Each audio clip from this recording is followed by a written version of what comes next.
A hypothetical question is posed by a serene, angelic figure to a young man. What if he were transported to another world and given a second chance at life? However, this grand scenario is merely the opening for a sound-only broadcast where an unseen streamer's voice captivates a growing audience. Because of this, picking up streaming as a hobby is not recommended. By night, a young man with dark hair and a red headband sits before his microphone, broadcasting to his listeners. By day, he is just a boy, sleeping soundly in his bed. His daily life takes place at the prestigious Sistal Royal Academy in the Rogia's Kingdom. After classes, he walks past a fellow student bidding him farewell and returns to the solitude of his dorm room. The moment the door closes, his calm demeanor shatters, replaced by a look of intense strain as he prepares for another broadcast. He slips back into his persona with ease. Leaning into the microphone with a wide grin, he greets his audience enthusiastically, thanking them for tuning in and asking how their day was. He is the streamer, and his show has begun. He then announces the start of the chat/advice segment. The first letter is from a man named Akuta, a B-rank adventurer.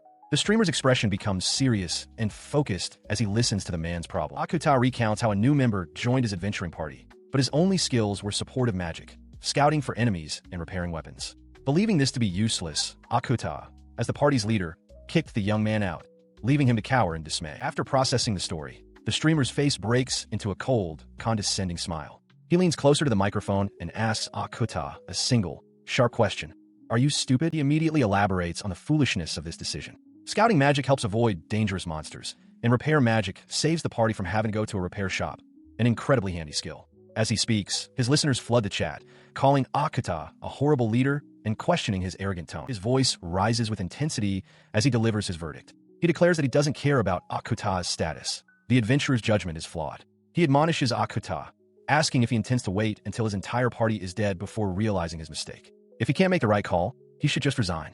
Akuta is left stunned and speechless by the verbal onslaught. The streamer's audience of 10,000 listeners reacts with fervor. They praise his refreshing, if harsh, take. The consensus is clear, summed up by one listener's comment. Akuta should get on his knees and beg for that support user to come back. He decides to move on to the next letter, uncertain if his previous advice had any effect, but preferring to avoid any potential trouble. The new message is from the son of an upper-class family, who explains that he is already engaged. The letter continues, revealing that the sender has fallen for a new transfer student and is considering choosing her instead. The message concludes with a shocking and selfish demand for the streamer to die, so the sender can marry the new girl, leaving Kanata utterly appalled. This outrageous sentiment causes an uproar among his diverse audience. In one home, a family listens in disbelief, shouting in outrage and questioning if the writer has any thought for his own family. Even royalty is incensed. A king, seated on his throne and flanked by guards, declares that this is not a matter to be dismissed lightly. The condemnation is universal, crossing racial boundaries. A group of demonic beings chimes in, advising the letter writer to first earn his fiancé's trust and to stop judging people solely on their appearance. Watching the stream, Rebecca's expression twists with jealousy. While a chat message mocks the streamer, she imagines herself confronting him, shouting that she wants a girlfriend too and calling him a dumbass, much to the confusion of Akuta beside her. His broadcast finished for the day. Kanata leans back with a sigh of relief and signs off, telling his audience he'll see them tomorrow. He holds a small device, wondering if this is how streamers felt in his previous life, admitting to himself that it was quite fun. As he sits in his room, the identity of the anonymous streamer is made clear. His real name is Kanata, and in this world, he's a transfer student. The next day at school, an instructor lectures the students. He explains that magic is fundamentally about imagination, demonstrating his point by conjuring a small, crystalline magical construct at his fingertips. Listening to the lecture among his classmates, Kanata reflects on his circumstances. He realizes that it has been some time since he was reincarnated into this world. He reflected on his past excitement upon discovering magic. In this new world, it had initially seemed wondrous, but now, surrounded by others who could also wield it, the novelty had faded. It was nothing special anymore. Kanata had quickly realized the potential of his power and, seeking to understand it, took the magic ranking exam. He obtained the prestigious rank S and enrolled in the Royal Academy, a school for the richest nobles and most powerful commoners. However, his presence drew the attention of a flamboyant, blonde-haired student who believed himself to possess unlimited power. This attention was not positive. Two other students cornered him, their expressions filled with disdain. One sneered that he wasn't welcome, citing his lack of family name, while the other bluntly told the pleb to beat it. His observation was stark and immediate. The nobles clearly did not like commoners. He understood that no matter how hard one tried, changing one's social status was nearly impossible in their eyes. He decided to handle the situation with disarming politeness for the time being. Clasping his hands together with a serene smile, he told them he wouldn't know the answer to their unspoken grievances and suggested it would be best to ask the teacher.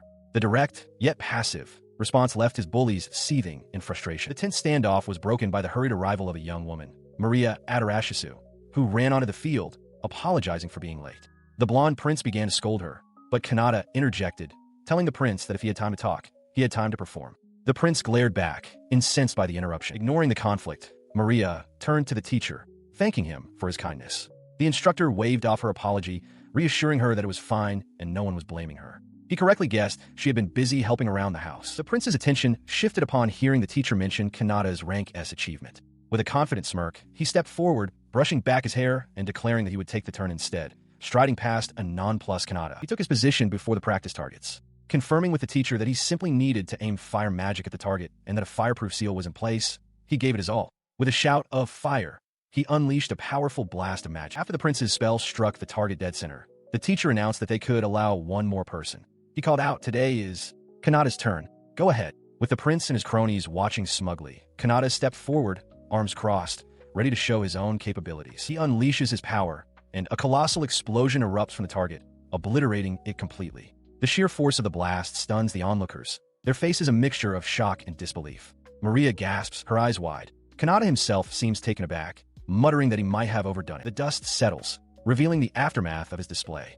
The teacher, holding what little remains of the target, addresses the class with a smile, praising the splendid show of power they just witnessed. He then dismisses them for individual training, but the other students slump over, their motivation completely gone. As Kanata walks away from the training grounds, the prince watches him go, his face contorted in disbelief and rage. He seethes, unable to accept that a mere commoner could possess such strength. His fury is interrupted by Maria's approach. She demands to know what the prince and his two companions are doing. One of them, trembling with indignation, loudly accuses Kanata of obviously cheating. Her expression instantly hardens at the accusation. A cold, intense glare silences the two nobles, who recoil in surprise at the sudden address from Lady Maria. With a sharp crack, she drives her fist into a nearby stone pillar, shattering the rock. She warns them to stop letting their foolish pride get in the way, stating that this has nothing to do with social status. She explains that there's a certain quality possessed by people like him, a quality that allowed them to pass the exam. Meanwhile, as Kanata stands alone, another student approaches him. A young woman with elven ears calls out, startling him. She tells him his magic was amazing and that she was impressed. Kanata can only offer a quiet thank you in response. In the background, the prince and his followers bow respectfully to the elf girl, addressing her as Your Highness. She smiles warmly at his response, formally introducing herself. She confirms that she is indeed Lady Maria, a member of the royal family and also the youngest of the three princesses. She then begins to explain that he must be wondering why conflicts keep arising around social status. Kanata, however, is overwhelmed by the stares of the other students, internally wishing they could just get this over with quickly. He tries to dismiss her, saying it's nothing, but she runs a few paces ahead and turns back to him. She insists that he should hear what a certain Mr. has to say about the matter, her expression becoming serious. She winks, pointing a finger at Kanata as she offers a final piece of advice. You shouldn't go around provoking people, even if he's angry. With a knowing smile, she asks if he understands. Later that evening, under a starry sky, the prince stews in silent frustration, leaning against a tree. Nearby, Kanata looks up at the night, sighing to himself that the others were the ones who started the confrontation. His thoughts on the day's events lead him to his new project. Seated before a multi-monitor setup, he begins his broadcast, greeting his viewers as streamer. He asks how their day at work or school was, remarking that his equipment reminds him of a work terminal he acquired after enrolling here. He continues, explaining to his audience that he had to do a great deal of tinkering to upgrade the basic terminal into a proper personal computer. This was no simple modification. To create a platform akin to a streaming site, Kanata had utilized his limitless power. While this world possessed a network that linked terminals, access to technology and entertainment for the general populace was virtually non-existent until now. During his stream, he reflects on the awful events of the day, lamenting that the arguments about status between nobles and commoners seem to be a never-ending cycle. He notes that if anyone else were to attempt streaming, their magical power will be depleted in a matter of minutes. Suddenly, a special, colored message appears in his chat feed from a user named Anonymous Princess, expressing her happiness at hearing his voice again. The unique format of the message causes a stir among the other viewers, who recognize it as a sign of a hardcore fan. The message is more than just a comment. It's a formal letter of gratitude that also contains a donation. As Kanata reads it, wondering what it is, an image of the human princess, Maria Adarashisu, appears, her hands clasped as if in prayer. Following the message, a notification confirms the transfer of 10 gold coins, the sound of the currency clinking as it is deposited. Kanata stares, momentarily stunned by the generosity. A wide, heartfelt smile spreads across his face as he cups his hands to his mouth, shouting his gratitude to the mysterious princess. He stares at the coin, his mind racing. The donation was massive, equivalent to 100,000 yen from his past life. He worries aloud, asking his benefactor if they're stealing from their parents, concerned about the source of such a large sum while the chat buzzes with speculation. He continues the conversation with his mysterious benefactor. She boldly offers herself as a candidate to be his lover, an offer he gently deflects. He reassures her that he isn't meeting anyone in public and that his identity is safe. The princess thanks him, expressing hope that they might find a chance to meet in the future. Meanwhile, in her own chambers, Princess Maria Adarashisu lies on her bed, unable to contain her feelings. She admits to herself that she couldn't help it. She has fallen for him completely. Every new facet of his personality she discovers only deepens her affection. A blush spreads across her face as she clutches her chest, overwhelmed by the intensity of her emotions. With a sigh, she rolls about on her bed before reaching once more for the device that connects her to him. Gazing at the screen, she reflects on how truly strange he is. He appeared from nowhere, like a comet, and instantly began captivating people with his charisma and influence. In her mind, she sees him as a guiding figure, one who has already saved so many people through his kind words and insightful guidance. She admires his clear objective and his unwavering opinions, but most of all, his boldness, his willingness to face any and all backlash head-on. Holding the device to her ear, she shivers. It feels as if his voice is seeped directly into her mind, as if every inch of her very being has been marked by him. This profound connection solidifies her resolve. She realizes she doesn't want to merely offer financial support. She wants to devote herself to him completely. Her devotion solidified into a singular, overwhelming purpose. With hearts in her eyes and a look of pure ecstasy, she declared her new reason for being. She wanted to live for him. As has been noted, the streamer had already amassed a large following in Adarashia. But she was not alone. From this point forward, more and more people with similarly terrifying feelings would continue to appear across the land. Individuals consumed by the same intense fervor. This growing obsession formed a powerful catalyst, with Princess Maria at its very heart. She and others like her, their faces alight with fanatical devotion, gathered in spirit, all focused on the object of their fixation. Yet, the one who had inspired such passion, Kanata, remained completely unaware of the forces coalescing around him. His ignorance, however, would not last. A major incident was brewing on the horizon. An event that would inevitably cause him to meet these very fans, with many looking forward to the next live stream. In this world, the reincarnated Kanata conceals his limitless power, continuing his activities as the sole streamer from another world. Even while enduring harsh treatment at his school, his secret life provides a steady income, with another 10 gold coins chiming in on his device. His streaming has attracted a particular kind of audience, one overflowing with obsessive listeners, chief among them a Yandere princess who has declared she will sustain his living. Deciding to avoid the crowds, Kanata strolls casually down a less traveled path on his way back from the academy, his hands laced behind his head as he approaches a grand estate. His thoughts drift to an earlier incident in the library. Rebecca had noted that things had become more of a pain since the explosion magic incident. Nearby, the prince and his associate had scoffed, questioning how a commoner could get good grades and dismissing it as a fluke. He then recalls a more recent spectacle. The prince had cornered the elf girl, Maria, loudly proclaiming his love for her from the bottom of his heart. Kanata, who had been planning to stream to lift his spirits, could only watch the scene unfold. He remembers thinking he couldn't possibly pass through, wondering if the prince was the third princess's fiancé. But Maria had gently turned the prince down, apologizing and explaining that her heart was already destined for someone else. She clarified that it wasn't a matter of fate. She was allowed to find her own love, and there was already someone she wanted to give herself to. A small, robotic avatar representing his viewers gave a silent thumbs up in approval. The rejection sent the prince running away in tears, shouting for her to be happy and not to worry about it. Returning to the present, Kanata leans against a wall and sighs, musing on how lucky Maria's partner must be. He admits to himself that she is certainly his type, an elegant beauty. Unbeknownst to him, Maria is just around the corner, having heard everything and deeming his eavesdropping to be the lowest of the low. She steps out, startling him. Kanata throws his hands up defensively, apologizing and claiming this is his way home. With a sharp gaze, Maria informs him that his shadow was visible the entire time. She quickly dismisses the situation, laughing and assuring Kanata that it was just a joke. Visibly flustered, he stammers out his thanks and begins to hurry away. As he departs, she pauses, a thoughtful expression crossing her face.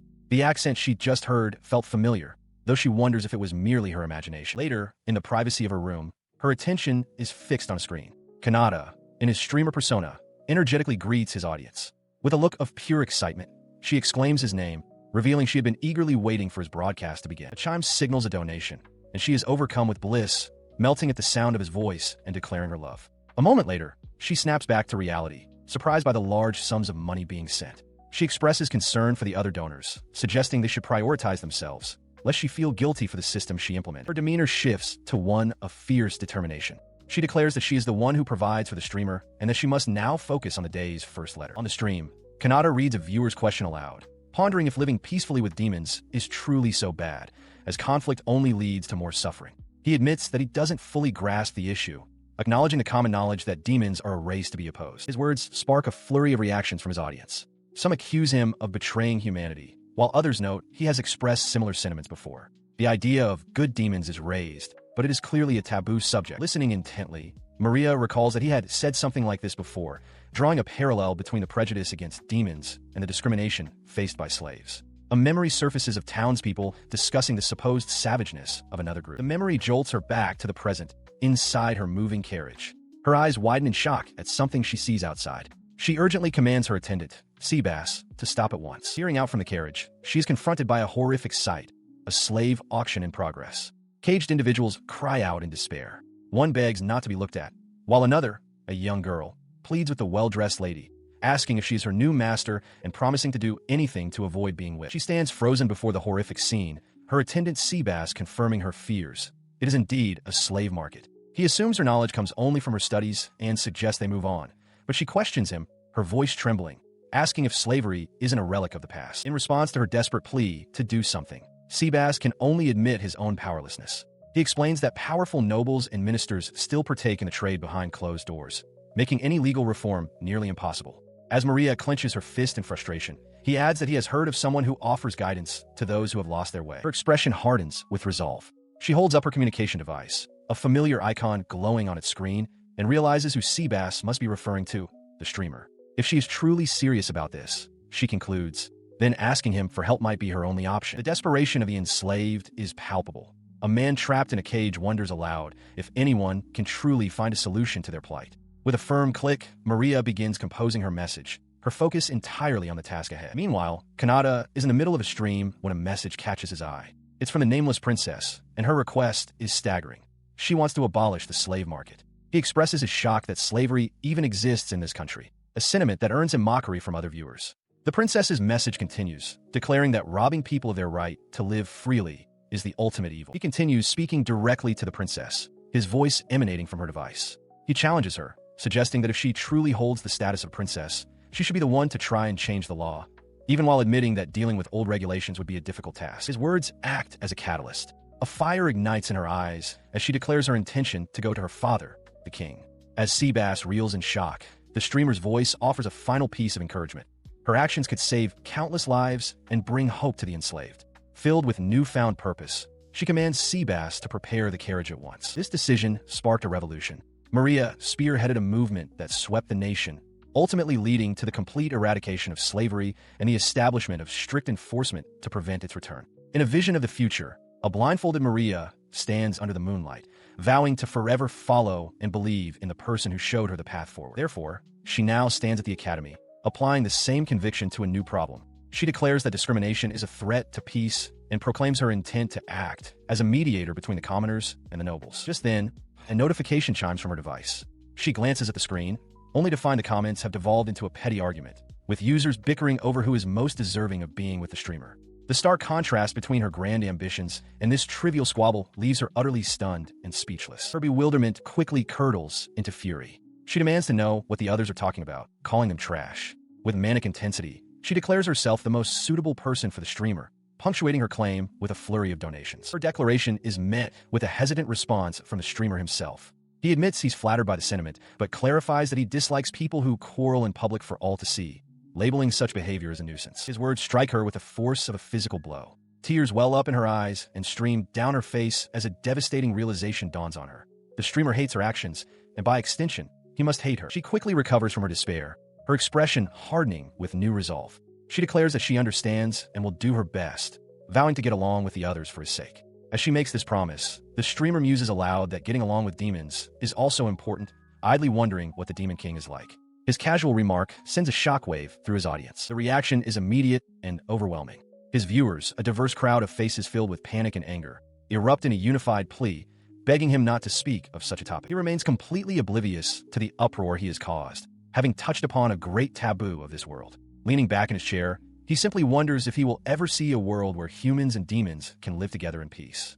Elsewhere, the prince watches the stream, a smirk on his face. He finds the streamer's audacity interesting and resolves to start thinking more progressively himself. A powerful, horned woman holds up a hand, dismissing a group of terrified adventurers cowering before her. She declares them boring and not worth the effort to kill, commanding them to return only when they have grown stronger. This confrontation took place sometime before Kanata's more controversial broadcasts. The adventurer Akata, defeated on the ground, recognizes a swirling vortex of energy as a warp portal. The Horned Woman taunts the humans, questioning if they could ever hope to fight against a power they would classify as SSS class. Her expression softens into contemplation as she clutches a pendant at her chest. She silently wonders why they must continue to fight for centuries on end, questioning if this is truly the right choice for her people. The moment of doubt passes. As she walks through a grand hall, two of her demonic subordinates gaze at her with reverence. One of them calls her Lady Shrauza, remarking that she is as strong and beautiful as ever. She continues on, musing that there is little point in questioning what has long been established as common sense. One of her attendants points out that the adventurers dropped something interesting.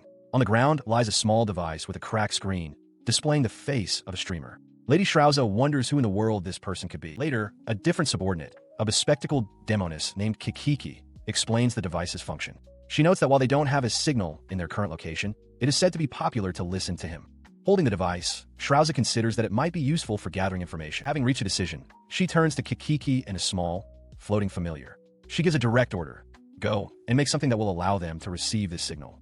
Kikiki eagerly accepts the command. Sometime after, Shrauza sits intently before a newly constructed computer terminal. Kikiki and the familiar stand by, watching her anxiously as the subordinate asks for her assessment. She suddenly stands from her chair with a sharp sound, startling another attendant. Shrauza declares that this endeavor will, at the very least, help her kill some time. She leans in close to the screen, her focus absolute. On the screen, the streamer asks his audience what they ate today, casually mentioning he had egg toast. Shrauza, who reveals she had meat for breakfast, is visibly stunned by the sheer mundanity of the conversation. She slumped over her desk, a blush of frustration on her face. She chided herself for even considering sending a message, convinced the streamer would never respond to someone like her. Despite her internal conflict, watching his broadcasts had become a comforting daily routine. She recalled her initial assessment of him as someone merely killing time, a perception that was rapidly changing. As she sipped from her cup, she pondered his true nature. She recognized the immense magical power required to broadcast one's voice across all directions and came to a startling conclusion. He was a human possessing more mana than even she, the Demon Lord. This realization made his next words resonate with shocking force. The streamer questioned the very reason for the conflict between humans and demons, declaring that war was meaningless as it only served to increase the death count. The sentiment struck Shrauza so profoundly that her cup slipped from her grasp. Her attendant, noticing her stunned expression, quietly asked if she shared the streamer's opinion. He continued, clarifying that it was just his personal opinion, but he felt that if their leaders would stop focusing on fighting, they could begin peace talks instead. Shrauza listened, utterly captivated. A faint, amused smile touched her lips as she covered her mouth, thinking him a fool. Yet in that moment, a profound shift occurred. From then on, Shrauza began to see him as a comrade. Her deep thoughts were then immediately derailed by a more pressing matter: what to have for dinner. Her newfound sense of kinship prompted her to action. She sent a massive donation, startling the streamer with its size.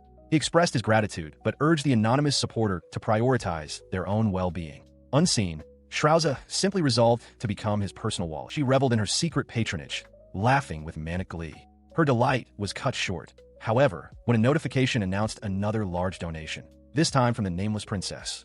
Shrauza's joy instantly curdled into fury. When a subordinate cautiously asked if something was wrong, she snapped back that there absolutely was. Her possessive fixation was beginning to mirror that of a certain other princess. Her anger was momentarily forgotten as the streamer mused aloud, wondering what the Demon Lord looked like and asking his audience if they wanted to find out. He then seemed to pose a question directly to her. "You want to see me?" The directness of it caught Shrauza completely off guard, and she peeked out from behind a column, flustered. She scrambled back to her terminal, typing a furious reply. On screen, Kanata noticed the new comment, reading her message which playfully accused him of mimicking the Demon Lord and eagerly accepted a meetup.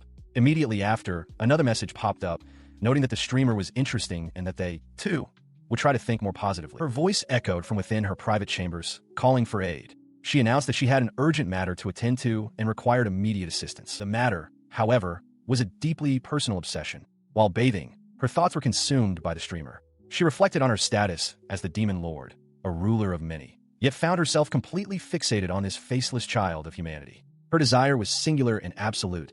She wanted him. She mused that if it were him, she would even be fine letting him rule over her body. As her fantasy deepened, her subordinate Kikiki entered, politely interrupting to state that it was time for a lady's departure. Kikiki, noticing her dazed state, asked if she was feeling dizzy. The Demon Lord deflected, claiming the water was unusually hot, but her subordinate countered that it was the same temperature as always. Her mind, however, remained lost in desire. She desperately wished to meet the streamer, to see his face, to touch him with her own hands, and to hold him in her arms. She wondered what she must do to make such a wish come true. Her resolve hardened as she focused on her goal. She knew he resided in the human realm, and with a determined gaze, she vowed to offer everything she possessed as a demon lord to get to him. With her decision made, she took flight, a winged silhouette launching from the spires of her dark castle, questioning if he would, in turn, grant her everything she wished for. Her journey began not with the streamer, but with a show of force. She materialized before a terrified human king, a predatory grin spreading across her face as she announced it was time to begin. Meanwhile,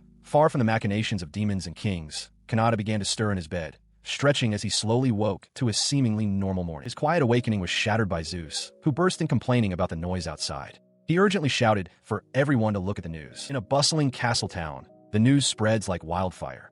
Citizens gather in the streets, clutching newspapers that declare a ceasefire.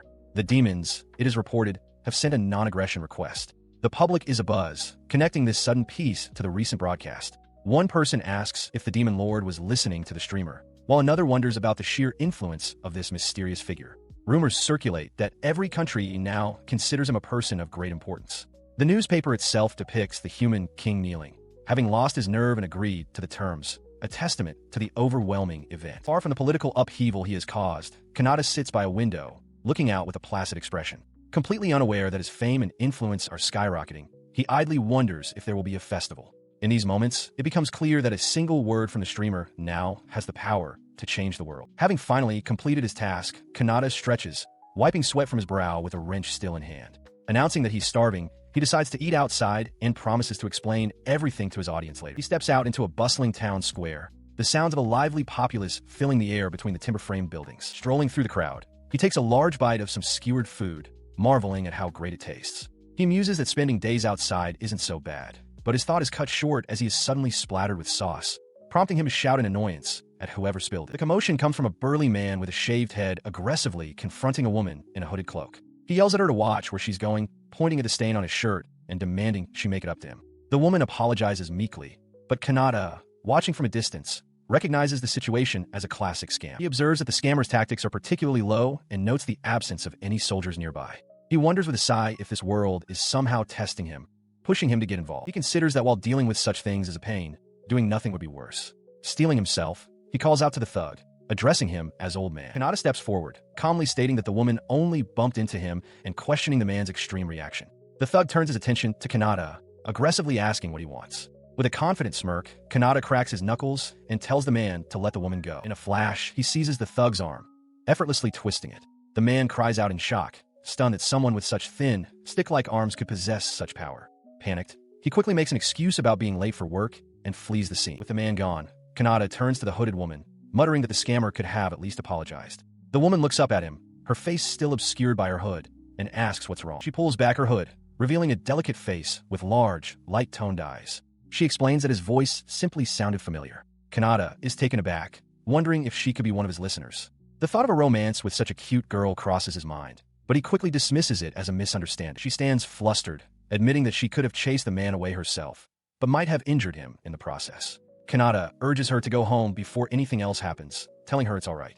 Internally, he reflects that he's the secretly strong type, leaving the girl to wonder what he means. Following his advice, she formally thanks the stranger whose name she does not know. Kanata brushes it off, saying that helping a pretty girl has lifted his spirits. She demurs, suggesting there are many people prettier than her. He scratches his head, thinking to himself that if she isn't considered pretty, the standards in this world are terrifyingly high. Her gaze then falls upon his hand, and she points, asking what happened to it. Kanata looks down, surprised by her sudden concern. He quickly explains that it's just a bruise from cleaning up the day before, reassuring her that it will likely be fine by tomorrow. A brief memory shows him clumsily dropping a stack of books. In response, she gently touches his cheek, telling him to be careful. She remarks that he's a nice person, unlike the boys from her academy, leaving Kanata momentarily stunned by her touch. He pulls back, flustered, asking if his earlier actions counted as sexual assault. She calmly reassures him that it's fine. The conversation shifts as he asks if she thought he was younger than her. She admits she thought they were the same age, revealing that she just turned 17 this year, though she's a bit short.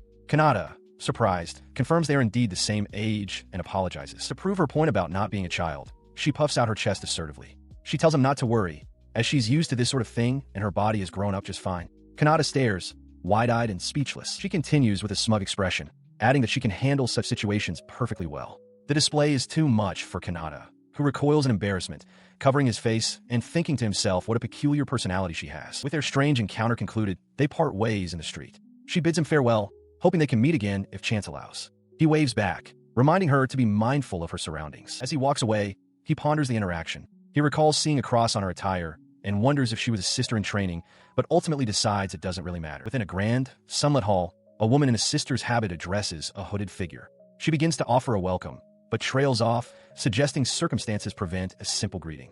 In the distance, having just arrived, Maria Adarashisu ascends a wide staircase. Now face to face with Maria, the sister expresses her concern, having heard that the saintess was involved in a scammer's fraudulent scheme. She insists that such a thing never would have happened if more people were aware of Maria's true identity. Maria listens, her expression unreadable and severe. The sister continues her lament, finding the situation painful given that Maria's presence is irreplaceable to the kingdom, serving as a key figure in negotiations with other nations. In response, Maria simply turns and walks away, a silent dismissal of the other woman's worries. Startled by her coldness, the sister calls out to the saintess, remarking on her merciful nature. Maria pauses, clasping her hands piously. She reminds the sister of their doctrine. All humans are equal, and one must remember to despise the sin, not the person. Later, alone in a vast chamber, she reflects on the day's events. She recalls that there was a good encounter amidst the bad, a kind gentleman. She realizes their voices felt strangely alike, a similarity that made her hesitate between belief and disbelief. Her contemplation ends.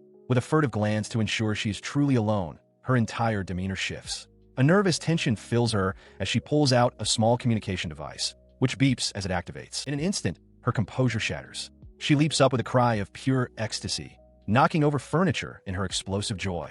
The streamer's divine voice is here. It is revealed that this revered saintess is also a deeply obsessive listener, her adoration for the voice bordering on a slight insanity. Outside the church building, under the night sky, the sister reflects on the saintess's amazing and constant calm. She remains completely unaware of the truth within, where Maria arrives, overwhelmed by the streamer's lovely voice. This is her secret ritual. Every day, she purifies her body, preparing herself to be ready to offer everything to him at a moment's notice. The person known to the world for her unwavering calm is, in private, consumed by a fervent, almost religious devotion to the streamer. She collapses onto her bed, trembling with pleasure, her lower abdomen clenching just from the sound of his voice. As she loses herself in the moment, another young woman with glasses enters the room, looking on with deep concern at the scene before her. She continued to watch the stream, her attention fixed on the small device. On the screen, Kanata proudly presented his hands, no longer hidden from view. "Tada, I can show off my hands now," he announced, asking his audience, "You guys watching?" Maria could only let out a confused sound in response. The sight of his hands sent a jolt through her. A horrifying realization dawned, her face paling as she stared at the screen. Could it be him? No, it couldn't be. The thought echoed in her mind, a frantic denial against the mounting evidence. The architecture visible behind him, the very buildings she knew so well, he had, without knowing, revealed his location. During his stream, Kanata proudly presents a new magic item he finished that morning, a camera specifically for showing his hands. He positions his fingers over the device, asking his audience if they can see them clearly. He checks the feed on a separate device, noting that the quality is quite good. He explains to his viewers that the bruise on his hand hasn't healed yet, which is why he still needs to wear a bandage. He briefly considers that he should have worn gloves to keep his identity hidden, but then dismisses the thought with a laugh. He confidently declares that there's no way anyone could identify him just from his hands. Elsewhere, two of his viewers react with alarm. Lady Shrauza, holding a first aid kit, asks what happened to his hands. Princess Maria stares at her screen, her eyes wide with shock and disbelief as she recognizes them. She trembles, thinking it can't possibly be him. Unaware of their specific reactions, Kanata reads the flood of concerned comments from his general audience. He reassures them, explaining that he was just a klutz that morning and warns them to be careful around bookshelves. He realizes that simply showing his hands has caused quite a stir. 2 hours later, he remarks that the stream is more fun because of his audience's energy. As he prepares to move on, a notification pings on his screen, and his expression darkens with confusion and annoyance. The notification is a video message, which he realizes is a threat. A burly man with a scar introduces himself as Mantis, the leader of the Thief Guild.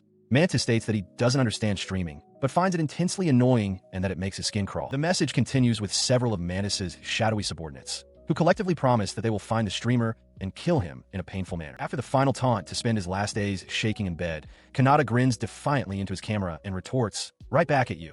He internally concludes that the thugs are just envious and hate his very existence. Meanwhile, as a cascade of donations pours in for Kanata, Maria and Shrauza watch with frustration. Maria voices her confusion, unable to understand the hatred directed at him when he earned so much money simply by streaming anonymously. She considered the man's threat from the stream. Under the light of a stormy sky, she reflected that threatening people was a serious offense, one that could easily lead to imprisonment. This line of thought led her to ponder two key questions the thief had clearly overlooked. What truly happens when one threatens to kill a streamer, even as a bluff?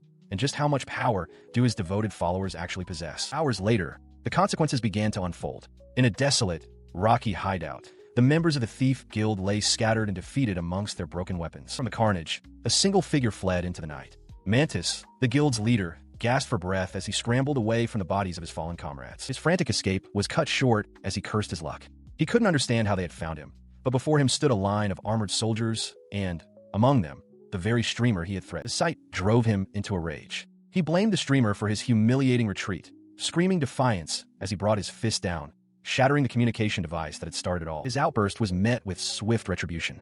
An unseen force sent him flying, and he cried out in pain as he hit the ground. A new figure appeared, calmly observing his fall and remarking that she hadn't expected a mantis to be so weak. The figure was Maria, now clad in the robes of a holy sister, a cross clutched in her hands. She chided the man on the ground for making things more difficult. Beside her stood the adventurer Akata, who dryly asked if she could avoid causing him so much trouble. Unseen by the humans, another pair watched from distance. A powerful, winged demon cursed his luck, remarking that he would have avoided the area entirely if he'd known humans would arrive first. Lady Shrauza stood beside him, her expression unreadable. Pinned to the ground and utterly defeated, Mantis could only stare up in terror at the foot on his back, demanding to know who his mysterious assailants were. The forces that had descended upon him were a strange and terrifying coalition, all united under one banner: believers of the streamer. A horned demon lord, a serene woman of the cloth, and a stern elf princess all delivered the same verdict: judgment must be passed. Their subordinates, a powerful warrior, a cheerful woman, and a stoic swordsman, were ready to carry out the sentence: death. Among them, two figures stood over the terrified thief. The woman dressed as a nun declared that they were passing an emergency judgment. Her companion, the swordsman Akata, seethed with rage, questioning how such a hopeless fool could even dare to think of killing their target. Defeated and broken on the ground, the thief could only watch as the two demons who had been observing from a distance flew away. He realized with dawning horror that they, too, were believers, less zealous than their superiors, perhaps, but still part of the same insane flock. From his vantage point, this outcome was both self-earned and deeply unfortunate. It served as a stark, painful example of just how terrifying the online world could be. A few days later, at the academy, the prince read a newspaper article with a smirk. The official story reported that the royal knights had successfully hunted down the notorious thief, Mantis. He remarked on their impressive work. He was not the only one to hear the name. Seated at his desk nearby, Kanata's focus was broken by the mention of Mantis, a name that felt vaguely familiar. As he pondered, another student approached his desk. He was distracted by the other student's distress. The boy clutched his head, lamenting that recently even the other commoner students had been ignoring him. Kanata noticed the boy had dropped a handkerchief and tried to call out to him, but the student walked away, lost in his own misery. The brief interaction did little to lift his own spirits. Kanata slumped over his desk, hating his lonely student life and wondering if he had overdone it that one time. In the background, other students chattered, mentioning that the teachers were in an important meeting. His melancholy was interrupted by the classroom door sliding open. A teacher entered, instructing everyone to take their seats. From his desk, another student glanced over at Kanata, noting how lifeless he appeared. The teacher stood before the class and made an announcement. Though it was sudden, he explained that a certain person would be joining their class temporarily. The news sent a wave of excited murmurs through the room, but Kanata could only look on with a weary, troubled expression. As Kanata sat stunned by the teacher's announcement, the subject of the discussion made her way down the school corridor. However, this was no ordinary transfer student. She was a person of the utmost importance to the capital, one who held a close relationship with the royal family. Until this moment, she had never revealed her face in public, but she had decided to make an appearance for the sake of her own future. Back in the classroom, the prince issued a stern warning to the students, telling them not to try anything rude. With a sharp gesture, he then permitted the newcomer to enter, a development that left Kanata utterly bewildered. The girl stepped into the room and greeted the class. She introduced herself as Alfana, explaining that despite her youth, she held the position of saintess. The revelation sent a shockwave through the classroom, leaving Kanata and his peers speechless as the new student gave a playful wink. At the academy, Kanata rests his chin on his hand, contemplating the news. He correctly surmises that rumors of the saintess transferring into the S-class are spreading like wildfire, with other students already rushing off in excitement to catch a glimpse of her. His prediction proves true as the classroom erupts into chaos. A large crowd of students swarms Alfana's desk, calling out to her and marveling at her beauty. From his seat, Kanata watches the scene unfold with a knowing look, having anticipated this exact reaction. One of the female students manages to get Alfana's attention, asking why a saintess would transfer to this particular academy. Alfana gives a playful wink and touches a finger to her chin, thoughtfully replying that it is for something akin to societal observation. She then amends her statement, adding that she has another, true goal in mind. Kanata overhears this, his expression turning serious as he considers her words. His mind drifts to what little he knows about the title of saintess, recalling time spent in a library, poring over books to learn everything he could about this new world. He remembers the texts explaining that a saintess is a rare individual chosen only once every few decades, a person possessing immense mana and a worthy personality. This figure holds authority over the entire church, excels in diplomacy, and maintains a close relationship with the royal family. Alfana herself confirms this, mentioning she is friends with Princess Maria. The pieces click into place for Kanata. He realizes that the girl he ran into before was this very transfer student. He muses that, given her power, she would actually be a better fit for the SSS class, not just the S class. He grimaces, recalling their first encounter and how he treated a simple, lost civilian. A wave of relieved sweat breaks out on his face as he thanks his lucky stars that she forgave him for his earlier behavior. As Alfana sits at her desk, a confident young man approaches. He introduces himself as Zickert of the Landauer House, a student from the SSS class. Noting that Princess Maria is absent on official business, he offers to guide Lady Alfana around the school in her stead. Alfana seems taken aback, offering a hesitant greeting. Her hesitation vanishes in an instant. With a cold, dismissive expression, she questions his audacity in calling her by her name without permission.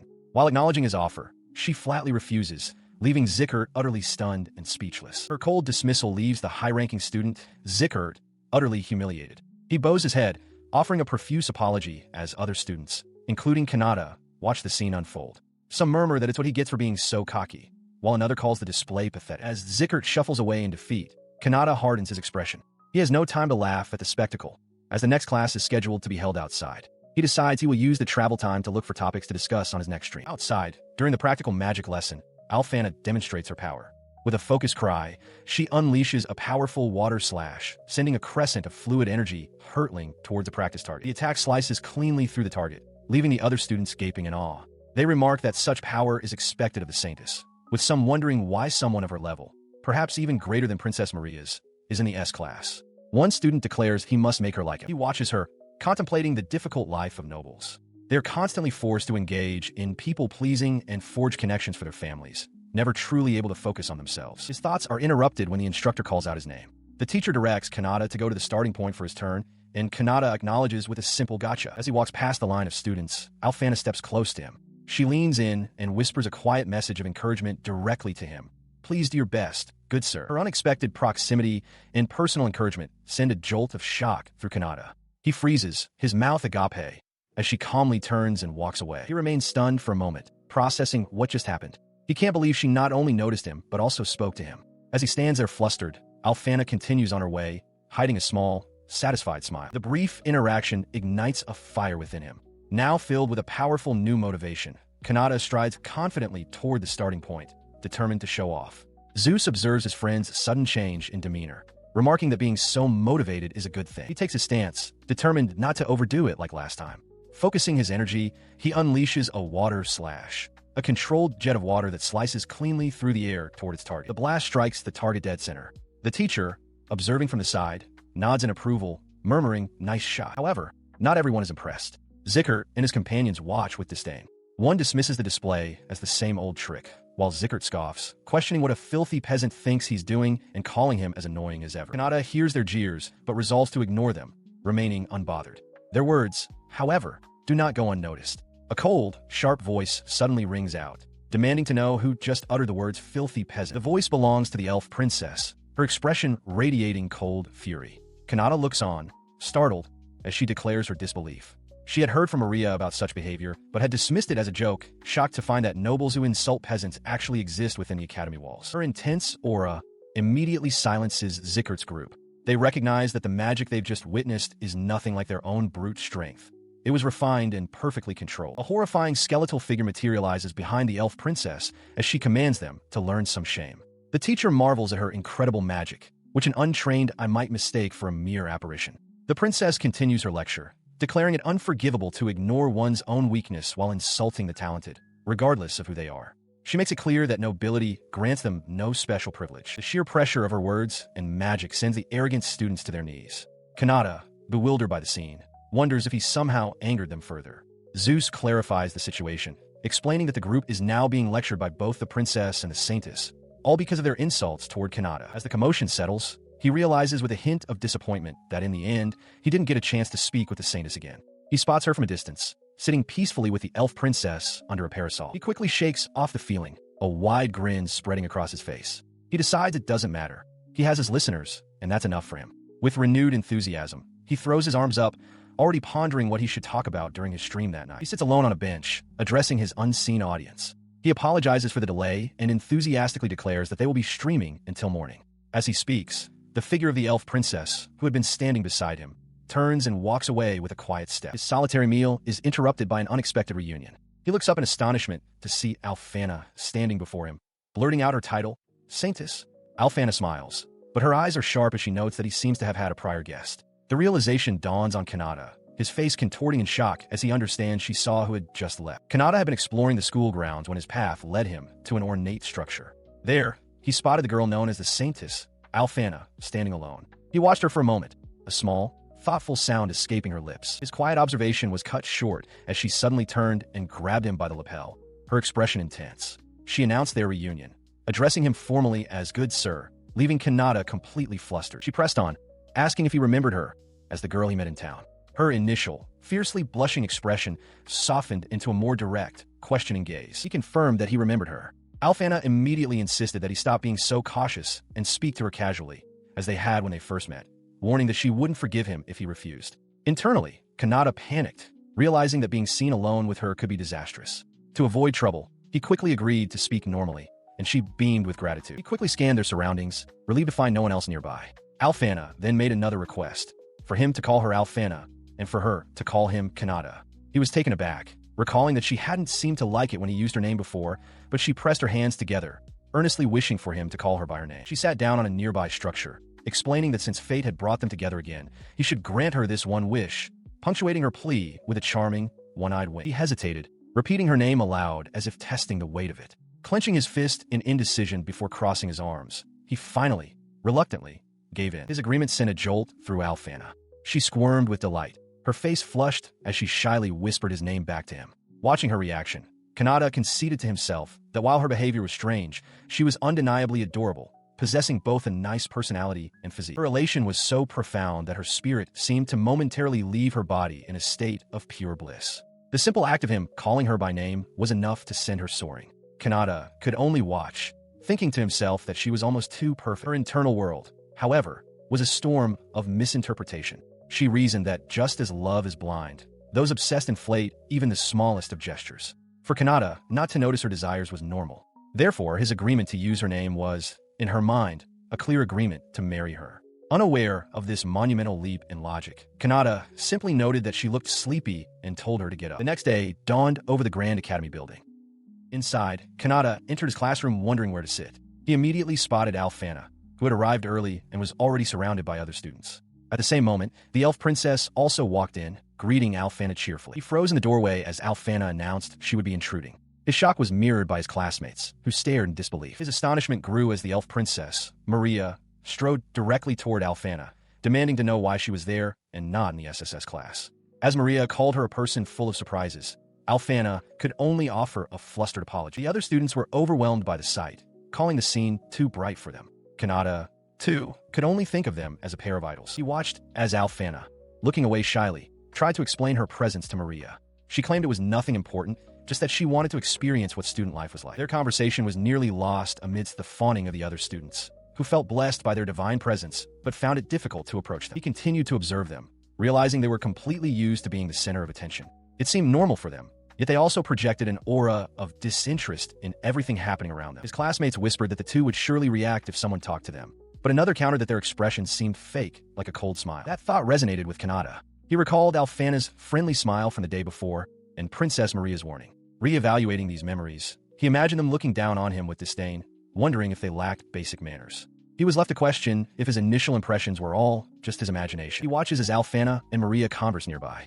Alphana muses about taking a class or two, admitting that she's jealous of how much fun the other students seem to be having. Kanata overhears, but quickly dismisses his own feelings of envy, telling himself to know his place and that he's thinking too much. The sight makes him feel profoundly lonely, wishing he could be like them. Stealing his resolve, he decides he can make a friend or two. He turns to a nearby student, Zickert, and with a bright smile, attempts to start a conversation by asking what he had for dinner.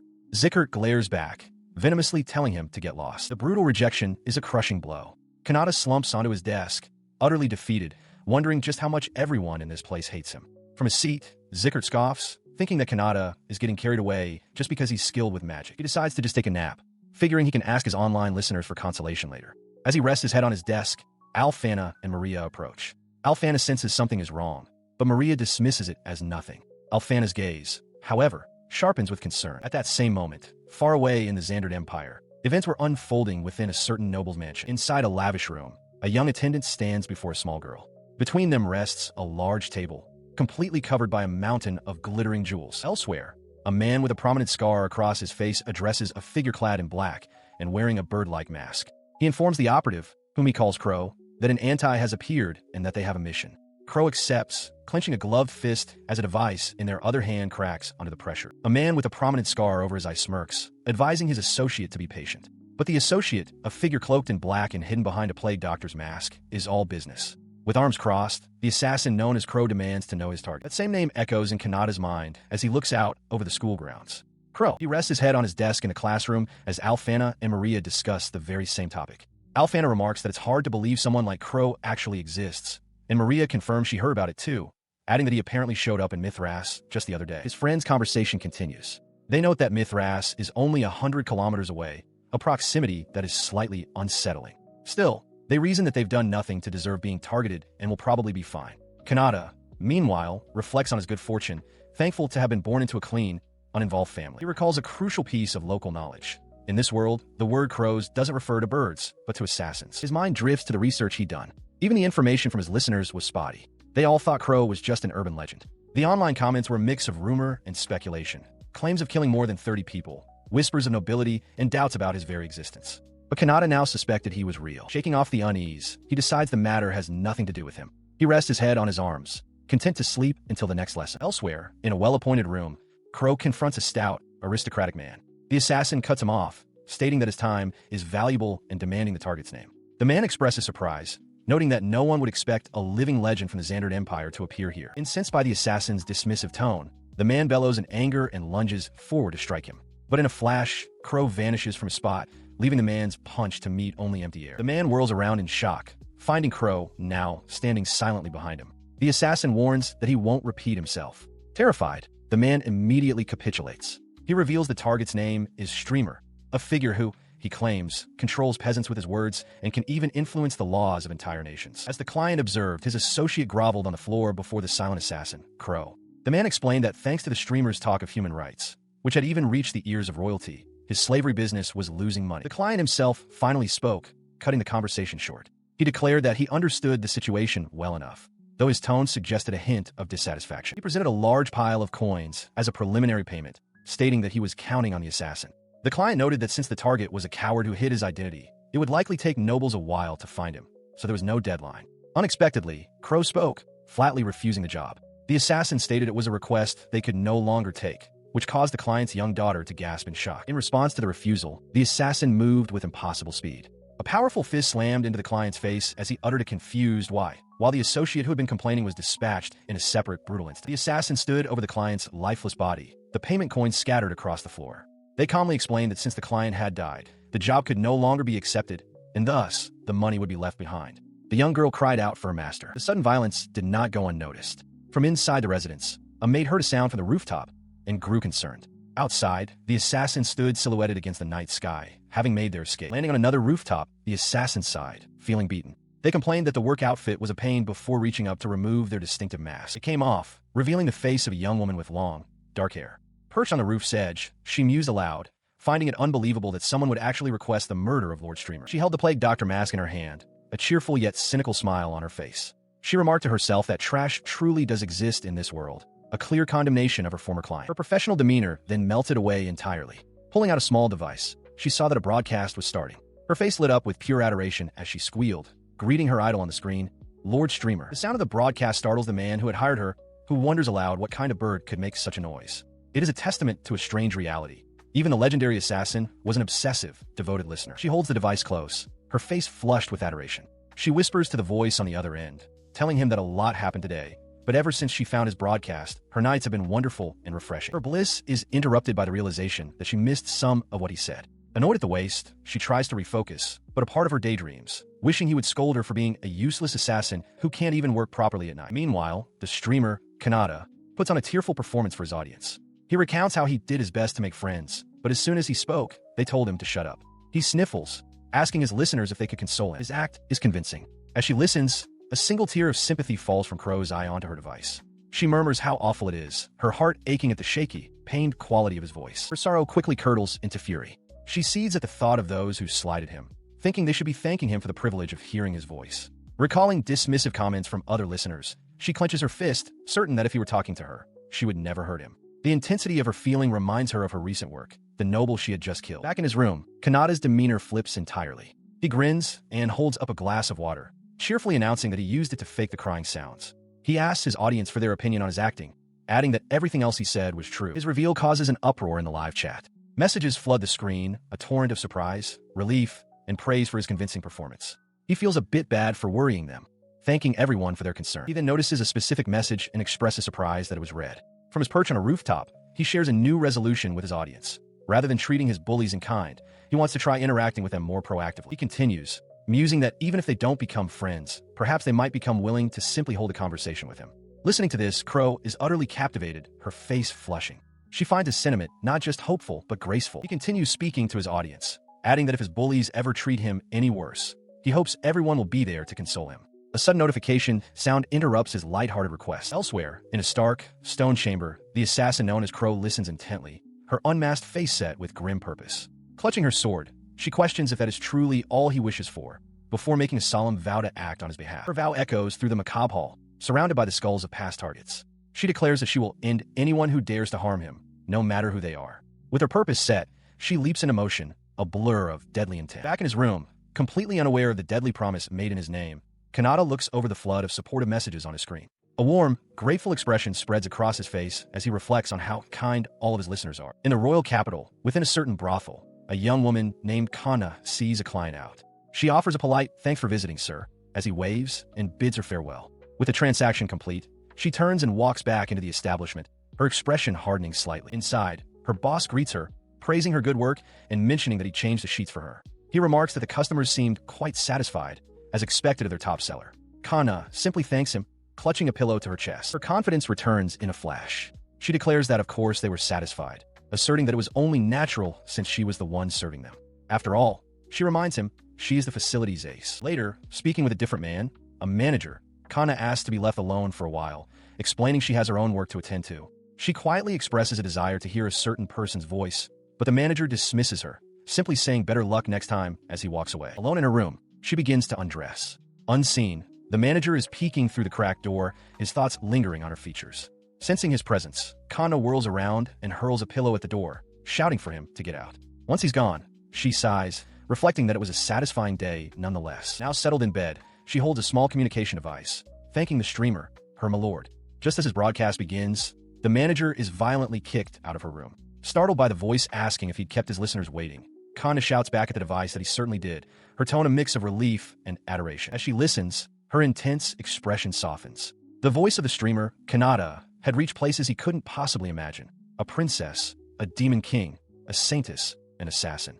And now, it had reached a humble prostitute. Holding the device, Kana wonders aloud if he ran into some kind of trouble. She clutches the device to her chest, sighing wistfully. She wishes her milord were by her side, vowing that she would offer her entire body to him in a heartbeat.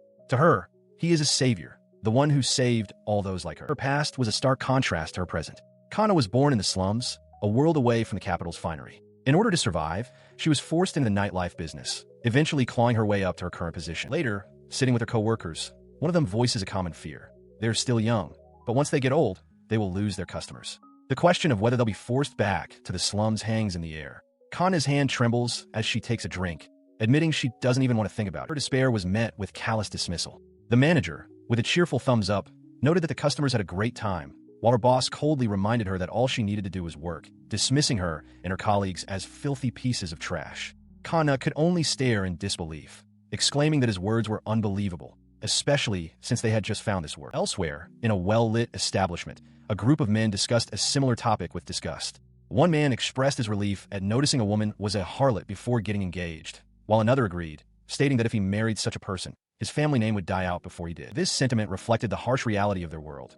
Prostitutes' social standing was abysmally low, and they were often treated as less than human, like rotten food. Amidst this, Kana gently helped the drunken co-worker, suggesting it was time for them to go home. As they returned to their quarters, the manager, attempting to lift their dampened spirits, suggested they try to forget about the unpleasantness by tuning into the streamer's broadcast. He announced that it was just about to start. Gathered around the viewing device, they watched as the streamer, Kanata, began his broadcast. He admitted to being a bit of a clean freak and mentioned seeing something that shook him, which prompted a laugh from Kana and the others. The manager remarked on how funny he was as Kanata prepared to read the next letter. His tone shifted as he read the letter aloud. It was from a listener who called prostitutes filthy harlots and trash who dirted the city. The words struck Kana and her friends like a physical blow, their laughter dying instantly. They lamented that no matter how hard they tried to escape their hell, people would always think of them this way. Kanata, holding the communication device, looked stunned and demanded to know who the listener thought they were talking about. In response to the hateful message, Kanata launched into a passionate defense. He questioned why anyone would judge someone based on their profession, arguing that selling one's body is not a crime. He declared that he found them brave and their work fine, as they do what they must to live. His words, amplified by comments of support from other viewers, resonated deeply. He proclaimed that he wanted a world where working people could be proud and not be mocked. For Kana, who had never heard such words before, it was a revelation. His stream reached ears across the kingdom, sparking reflection among the populace and resulting in tears of happiness for many like Kana. As a result, the societal perception of prostitutes began to change. Lying in her bed, Kana reflected that while she didn't know about other countries, their treatment within the kingdom was now second to none. She quietly thanked the streamer, hoping to repay him one day. Despite this societal shift, her personal struggles continued. She later recounted an attempt to make friends by talking to people, only to be told to shut up the moment she opened her mouth. The memory was a pathetic, painful one. The memory sent her into a spiral of despair. Clutching the communication device, she cried out, asking who would even dare insult her milord like that. Just then, a knock came at her door. The manager entered, apologizing for the intrusion and mentioning something about the next day, while her boss appeared behind him, asking if she could console them a bit, a manic grin on his face. In the aftermath of the broadcast, public sentiment had soured completely. The identity of the streamer was a constant topic of debate, and for all those who had once worshipped him, their admiration had curdled into an identical, furious anger. Cries of "Exile him!" and "Who does he think he is?" echoed through the city. 1 week later, Kanata wandered the streets alone, his stomach growling with hunger. As he wondered if the bread stalls were still open, a gentle voice called out to him. He turned to find a familiar face with long, pointed ears, Princess Maria. She greeted him with a smile, confirming his name and noting the coincidence of their meeting. Stunned, Kanata could only stammer her title, prompting her to lean in and whisper, asking if it was truly all right for her to be out by herself. She casually dismissed his concern, admitting that her butler was likely in a state of panic at that very moment. A brief image of a frantic, elderly attendant confirmed her suspicion. Kanata thought to himself that her situation hardly counted as being fine. Leaning closer still, she asked him directly if he was free. Flustered by her proximity, he could only manage a stammered affirmative. With his availability confirmed, she cheerfully suggested they go for a walk together. The proposition sent Kanata into an internal panic. He knew that if anyone saw him with her, his school life would be over. Despite the risk, a part of him wanted to go. As they walked, their arms brushing against each other, Maria suddenly stopped and asked if he could hear something coming from nearby. Kanata, caught off guard, was unsure how to respond. The source of the commotion was a woman being accosted in an alley. It was Kana, struggling against the grip of a long-haired man. He identified himself as a noble from Xanderd, sneering that she couldn't act so defiant around nobility. Kana desperately pleaded for him to let her go. He clenched his fist, a determined glint in his eyes. For him, saving people was simply an everyday occurrence. With resolve, Kanata stepped forward, shouting at the man to release her. Maria stood beside him, adding her own sharp command for the noble to hold it right there. In a city street, Kanata confronts a green-haired man who is aggressively accosting a woman with long red hair. Kanata demands he release her, pointing out that she clearly does not want to go with him. Beside him, Maria, dressed in casual clothes, glares at the man, her expression one of pure fury. The aggressor shouts back, telling them to stay out of his business. The man dismisses Kanata and turns his leering attention to Maria, remarking on her beauty as he reaches for her. With a sharp, swift motion, she slaps his hand away. Stunned for a moment, his shock quickly turns to rage, and he screams that he will kill her. Kanata attempts to calm the escalating situation. Before the man can make good on his threat, Kanata lunges forward, his hand glowing with magical energy as he strikes the man's chest. The aggressor cries out as the spell takes hold, his body freezing in place. He struggles, realizing he cannot move, as Kanata calmly informs him the paralysis will wear off in a few minutes. He looks on, breathing a sigh of relief, as Maria gives him an enthusiastic thumbs up from behind the now immobilized man. She praises his impressive display, telling him to keep it up. Kanata, however, stares at his own hand in disbelief, shocked by what he has just done. His shock is interrupted as the red-haired woman approaches. She sternly questions if he, a commoner, understands the potential consequences of his actions. As she speaks, Kanata is struck by her beauty, momentarily distracted.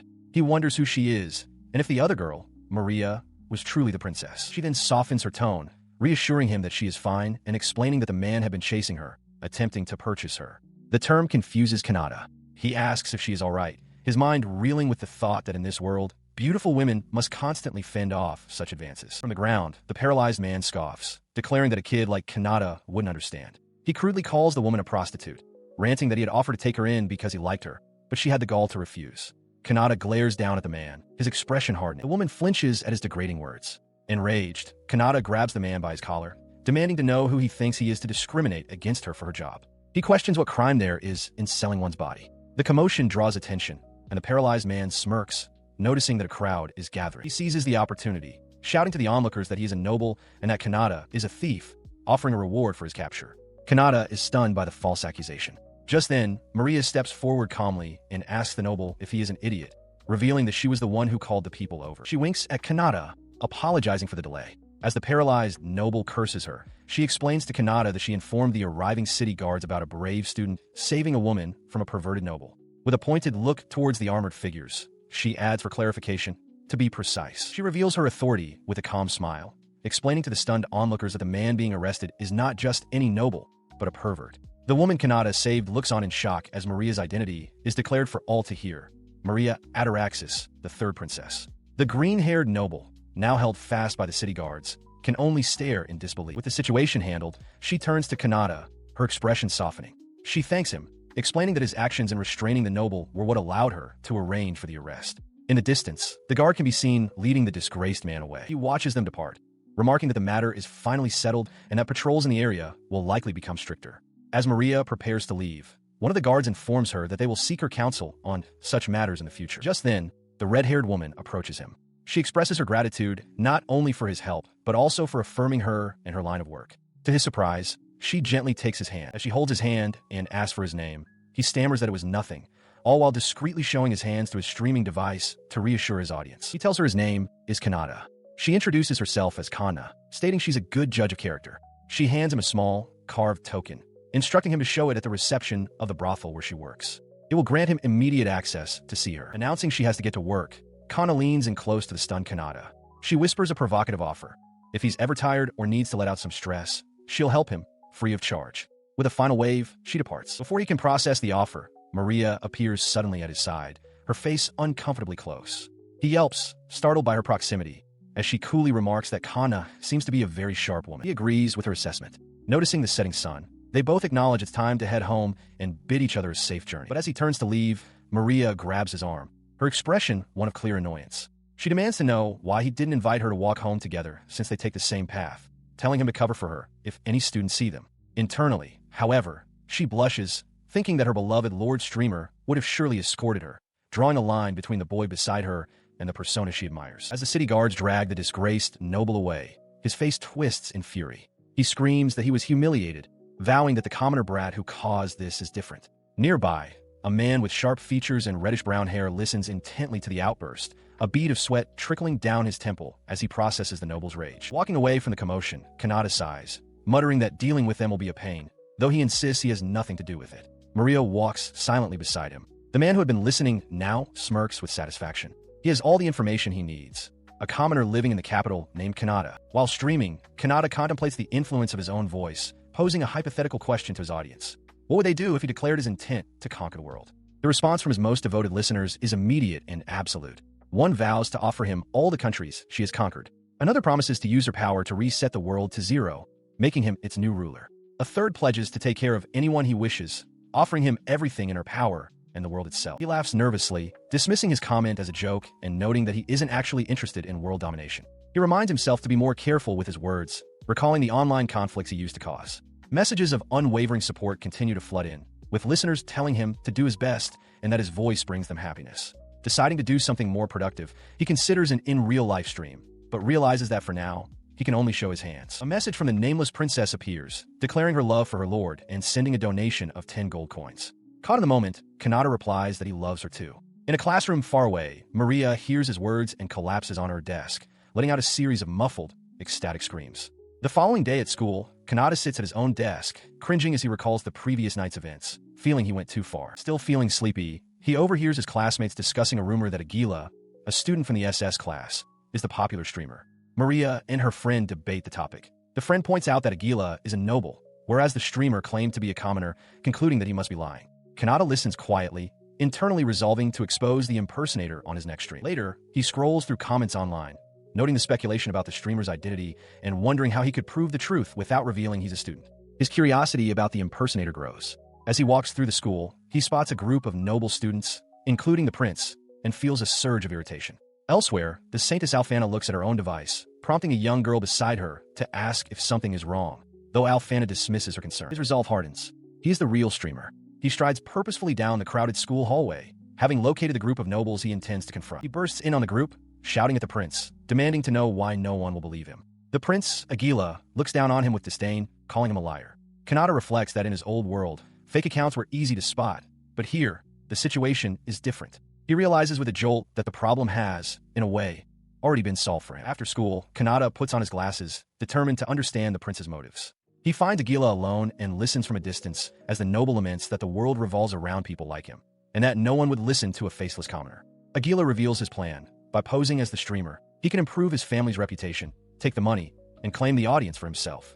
The motive is now clear. He is suddenly approached by his friends. Akuta whispers that Agila is a foolish man, and Rebecca agrees that someone so dumb is beyond saving.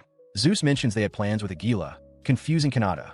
Rebecca then turns to him and whispers, asking if he happens to know of Lord Streamer. Kanata freezes, stunned by the direct question. A flashback to 3 minutes prior shows the group finding Kanata. Rebecca reveals that she is a fan of the streamer, and Zeus expresses his surprise that she is too. Alfana then quietly admits that during her few moments of rest at the church, just hearing Lord Streamer's voice calms her heart. Back in the present, Rebecca whispers to a flustered Kanata, asking if he and the streamer are one and the same. He is saved from answering when the focus shifts to Maria, who internally fumes that everyone is obsessed with the streamer, calling them cultists. It was this obsession that led her to observe Kanata's actions, and she now feels bringing her sword was the right call as his sins worsen. In the present, she is flustered, realizing that both Princess Alfana and the Saintess Rebecca are also listeners. When Alfana asks if she truly minds Kanata's actions, Maria can only stammer in response. She regains some composure, declaring that while she cannot forgive Agila, she also cannot forgive anyone who tries to sabotage another. Rebecca then turns the question back to Kanata, asking for his opinion. He suggests that even the streamer wouldn't want Agila to face harsh punishment, especially if he reflects on his actions. Rebecca points directly at him, pressing the issue. Before he can respond, a shadowy claw of immense power bursts from the ground, seizing Agila and yanking him into darkness. The group stares in shock at the empty space. Kanata cries out, wondering where he vanished, while Alfana confirms Rebecca's suspicion, stating she felt the power of an evil presence. In an instant, Agila finds himself on a desolate, lightning-scarred courtyard before a towering, dark castle. A horned woman, the demon Lord Shrauza, stands before him and asks if he is the streamer. Her muscular subordinate expresses doubt, noting that Agila's mana is too low to be the genuine article. Her expression darkens into a terrifying snarl as she looms over the petrified noble. She hisses that he dared to use the name of the one she loves, and for that sin, he must be prepared to pay the price. Agila can only let out a shriek of terror as she closes in. Meanwhile, back in the school garden, Kanata and his friends are still reeling. Rebecca expresses concern that it's not wise for a princess to get involved, but Alfana reasons that if a demon was responsible, they likely kidnapped Agila to confirm the rumors about the streamer. Kanata is taken aback by their sharp analysis. Their speculation is cut short as the demon Lord Shrauza materializes before them, casually holding the unconscious and battered form of Agila. She remarks on how embarrassing the situation is. As Kanata recognizes Agila's scent, he steels himself, determined to protect the girls. In response, Alfana and Maria immediately move into defensive stances. They place themselves between him and the demon, ordering him to stand back. Shrauza clarifies her intentions, explaining that her boss was angry about the impersonation and that she has come to return the pretender. She then addresses Alfana and Maria directly, acknowledging the animosity directed at her. The demon lord chuckles, her demeanor shifting entirely. She reveals that many demons, including the demon lord herself, are avid listeners of the streamer's broadcasts. She muses on how lovely it is to have a being who can connect both humans and demons. Turning her gaze to Kanata, she states she would more willingly accept him as the streamer than the pathetic imposter. He struggles to maintain his composure, desperately hoping his expression doesn't betray his panic. Alfana's mind races, questioning just who Kanata is, now that it's clear even demons perceive his mana as abnormal. Sensing the escalating tension, Maria steps forward, introducing herself as a government official and attempting to de-escalate by ending the conversation. Shrauza simply smiles, amused by the young lady's intervention. She departed in an unknown spheroid, leaving the group behind. While Princess Maria went to report the incident, Alfana slumped against Kanata, utterly spent from the day's events. Kanata, surprised by her sudden proximity, noticed how close she was. He sat with her for a moment before Maria returned, taking his hands to thank him for his help. She explained how happy it made her. Kanata, flustered, thought to himself that any man would protect a woman, but found the praise overwhelming. Though he couldn't see Alfana's face, he could still hear her soft breathing as Maria looked at him with admiration, telling him he was truly wonderful. A few days later, the consequences of the encounter became clear. Aguila, now completely transformed, frantically chased after Kanata and Maria, crying out for Lord Streamer to help him. After the incident, he had accepted all of the streamer's supposed ideals, made all of his family's crimes public, and was now vowing to rebuild his house to be fit for a true fan. He walked through town, pondering if the Demon Lord's ceasefire offer was genuine, when a voice called out to him. A mysterious, beautiful woman with dark skin and pointed ears stood before him. She shyly asked if he could guide her around the town. Kanata, taken aback, could only stare in surprise. In the bustling capital, Kanata takes in the sights, remarking on the interesting architecture and shops. His companion, a tall woman in a sun hat, notes his reaction and asks if this is his first visit to a human town. He confirms that it is, finding the capital truly fascinating. She apologizes for making him guide a self-proclaimed country bumpkin, but he cheerfully dismisses her concern, admitting he's happy to walk alongside a pretty girl. Internally, he thinks she's quite easy on the eyes. Flustered by the compliment, she offers to lead him to some of the town's nice hidden spots. They arrive at a walkway overlooking the city. As she leans on the railing, gazing at the beautiful scenery, her expression turns serious. She whispers to herself, lamenting that someone has been trying to destroy such a lovely view. Her somber tone gives Kanata pause. He senses a strange atmosphere emanating from her and bluntly asks if she is human. The question surprises her, but her shock quickly turns to delighted laughter. She finds his perception wonderful, admitting she thought the items from her subordinates would have hidden her identity completely. He presses the point, and she confirms his suspicion. She is not human. She glances around, noting that the hidden spot is conveniently devoid of other people and magic sensors. As a reward for seeing through her disguise, she declares she will show him her true self and lunges forward with blinding speed. An immense, dark aura erupts from her as she transforms. Her hat flies off, revealing sharp horns curling from her head. With Kanata caught in her grasp, she introduces herself as the humble demon, Shrauza. Startled but composed, he introduces himself as Kanata. Shrauza acknowledges his name, explaining that she has cut them off from the outside world with magic. In this isolated space, she states, he is the only one who can perceive her. She then asks for his thoughts on demons. Kanata recalls being asked this before and gives his honest opinion. He believes that despite the long history of conflict between demons and humans, it would be better if they could get along. He argues passionately that if someone dies in war, demons would surely grieve just as humans do. His words strike a chord with Shrauza. She agrees, confirming that demons do shed tears for fallen comrades.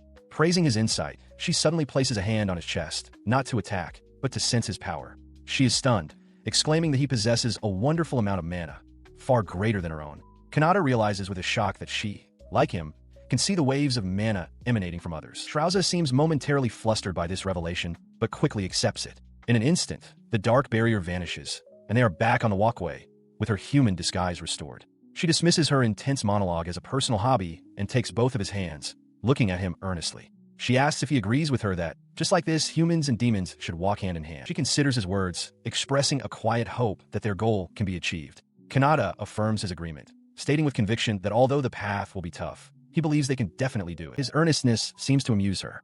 She recalls how he spoke of a peaceful future if they could coexist, a future she now hopes to witness. Her reaction leaves Kanata flustered, wondering if he misspoke. She then mentions another person who shares his views, a streamer. With a hint of excitement, she confesses to being a fan, explaining that this streamer's words were what changed her perspective. He had advocated for peace talks over conflict, a message that resonated deeply with her. Surprised, Kanata asks if this streamer is well known even in the demon world. She confirms his popularity, though she notes that the more stubborn elders are not swayed. Suddenly, she leans in close, startling him, and enthusiastically invites him to visit her world, promising she can get him in if they go together. After they promise to meet again, Shrauza vanishes in a burst of energy, bringing Kanata's unusual day off to a close. Back in his room, Kanata reflects on the day's events. He realizes he never suspected Shrouse's true identity, musing that no one in the human realm even knows the Demon Lord's true name. Deciding to end his stream a bit earlier than usual, he advises his viewers to get some rest before climbing into his own bed, exhausted from his unexpected role as a tour guide. He falls into a deep sleep, but his rest is not destined to be peaceful. Hovering silently above his bed is a mysterious figure clad in a dark coat and a plague doctor's mask. The intruder, Crow, observes the sleeping streamer and lets out a soft, ominous laugh. Kanata's day, it seems, was not over after all. A few days ago, a contract was struck. A young woman with reddish-brown hair confirmed to the plague-masked assassin, Crow, that she was the client this time. With a sinister smile, she asked if Crow remembered a certain man. The target was Kanata, the one she called the perverted noble who had been sent back to his home country because of Maria and Kana. Her request was simple. She wanted his head. Her face twisted with rage as she recalled the public embarrassment, vowing never to forgive him for making a fool of her. Crow accepted the job, noting from the file that the target was just a plain commoner in the capital. The job seemed easy. The target simply had poor luck. The client laughed, filled with vindictive glee, and told Crow she was counting on him. In the present, the true identity of the assassin is revealed. A young girl, the real Crow, lands silently on a city rooftop. She remarks to herself that it has been a while since she last visited this place. With her objective clear, she decides to begin her mission by gathering intelligence. Just 1 hour later, her reconnaissance was complete. It had been surprisingly easy. Her findings painted a picture of a kind young man. A student who had helped a woman from a pervert, saved his sister from a scammer, and was a regular customer at a local bakery. She conceded that he seemed like a good person, making the job feel painful, but she resolved that she had no choice but to proceed. Standing in a shadowed alley, she wrestled with her thoughts. The grim possibility of having to sell drugs again crossed her mind, but she pushed it aside, determined to continue her work as Crow. Her mind drifted to him, the streamer, an existence she knew only from across the screen, who had given even a doubtful assassin like her a reason to live. She saw a kinship between them. The streamer hid his true self, just as she, a young girl, hid behind the persona of Crow. This perceived similarity fostered a parasocial bond. Though she had only known of him by pure coincidence, as a fellow townsfolk, she never expected to grow so fond of him. Her thoughts mimicked his streaming style, as she mused about the rare jobs in this world. She recalled listening to his streams countless times, having fallen completely under his influence. During one such stream, he had brought up the topic of assassins, asking his audience if they knew of those who lived by such a trade. The subject was dark, and she was shocked that the person she admired was so well-informed about her world. He continued, acknowledging that assassins are feared, scorned, and used as convenient tools for crime. They hide in the darkness to eliminate their targets. Then, he dropped a bombshell. He thought they were pretty cool. From his point of view, the people in that line of work were interesting. The unexpected praise left her utterly stunned and speechless. Her heart fluttered. She adored him, finding his gullibility endearing. Shaking herself from her long reverie, she focused on the task at hand. She had arrived at the target's house. To her surprise, a window was carelessly left open. As she prepared to slip inside, she whispered a silent apology. "Forgive me, Kanata." She entered the room, only to find Kanata awake and tying on a headband. He turned, startled by her presence. Before she could make a move, he announced it was time for his stream to start. With a swift kick, he sent her flying back out the window, casually stating he needed to close it so no one would hear. The would-be assassin was left outside, stunned, as her target began his broadcast. He began his stream, completely oblivious to the figure just outside his window. But in that moment, whether through an assassin's keen eye or the profound intuition of a devoted listener, Crow realized the truth. Kanata and her beloved streamer were one and the same. Her professional instinct screamed that she couldn't let him notice her, not even for a moment. She resolved to not even blink, even if she started bleeding. Yet, the fan within her was overjoyed, thrilled to finally see him in person and listen to his stream live. As she grappled with her conflicting emotions, Kanata casually asked his audience for any food recommendations. Elsewhere, Prince Aguila chuckled to himself, remarking that he'd heard the assassin Crow was quite brutal and imagining she was making her targets suffer immensely. The reality, however, was far different. Crow was blissfully enjoying what she considered her first live, public recording session, hanging upside down just outside the window. Inside, Kanata's attention was drawn to a message from the nameless princess. This continued without rest nor sleep. Even the legendary Crow eventually grew tired. She had stayed in Kanata's room, watching over him until exhaustion finally claimed her. He slept peacefully, only stirring slightly in the night. His eyes shot open, and a scream tore from his throat. A small, unfamiliar girl was standing right there in his room, a faint, unsettling smile on her face. Leaping from his bed, he pointed a trembling finger at the intruder. "Who are you?" he demanded. "Why are you here?" But to his question, Crow seemed to have a different priority. More so than the failure of her mission, she was simply happy that Kanata had finally seen her. With absolute, unwavering confidence, she prepared her answer. She gave a cheerful wink. "It's a pleasure to meet you, Lord Streamer," she began, declaring herself to be a normal, unsuspicious person. Kanata could only stare in disbelief before roaring back. "And you think I believe that?" From this day forward, his life as a streamer would be thrown into chaos, though he himself had no reason to know this yet. Kanata is stunned as the young assassin who followed him home, Mira, reveals herself. He internally panics, realizing she knows his identity and everything about him. She pleads with him to believe her, declaring that she is a fan. With a bright smile, she formally introduces herself as Mira, adding that she also goes by the name Crow. He stares at her, then glances at the discarded plague Dr. Mask on the floor. He hesitantly asks if she is the bird, the legendary assassin. Mira cheerfully confirms that it's her, a fact Kanata finds utterly unbelievable. His mind races, questioning why such a notorious figure would sneak into his room to watch him sleep. With unnerving intensity, she repeats her reason. It is because she is his fan. Kanata realizes with a grimace that this conversation is going nowhere. He wonders aloud if he is the cause of her troubles, and she immediately confirms it. This strange turn of events is nothing like his previous life. Misinterpreting his distress as rejection, Mira's expression hardens. Stating that she understands, she bids him farewell and draws her short sword. As she moves to end her own life, Kanata lunges forward, shouting for her to stop. She ignores his plea, calmly stating that she will die now as she presses the blade to her throat. He grabs her, frantically demanding to know what is wrong with her and if she was truly trying to die. She replies with chilling simplicity that it is because she caused him trouble. He orders her to put the sword down. Her expression remains unervingly placid. She explains that if he thinks of her as a nuisance, then she clearly has no value as a living being. The declaration sends a shock through Kanata, whose heart pounds in his chest as he collapses to his knees. He remains on the floor, utterly overwhelmed. He realizes her obsessive mindset is so extreme, far beyond any label he can think of, that the sheer weight of it makes him feel like crying. Struggling to process the situation, he runs a hand through his hair, admitting to himself that this isn't what he wanted and that he can't think straight. He acknowledges that, in a way, her current state is his fault. He grabs a glass of water and takes a quick drink to steady his nerves. Turning back to the kneeling girl, he issues a simple command.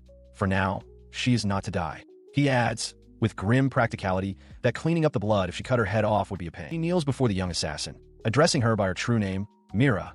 Exasperated, he questions her state of mind, but she misunderstands his concern, offering to take her life somewhere else. He quickly clarifies that her location is not the problem. In response, she leans in close, her expression earnest. She points out that he is now the only one who knows her true name and then asks a chilling question. Since he knows her identity, does that mean she will now be killed? He remains unconvinced, doubting she is the infamous assassin at all and demanding proof. After a moment's thought, she boasts of her skill in presence concealment, but then her train of thought derails. She furiously asks who else might be targeting him, offering to eliminate them immediately. He realizes with a sigh that this conversation is going nowhere. To demonstrate her skill, Mira suddenly vanishes from sight. Kanata stands alone in his room, utterly baffled. He looks around, searching for any sign of her, noting that he felt no magic whatsoever, and concluding her disappearance was not the result of a spell. He stares at his own hands, trying to comprehend what just happened. A disembodied voice, Mira's, calmly states that she is standing right in front of him as a faint, shimmering distortion appears over his hand.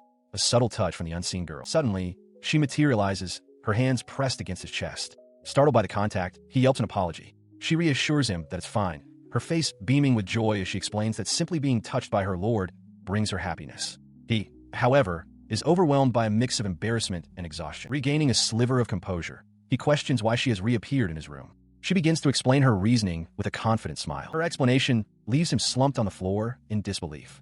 She cheerfully states that while her actions could get her killed, the result, being close to him, makes her incredibly happy. He can only stare, horrified by the twisted logic of this world. He cautiously asks if this means she no longer plans to kill him. She reacts with explosive certainty, shouting that she would absolutely never harm him. In fact, she declares she would rather protect him and is now targeting the very person who hired her in the first place. Her declaration causes her to pause, recalling that her original mission was, in fact, to kill him. She begins to curse the client who gave her the order. The scene shifts to a later time, where Kanata sits at a desk in a classroom, wondering when his lessons will end. Outside the window, Mira watches him intently, marking the second day of her new life as a stalker. Elsewhere, the consequences of Mira's defection become clear. Amidst the wreckage of a room, a figure in a plague doctor's mask sits stunned, a teacup still held in their hand. From outside, a furious voice bellows, branding the defeated operative, Crow, a traitor. Having returned to Kanata's side, Mira grins with childish delight. He gives a confident thumbs up, seemingly addressing an unseen audience, apologizing for the delay. She concludes her report of the events with a cheerful summary, adding a gentle, yet unsettling, request that they avoid needless killing in the future. He processes her words, internally weighing her reliability as a bodyguard against the sheer terror of having her so close. His thoughts are cut short as he notices his communication terminal on the desk begin to light up. Reaching for the device, he wonders if the letters he had requested have finally arrived, hoping the distraction will help him calm his nerves. He stares at the glowing screen in confusion as an unfamiliar voice emanates from it, addressing him with a startling title. My lord. The screen then flashes with a bold, damning message. Streamer, you are a mass murderer. Kanata freezes, his eyes wide with shock. The message continues, declaring his sins unforgivable and accusing him of using heinous means just to become famous. The message explains its reasoning. To project one's voice over such a great distance would require an equally large amount of mana. It posits that the only way to gather such power is to draw it from a large number of humans, concluding that he would be dead if he had attempted it alone. A silhouetted figure appears on the screen, their voice laced with accusation. They demand to know just how many lives the streamer has taken and how much suffering he has caused to achieve his current position. The message concludes with a solemn, unwavering vow from his accusers. They declare they will never forgive him and that they will, without fail, smite him down. He stood frozen, the words on his terminal echoing in his mind, wondering what the sender could have possibly meant. Nearby, Mira considered the implications of the accusation, realizing that such a rumor could spread like wildfire in just a few days. His mind raced to defend himself, insisting internally that he was only using his own mana for the streams. But his frantic thoughts were interrupted by a strange sight. Mira was kneeling by his bed, pressing his pillow to her face and deeply inhaling. So this is my lord's scent, she murmured to herself. A wave of exasperation washed over Kanata. This was going to be a pain. He couldn't believe this was happening to him, reflecting on how, in his past life, similar baseless rumors would lead to celebrities being saddled with bizarre reputations. As he grappled with this thought, Mira suddenly appeared at his side, looking up at him with concern. My lord, she asked, what happened? Her question went unanswered. Pushing aside the threat for a moment, he pointed an accusatory finger at her. Hold on, he demanded. What did you do to my bed earlier? Mira simply tilted her head, feigning innocence. Whatever could you be talking about? In the world of ataraxia, the title of streamer had become a name of great renown. The unique culture of streaming he introduced had steadily spread among the populace. However, many who were charmed by his values and beliefs had developed an obsessive devotion, becoming what could only be described as Yandere listeners. His influence had brought about sweeping societal changes, the betterment of discrimination based on profession, the destruction of bandit guilds, a ceasefire with the demons, and the release of slaves. His power to move entire countries with a single word was envied by many. Among them were those who, in their own way, were now trying to perform similar streams. Meanwhile, in a small country near Rogias, within the estate of the noble Sendai household, a young woman collapsed onto the floor. She cried out in pain, lamenting that there was nowhere near enough mana. She and others like her pleaded for forgiveness, unable to go on. A man grabbed her by the hair, lifting her head and roaring that every single one of them was worthless. He, Master Rikpa, sat lounging in a chair, questioning why he had even bought such ungrateful cretins. An elderly attendant approached, reminding his master that, as he already knew, mana was as valuable as blood to them. The attendant continued his report, stating that this was the last batch of slaves, and there were none left to provide mana. He advised against draining them to their limits, as they would die, needlessly increasing expenses. It would be best to let them rest. Rikpa cursed the kingdom's princess for enacting new laws against slavery, making it difficult to acquire new stock, but then smirked, declaring his own success. A guard then approached, and Rikpa confirmed with him that they had successfully captured an SS rank adventurer the day before. He scoffed at the idea of treating the slaves nicely, ordering them to be returned to their cells to rest. He then turned to his attendant and asked for a status update. The old man, reviewing a clipboard, reported that the captive had enough mana for 5 minutes of streaming time. Inside a large capsule, the adventurer Akuta floated in healing water, recovering from his travels. He stared at the device in his hand, his eyes wide with disbelief. 5 minutes. He couldn't comprehend how the streamer could possess enough mana for such a broadcast. His frustration erupted. He shot up from his seat, roaring that it was impossible for one person to have enough mana for an entire night stream.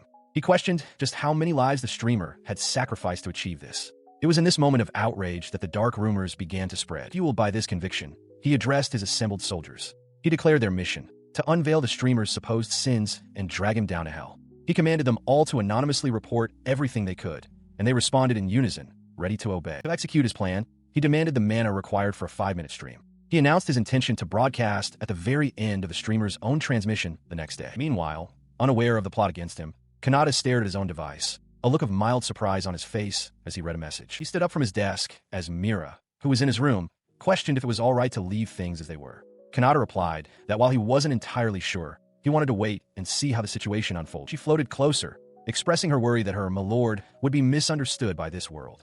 Kanata, rubbing his neck, noted how she was just hanging around and wondered aloud when she planned to go home. Suddenly sporting a pair of glasses, Mira offered to take care of his pain, assuring him there would be no killing involved. Kanata could only question where the glasses came from. He vehemently rejected the idea. Undeterred, Mira then proposed a more gruesome alternative, selling their organs. Elsewhere, Maria and her friends watched a broadcast on their own devices. Seeing one of them eagerly licking the screen, Maria sighed to herself, lamenting her mistaken belief that all of her fans were gentle people. Clearly, they were not. Back in his room, Kanata decided he needed to go for a walk to cool down. Mira immediately volunteered to join him. He agreed, on the condition that she remain unseen. When he asked what she wanted in return, she simply replied that taking her along was payment enough. He stretches under the full moon, enjoying the cool night air. Beside him, Mira flushes, clenching her fists and defensively insisting she is not a stalker. His moment of peace is interrupted by a sudden vibration from his phone. A broadcast has begun, a voice derisively addressing the fools, mindlessly enjoying the streamer's antics. The speaker, Rikba, promises that within 5 minutes he will teach everyone the truth about the streamer's evil deeds. Across the city, citizens stop and listen to the broadcast on their own devices. Murmurs spread through the crowd as some begin to wonder if the accusations are true. Even Alfana, Akuta, and Rebecca listen with growing concern as the idea that the streamer kills so many people begins to take root. Elsewhere, Maria stares at her screen, her initial confusion turning to wide-eyed shock. The words, really, escape her lips as the gravity of the slander sinks in, her expression hardening with disbelief. Her shock gives way to explosive fury. With a furious cry, she declares there is no way he would ever do such a thing, shattering her device in a powerful grip. The broadcast's reach extends even further. Lady Shrauza listens to the same accusations, her face contorted in a silent, menacing rage as she glares at the source of the broadcast. Back on the rooftop, Kanata calls out to Mira, sensing her distress. She remains silent, trembling with a barely contained destructive impulse, realizing that his presence is the only thing preventing her from annihilating everything nearby. Meanwhile, Rikpa meets with an unknown individual. The nobleman, unaware of the forces he has provoked, has metaphorically stepped on a sleeping tiger's tail. His new contact speaks, asking for a favor and acknowledging the dangerous path they are now treading together. As his friends Akuta and Zeus depart for the day, Kanata sits alone on a campus bench, pondering his next move. Elsewhere, a clock ticks, signaling the start of lessons. Nearby, he overhears Maria and her friend discussing his stream from the previous day. They question the rumors of him killing people and express disbelief that anyone could possess such a vast amount of mana on their own, noting the significant impact his broadcast is having. Later, in class, he reflects on the many inquiries he's received about how his streams work. He has consistently evaded the questions, feeling his only real explanation would be the unhelpful truth. He could do it simply because he is who he is. He possesses a unique power, a gift from his reincarnation, infinite magical energy. This allows him to cast high-level magic repeatedly without concern for mana consumption and renders him immune to energy-draining abilities. However, it also means that a moment of carelessness could result in him drastically overpowering everyone around him. He resolves that it's best to keep this ability a secret to avoid complications. As long as he can continue his streams, he is content. Walking through the school halls, he worries that conspiracy theories about him might be escalating. Suddenly, he is startled by the abrupt appearance of the assassin, Mira. She apologizes for the delay. She presents him with a letter, stating she did her best to gather the information he needed. Visibly flustered by her proximity, Kanata asks her to give him some space, much to her confusion. He thanks her for her work, but gently requests that she refrain from using violence. Mira blushes, admitting she had to use a bit of force, but affirms that if it is an order from him, she would be willing to do anything. The praise is too much for the assassin. Overwhelmed at being thanked by the one she calls Lord Streamer, Mira loses consciousness and collapses from exhaustion. Kanata can only watch in surprise as she falls asleep on the spot. He opens the document she provided. The intelligence points to a noble from the Rogia's kingdom, a small and distant country, as the one pulling the strings. He reviewed the documents, realizing the situation was far worse than a simple rumor. An entire organization, born of envy, had formed against him.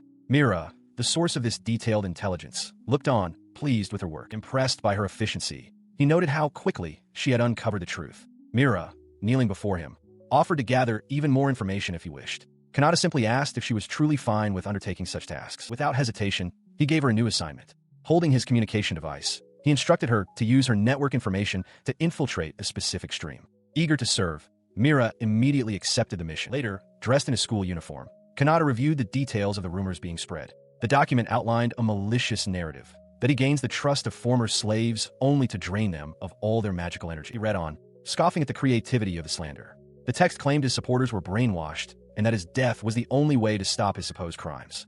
As he absorbed this, Mira departed on her new mission. His composure finally cracked. Slamming his fist against a wall, he let out a bitter laugh. He was furious that their selfish assumptions were now targeting not only him, but his listeners as well. Meanwhile, in the demon realm, Kanna flew into a destructive rage over the rumors, forcing her comrades to restrain her. Lady Shrauza watched calmly, noting that the repair costs would be significant and that, for now, the number of listeners who believed the slander seemed small. Back at the academy, Kanata walked through a courtyard, overhearing a group of students that included Maria. They discussed the rumors, wondering aloud if they were fake, though one admitted the slander was frighteningly plausible. He now understood just how far the lies had spread. He found a quiet place to sit, contemplating the situation. He knew he needed a simple way to resolve the misunderstanding, as his words alone would not be enough. Ignoring it would only allow the problem to fester. Then, an idea struck him. Looking at his audio-only streaming setup, he realized he could show his hands during a broadcast. He thought that mimicking the school entrance exam in this way might be the key to changing everything. The key to his plan was an item Maria recognized instantly. It was the mana measurement orb from the entrance exam, a device used to classify a person's magical capacity. She realized he would need one of them. He knew that if he could use it on stream for all his listeners to see, it would serve as undeniable proof that he was broadcasting using his own power. But as he sat alone on a campus bench, the reality of the situation weighed on him. The orb was expensive, not something that would be casually lent to an ordinary student. From a distance, Alfana and Maria watched him, sensing his distress. Watching him, Maria remarked that he was just like her. Alfana understood, asking if she meant the lying Lord Streamer. Maria clarified her point. She understood Kanata's desire to purge this world of sinners, a goal she shared. Their decision made, the two approached, their voices calling his name and startling him from his troubled thoughts. He quickly stood to face them, acknowledging Princess Maria and Alfana with surprise. Alfana looked at him with concern, asking what was wrong, though she added that he didn't need to explain for her to understand. Internally, she felt a powerful urge to help, realizing she had to be careful not to lose herself in her feelings for him. She reminded him of his own character, recalling moments where he had helped others in need. He was, she affirmed, a person they could trust. Because of this, she extended a hand, making a formal offer. Now that he was the one in need, they would lend him their help. She urged him to share his burden with them. Her reasoning was simple. It just so happened that they were born blessed with power and influence, resources they could now use on his behalf. She continued her plea, explaining that their power and resources must be used to help those in need.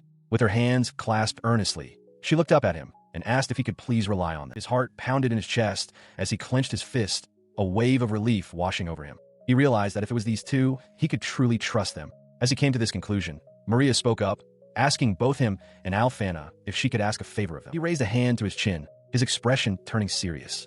He apologized, stating that before they proceeded, there was something he had to tell them. He confessed that he is a streamer. Alfana and Maria stand frozen, their eyes wide with shock as the revelation settles. Nearby, Kanata fidgets nervously, his arms crossed. He worries that his confession was too sudden, doubting they would even believe him. He mutters a quiet apology for the abruptness. His thoughts are interrupted by Alfana, who calmly states that she has known all along. A stunned Kanata asks how long, and she explains it was since they first met, recalling a small wound she had seen on his right hand. She continues, clarifying that right after their meeting, she saw his hands during his dream, and the connection became obvious. The realization dawns on Kanata. Suddenly, Maria erupts, her face a mask of horrified understanding. The truth finally hits her. Kanata is Lord Streamer.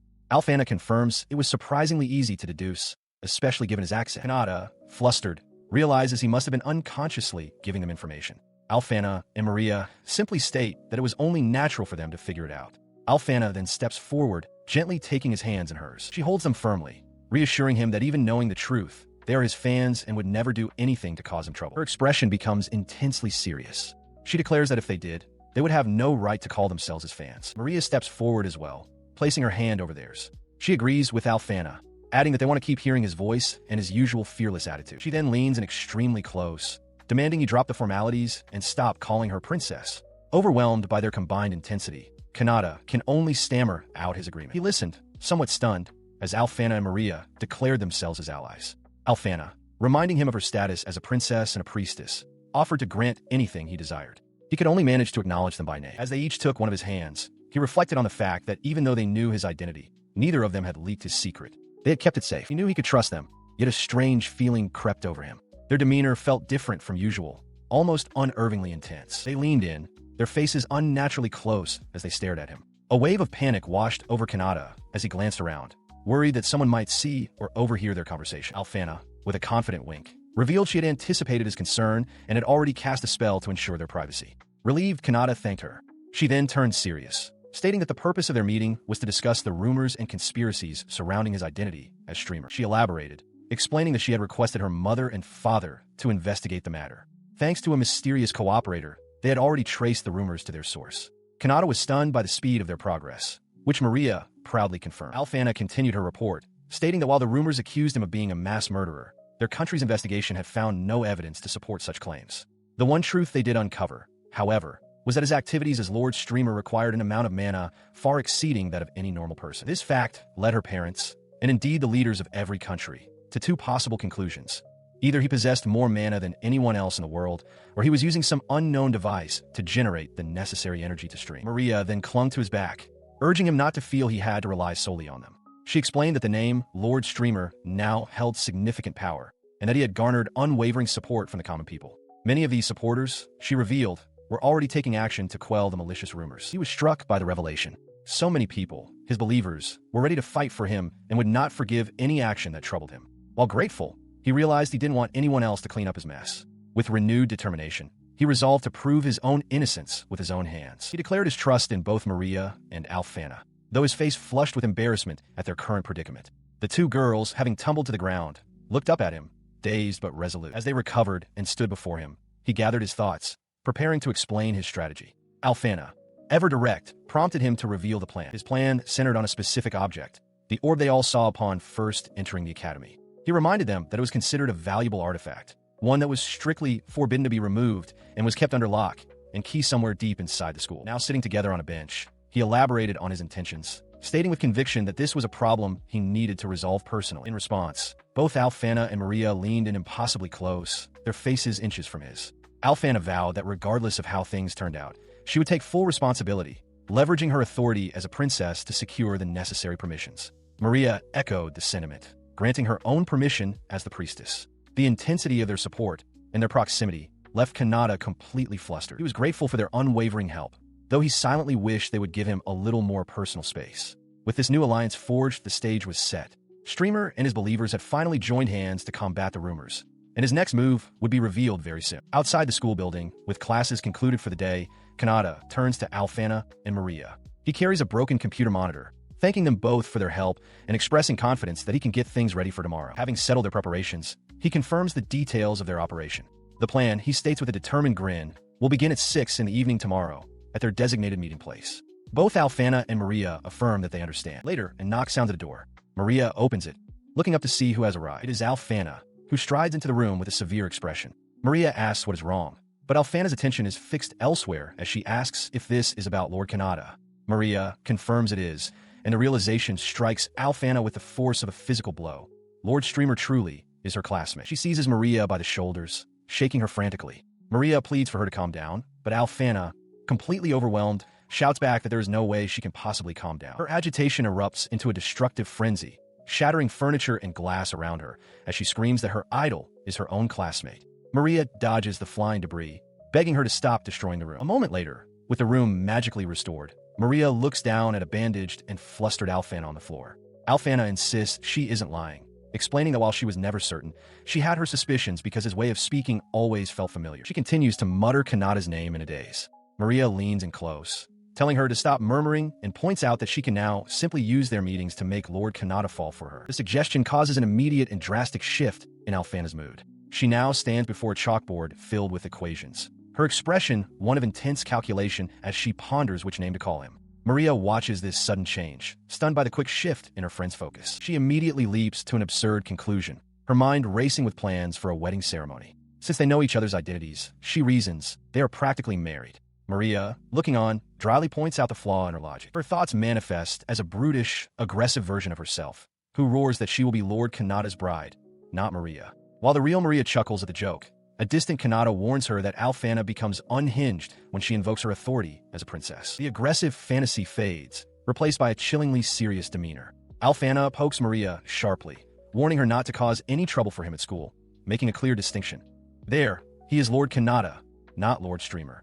She vows not to forgive Maria if she interferes, a look of intensity on her face that Maria has not seen in a long time. Her intensity reminds Maria of their childhood, specifically a time when Alfana, looking feral, admitted to replacing Maria's alarm clock with a bomb when they were 5. A younger Maria can only apologize for some unknown transgression. Returning to the present, Maria urges Alfana to think clearly. She reminds her that even after the current situation is resolved, the two of them will be the only ones who know his true identity. She continues, explaining that this gives them an advantage over all other fans and allows them to provide him with direct support from now on. The logic of this statement finally breaks through Alfana's obsessive haze. This is the core of their advantage. The number of listeners who currently know the streamer's real identity is incredibly small. The group consists of Kanna, Maria, Alfana, and Rebecca. Meanwhile, another of those few listeners, the demon Lord Shrauza, stares at her monitor in shock and dismay, wondering why there's no stream scheduled for the day. Back in the room, Maria agrees with Alfana's new understanding. They will support him from the shadows in any way they can,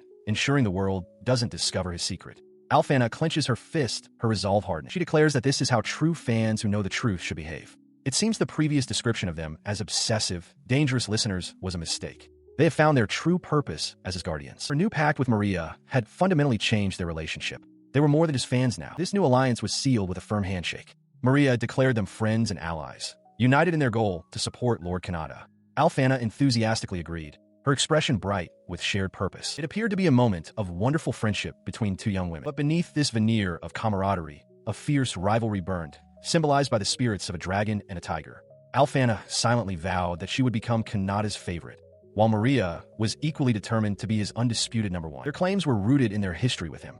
Alfana asserted she was the first to recognize his talents, but Maria countered, boasting she was the first in the world to know the streamer's true identity. Any notion of simple friendship was a misjudgment. They were now driven by a possessive, all-consuming fervor. Returning to the matter at hand, Alfana held up a small device. She noted that Lord Kanata was busy preparing for the coming revolution and wouldn't be streaming. Confirming that Maria was as much of a fan as she was, Alfana proposed a plan: to use his archive streams to raise their morale for the next day. Her eyes glinted with approval. Maria agreed it was a good idea, adding that with no classes scheduled, simply bracing themselves would be insufficient. The competitive spark reignited instantly. Alfana asked which archive stream Maria had in mind. Maria accepted the unspoken challenge, confidently specifying the stream where he conducted a question-and-answer session while affecting a cool demeanor. As they prepared to watch, the device played a recording of Kanata's voice, a charismatic and playful invitation echoing from the small speaker. "Say, you guys, how about you all become mine?" Followed by a lighthearted laugh. As his voice filled the room from the small device, all restraint vanished. Maria, fist punching the air, roared her adoration for Lord Streamer. Alfana, overcome with emotion, contorted on the floor, joining the chorus with a fervent cry of "We love you." Having lost all need to hide their feelings, their passionate screams echoed through the night. From Kanata's perspective, the plan is set. Maria and her friends confirm their meeting for the following day at 6 in the evening. He clenches his fists, filled with anticipation. Even if it's all a misunderstanding, he can't wait for the special stream tomorrow to resolve it. To do that, however, he must first prepare. His preparations hit an immediate snag. A teacher stands guard at the school gate, adamantly refusing to let any students out at this hour. Kanata realizes that, as a normal student, he has no hope of convincing the man to let him pass. He wonders if there is anyone who could get past the guard. As the thought crosses his mind, Mira suddenly appears, clinging to his back. Startled, he asks how long she's been there, but she simply replies, "Did you call?" Now being carried through the night sky, he looks up at his companion with a determined grin. Mira asks what he needs from the capital so late, and he explains that there's a certain adult whose help he requires. He arrives on a rooftop where Kanna has been waiting. She tells him she's ready to get down to business, but a flustered Kanata quickly clarifies that's not the reason for his visit. He urgently requests an introduction to someone who can make an outfit for him quickly, offering to pay any amount. He stresses that the person must be discreet. Understanding immediately, Kanna assures him not to worry and promises to write a map for him right away. With Mira now sleeping on his back, he spends the entire night visiting various shops in the capital, including an armor smith. They continue their errands until the sun dawns, with only an hour left before the scheduled meeting time. He finally arrives at the location Maria specified, a grand, castle-like structure. He stares up in disbelief, wondering if they can really borrow such a place for a simple stream. Inside, dressed in a finely made suit, he expresses his satisfaction with his ally's work. He inspects his new, detachable streaming camera and prepares for the broadcast. Just as he thinks he's ready, a knock sounds at the door. He bids them enter, knowing the real challenge is about to begin. He finds himself with Alfana and Maria, both of whom are trembling with nerves. He reminds them that they didn't have to show up, but they protest, insisting that their presence will make it less likely for anyone to discover he's a commoner. This situation was the result of their meeting the previous day, where he had considered revealing himself. During that conversation, he had realized his proposal would expose him as a student living in the school dormitories. Alfana confirmed that she had already deduced as much just by looking at his hands, much to his dismay. In response to his predicament, Alfana offered a solution. He could use her secret villa for the stream.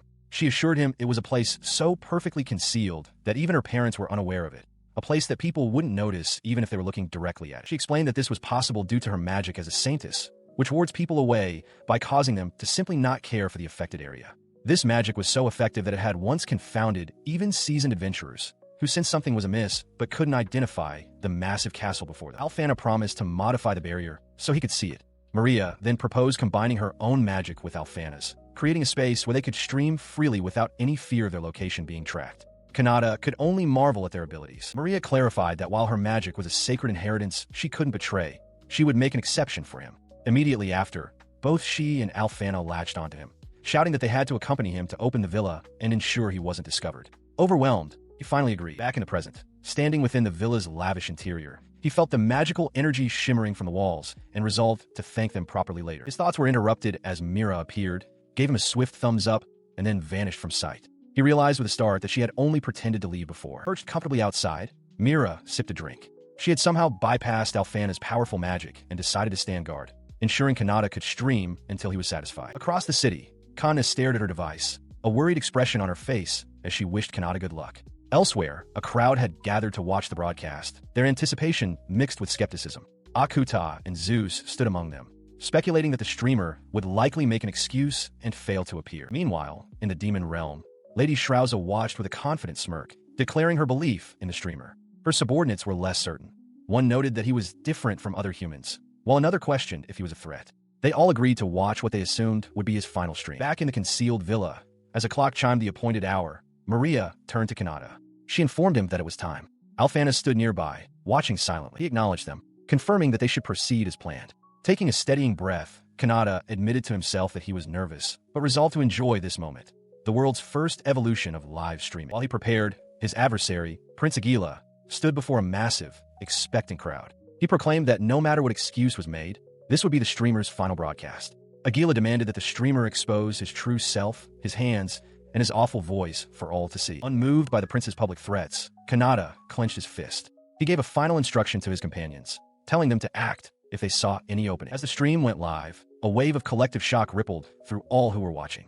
From Kana to Lady Shrauza, from Prince Aguila to the king himself, a single, unified cry of disbelief erupted. The source of their astonishment was the figure who appeared on screen. It was not an unmasked commoner, but the streamer in his full, helmeted persona, greeting his listeners and asking if they had been waiting for him. His confident greeting echoed out to the world. And just like that, the curtains began to fall on what would be called the short-lived legend of Streamer. On screens across the land, the masked figure known as the Streamer makes his grand entrance. He greets his audience, asking how he looks, but stating they'll have to forgive him for not showing his face. His unique manner of speaking and moving captivates his viewers, including Akuta and Zeus, who watch in utter amazement.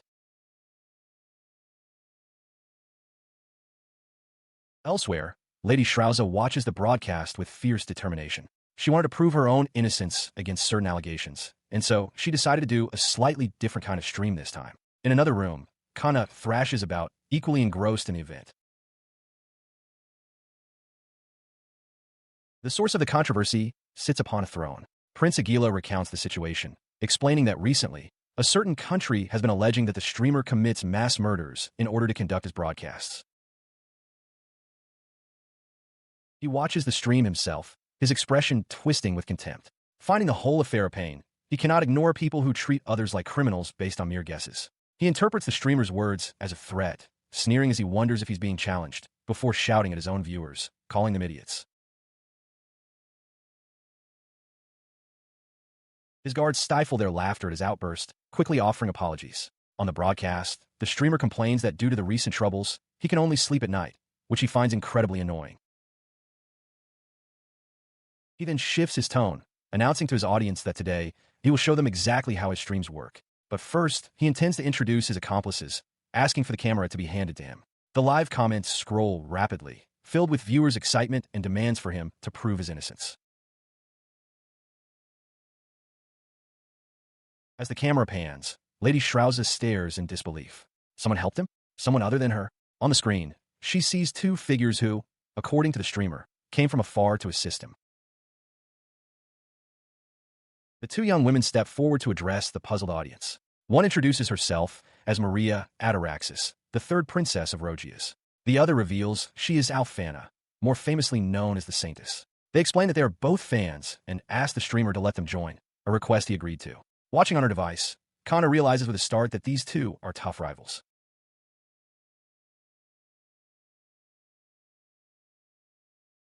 Alfana immediately takes command.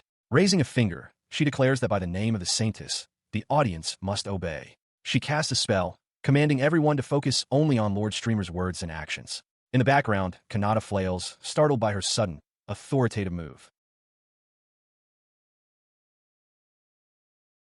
He quickly recovers, giving a thumbs up to the two women and thanking them. As the audience comments on focusing and not judging by guesses, Kanata decides it's best to hide the comments in the archive for now, muttering to himself about the absurdity of the situation. Elsewhere, Prince Aguila clutches his head in frustration. The streamer's words echoed in his mind, creating a fog that made it impossible to concentrate on finding the man's true identity. His followers could only offer their apologies for the situation. Meanwhile, during the broadcast, the masked streamer prepared for his next demonstration. He turned to the Saintess, announcing that it was time for the main act, gesturing towards an object on a nearby table. He then requested that the princess bring the item forward. As she complied, he explained to the audience that the device was an orb designed to measure the amount of mana a person possesses. He boldly declared that his own mana was infinite, allowing him to power his streams without any assistance, and that he would now prove it. To provide context for the viewers, the Saintess added that the orb's ranks are based on color and intensity, noting that her own SSS-ranked mana shines with a gold light. The crowd, including a stunned Aguila, reacted with utter disbelief at the claim of infinite power.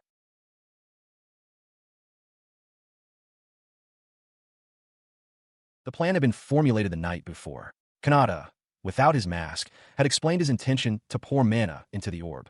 He acknowledged that some might dismiss it as a trick, which the Saintess agreed was a risk with such a simplistic method. However, Kanata was confident that having both a princess and a Saintess present to vouch for him would convince anyone.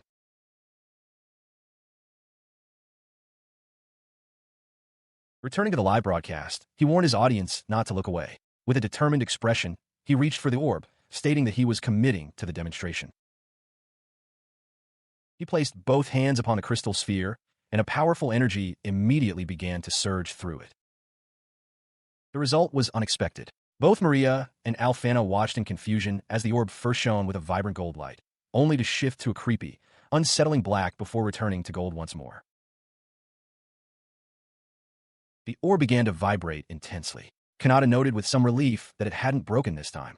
The Saintess, however, looked on in shock, realizing that his infinite mana was actively trying to break free from the confines of the orb. She had never witnessed such a phenomenon. Suddenly, the orb lifted from its stand, floating in midair and shining with the light of a rainbow. All three, Kanata, Maria, and Alfana, stared in astonishment. Maria cried out that it was floating, while Alfana remarked that she had never seen it produce such colors. The orb then shot away like a comet.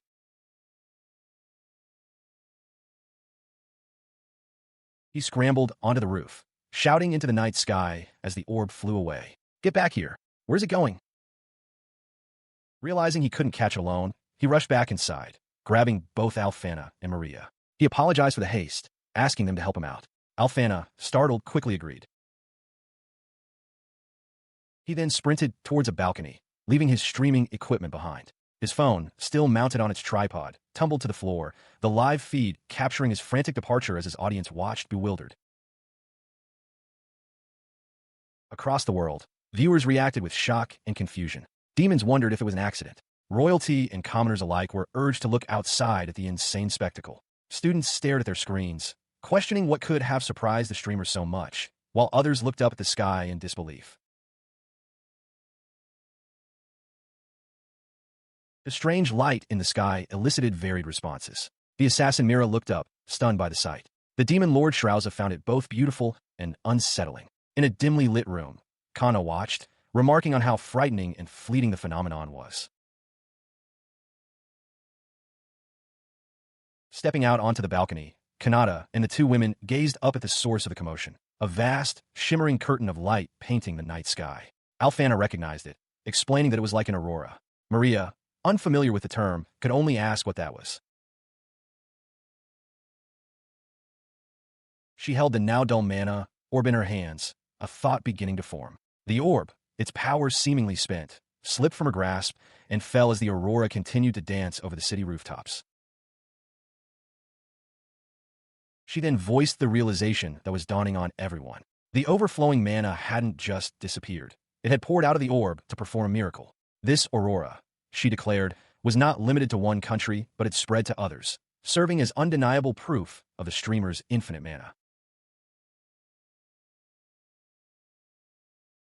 Her words resonated with the public, who now saw the event not as an accident, but as a divine miracle. They began to wonder if the streamer was some kind of divine messenger. However, in their awe, they overlooked one crucial point.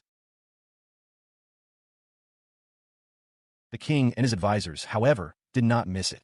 As the sky returned to normal, the king noted with alarm that in their world of ataraxia, auroras were a phenomenon that simply did not exist. He concluded that they couldn't possibly win against the streamer, who had, in short, completely messed up the natural order. In the demon realm, the reaction is split. Prince Aguila collapses in despair, clutching a device and muttering that it's all lies, convinced the streamer has stolen mana from his slaves. He pleads for help, believing they shouldn't fight a god. In stark contrast, Lady Shrauza and her attendant Kikiki raise their arms in triumph, declaring that the spectacle was entirely worth it.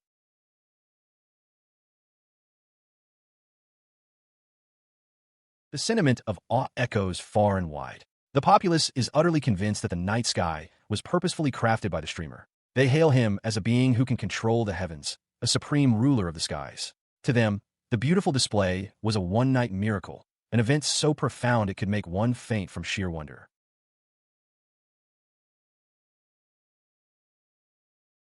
This fervent adoration is directed at a bewildered Kanata. Alfana, Maria, and even the young assassin Mira now look upon him with intense devotion. Alfana and Maria pledge to follow Lord Streamer for the rest of their days. Kanata, holding his own device, can only sweat in disbelief, thinking to himself that they are overreacting quite a bit.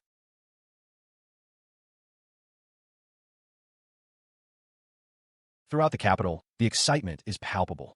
Citizens wave flags bearing the streamer's symbol, eagerly wondering if he will broadcast again today. The king, standing beside a noblewoman, observes the scene with a placid smile. He remarks that he is glad to have lived long enough to witness such a thing, as the aurora was like a divine miracle, marking the birth of a new legend.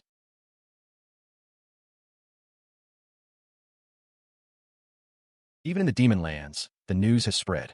A three-eyed demon asks a goat-headed companion if they are tuning in as well.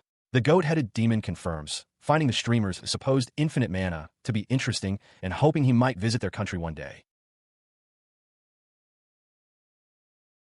Back in his room, Kanata rests his chin on his hands with a weary smile. He reflects on his sudden rise to fame, thinking to himself that becoming this popular is quite an honor, but his thought trails off, hinting at the immense pressure that comes with it. His exhaustion is profound. He hasn't been getting any sleep due to the constant travel between the capital's student dorms and Maria's estate. As he tries to rest, his peace is shattered by the excited shouts of students just outside his window, marveling at how the streamer's divine miracle lit up the sky and begging him not to deprive them of sleep during their breaks.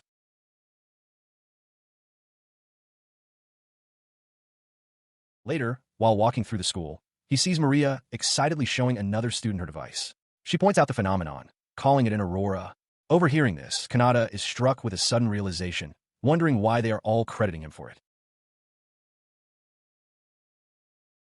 He puzzles over the term divine miracle, recalling that in his past life, auroras were a known phenomenon that had been around since before the Common Era. The disconnect between his worlds is stark. Nearby, Mira is fast asleep on a bench, completely drained and unable to move, a testament to the exhaustion they both feel. The burden of this fame falls heavily on his companions. A crowd of students swarms Alfana and Maria, bombarding them with questions. They desperately want to know what Lord Streamer was like and what they discussed. Maria tries to push through the throng, insisting she has official business, but the students press closer, begging for any behind-the-scenes details.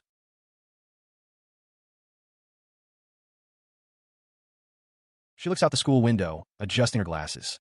With classes about to begin, she reflects on her debt to her friends, resolving to find a way to thank them properly. Waving to someone outside, she bids them farewell until the following week.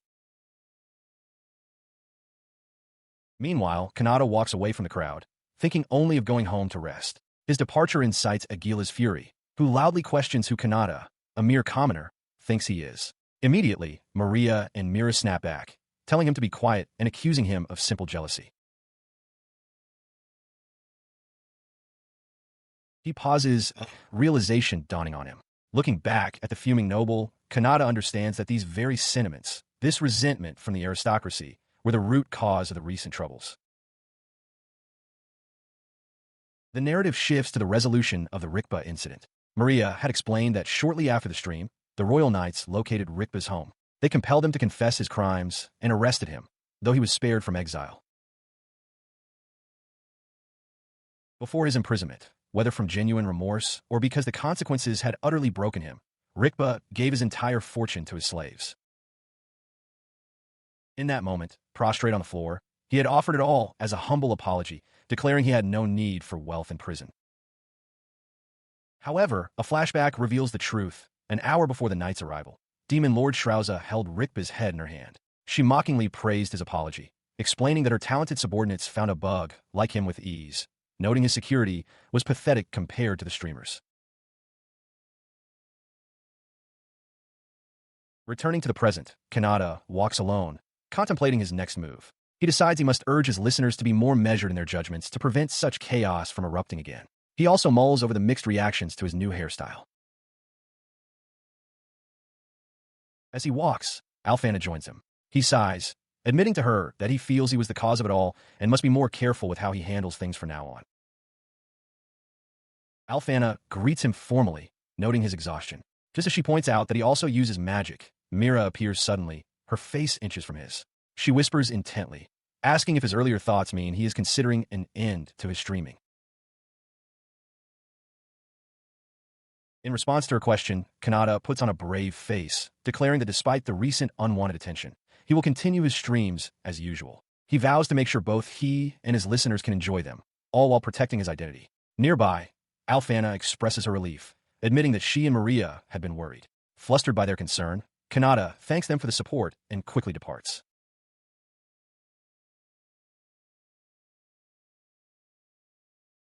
As he leaves, Alfana watches him with a thoughtful, intense expression. She muses that those two are too good to be mere friends with her, strengthening her resolve to support him even more from that moment on. Later, he returns to his room, announcing his arrival into the seemingly empty space. Wondering where Mira could be, he dismisses the thought that she would be waiting for him, only to look down and find her prostrated on the floor. With her head bowed, she loudly asks how she might be of assistance. The shocking sight sends him stumbling backward onto his bed in alarm.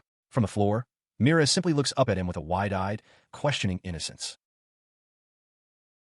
He demands that she go home, asking if she plans to become his stalker. In response, Mira leaps up cheerfully, announcing that she's retiring from her job as the assassin known as the Crow. When Kanata asks what she'll do for work, she explains that she simply wished to guard him. Her reasoning leaves him utterly baffled. He questions her logic aloud, wondering why she would say things that pique his curiosity. The absurd situation makes him briefly imagine his late father watching proudly from heaven.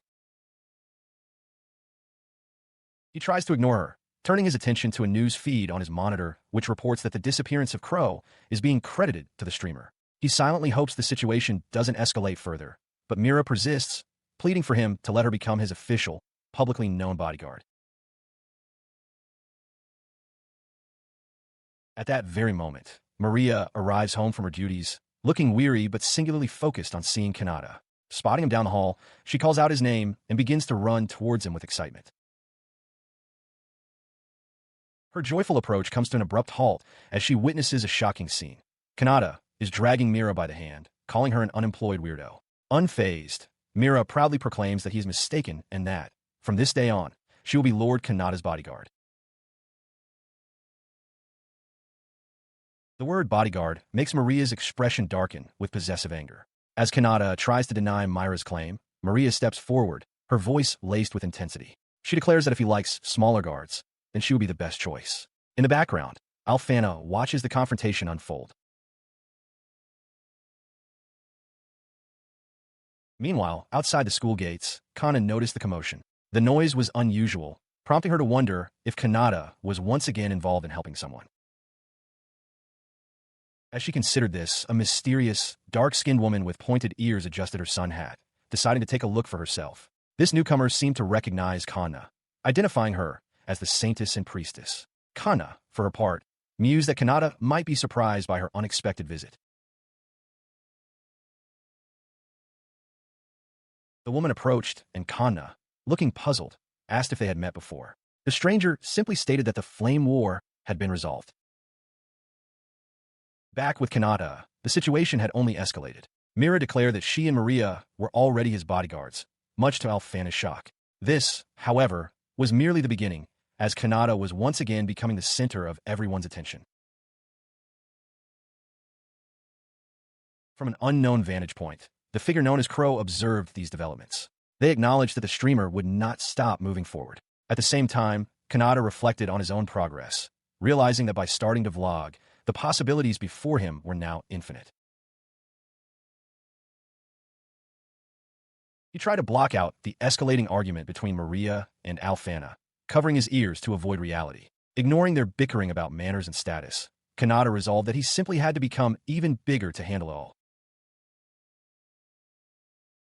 High above, in a celestial realm, an angelic figure watched over the scene with a joyful smile. She was the one guiding Kanata, blessing his future. The concept of reincarnation was a special one for him, and she was observing from heaven. She then cleared her throat, a hint of embarrassment on her face. The idea of heaven seemed to amuse her. The goddess admitted she had been watching him the entire time, finding his antics entertaining. She found him truly interesting, confessing she hadn't expected him to use the mana she gave him for streaming. Despite a particular line he used about the goddess, she was eagerly looking forward to his stream that night, revealing At's shirt emblazoned with his face. Back on the ground, Kanata sighed in exhaustion. He announced to the assembled group of women, Maria, Alfana, Mira, and the newly arrived Kanna and mysterious elf, that he was wiped and needed to go home to prepare. They all watched him depart.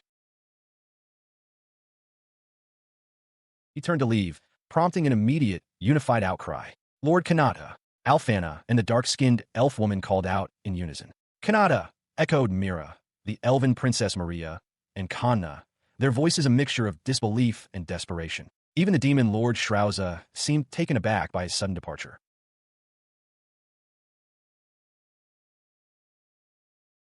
Their calls turned into a frantic pursuit. He continued to walk away at a steady pace, but behind him, a chaotic scramble erupted as they all tried to catch up. Mira launched herself through the air, while the dark-skinned elf ran, so hard her hat flew from her head. Both Princess Alfana and the elf Maria reached for him, their expressions pleading as Kanna stumbled, crawling desperately to keep pace.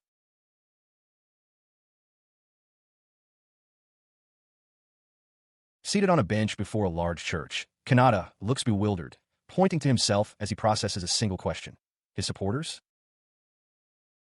Inside the building, Alfana and Maria stand before him. Alfana explains that this is precisely why they brought him here, asking for his thoughts on the matter. He mulls it over, concluding they essentially mean sponsors and followers. Alfana confirms this, adding that while it has been a week since the Aurora, most people are still completely fixated on it. She elaborates that the court artists are already competing with one another to create his likeness. Maria chimes in with a wink, suggesting that while pictures are fine, tangible goods that people can hold and touch would be even better. The idea of merchandise catches Kanata by surprise, as he thought it would take much longer to reach this point. Alfana and Maria eagerly lean forward, declaring their intent to invest if he creates goods, explaining it's a way to expand belief in him, their Lord Streamer. He seems hesitant, asking if they're certain, considering their own duties.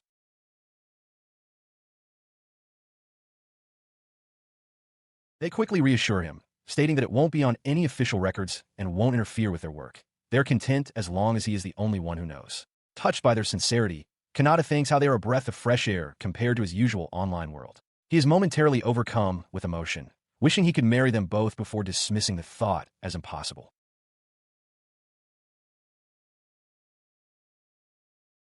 It was a fortunate rejection. Had he granted them permission, their already intense devotion would have grown even stronger, and a dark fate might have befallen him. Returning to the present, Kanata walks with the two women, cheerfully wondering what kind of merchandise they should create first. As they agree it will be fun, he suddenly stops short, his eyes fixed on something ahead.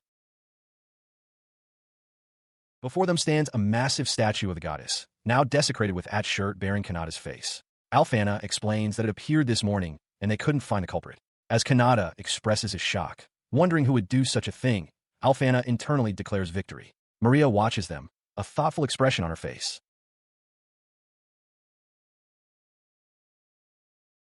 She then offers a serene explanation, her eyes closed in contentment. Since the statue now features Lord Streamer, it should be fine.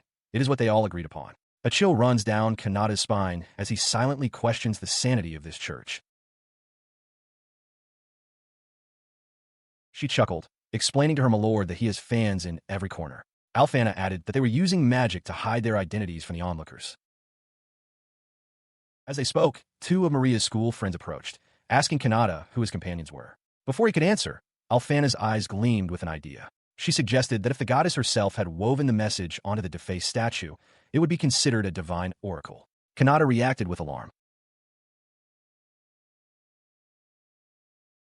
He immediately shut down the notion, telling her not to make such jokes. Alfana quickly backtracked, claiming it was just a jest. Elsewhere, the production of merchandise continued, with one angelic figure proudly displaying a finished shirt while her weary companion questioned how many more they had to create. Bringing the conversation to a close, Kanata suggested they stop for the day, noting it was still early. Alfana, however, informed him that she and Maria still had something to do. He asked what was up, guessing it was politically related and acknowledging the difficulties they must face.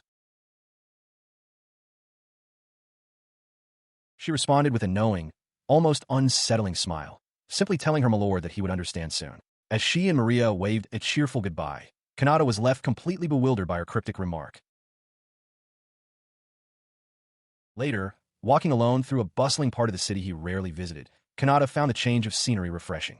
His attention was drawn to a large crowd gathered in front of a particular store, and he wondered what was happening. Suddenly, his heart leaped into his throat as a girl appeared out of nowhere, casually munching on a snack. She pointed towards the shop, asking if he'd like to visit the new store that had just opened. He clutched his chest, startled by her abrupt arrival. He recovered enough to scold her, calling her Mira and demanding to know how long she intended to lurk around. He reminded her of his instruction to find her own place. He then softened his tone, acknowledging that she had been a great help during the assassination attempt and had done well not to leak his identity. Mira looked up, surprised by his words. He then gently admonished her, stating that being a stalker is bad. Mira, now sitting forlornly in a cardboard box, meekly agreed. Kanata observed that she didn't seem to want to return to her home country, but she insisted she would try to find a place of her own there. Her resolve crumbled in an instant. With tears welling in her eyes, she looked up from the box and pleaded for him to pick her up. The plea struck a chord with Kanata, who recalled his mother's warning about picking up strays. Despite being moved, he tried to steel himself, but Mira was already overwhelmed with emotion at his perceived kindness. He was walking through the city with Mira when he recognized a familiar building ahead. It was the brothel Vanity, the establishment where Kana worked. Nearby, two men stared in their direction, exclaiming in shock at what they saw. A voice suddenly called out his name, and he turned to see Kana herself, greeting him warmly. Kanata was taken aback by the sudden encounter. She explained that even at noon, the place was bustling with customers, mostly adventurers and soldiers coming off their night shifts, a fact that Mira quietly observed. Her friendly demeanor shifted as her gaze fell upon Mira. A spark of recognition passed between them as Kana identified Mira as the person she had seen at the school 6 days prior. Mira's tense expression confirmed she remembered Kana as well. The air grew thick with unspoken tension, trapping a bewildered Kanata between the two women as they continued their silent, intense standoff. Feeling the need to intervene, he physically nudged Mira forward, formally introducing her to Kana in an attempt to break the ice. The introduction seemed to clarify things for Kana, whose expression softened with understanding. She remarked that she now saw how things were, leaving Kanata completely confused as to what they were talking about. She led them inside to a lavishly decorated room, the opulence of which left both Kanata and Mira stunned. He reflected that this was a level of luxury he could never have experienced in his previous life and immediately began to wonder about the immense cost. Just then, a cart laden with a feast was wheeled in. Kana casually mentioned she was about to have lunch and invited them to join her, noting their perfect timing. Overjoyed, Kanata and Mira eagerly raise their utensils, barely able to contain their excitement for the meal. After they had finished the magnificent meal, the plates lay empty. Kanata expressed his immense gratitude, admitting he could never imagine affording such high-class food on his own. He then asked Kana if she usually ate with others, and she confirmed that she often did with her co-workers. Her tone then shifted, becoming more direct as she leaned in close. She asked if he knew Princess Maria and Saintess Alfana. Startled, Kanata confirmed that he did. Kana then revealed that she had recently shared a meal with the two of them, much to his surprise, as his followers finally began to connect with one another. Over a meal, Kanata asked Kana and Mira when they met. Kana explains that after dealing with a troublesome noble, some royal knights were stationed at her establishment. She and Mira bonded, had dinner, and even discussed Kanata. With a confident smile, she reveals that this led to a business relationship with the royalty, all while Kanata sips his drink, absorbing the information.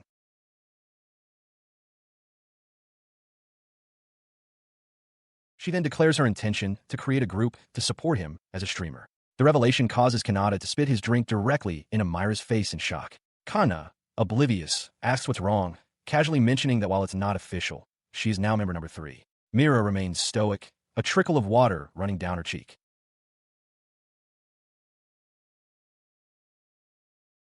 He stammers, asking Kana to wait and questioning the talk of a fan club. A brief memory surfaces of Alfana, excitedly telling Kana about making merchandise. Back in the present, Kana confirms it, her expression softening as she reaches a hand toward Kanata. She confesses that his words saved her, declaring him the most important being in the world to her.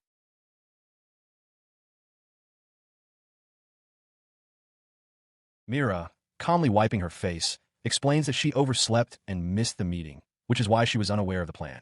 Kanata looks on, utterly bewildered. As Mira resumes eating with gusto, he weakly agrees and excuses himself to wash his hands, walking away unsteadily. Before he can get far, Kana grabs him, pulling him close with a suggestive look. She leans in and whispers, asking if he wants her to be his first. Kanata recoils in shock, thinking it's far too soon. Kana then pulls back with a playful wink, revealing she was only joking. Sometime later, the trio departs from the establishment. They thank Kana for the meal, and she invites them to return anytime. Kanata reflects that their time together, though brief, was enjoyable. As he wonders what to do with the rest of his day off, he notices Mira has vanished, guessing she must be looking for a house. Just then, a hooded figure appears before him and Kana under the night sky. The figure greets them and introduces herself as Alfana, the founder of the streamer support group. Inside a nearby church, the hooded Alfana discusses matters with Kana, who find her formal tone unusual. Alfana states that the meeting's theme is to create an environment for the streamer to grow. For now, she explains, they only need members who are already in the know. As she speaks, a swirling vortex of dark energy forms behind her, catching her attention.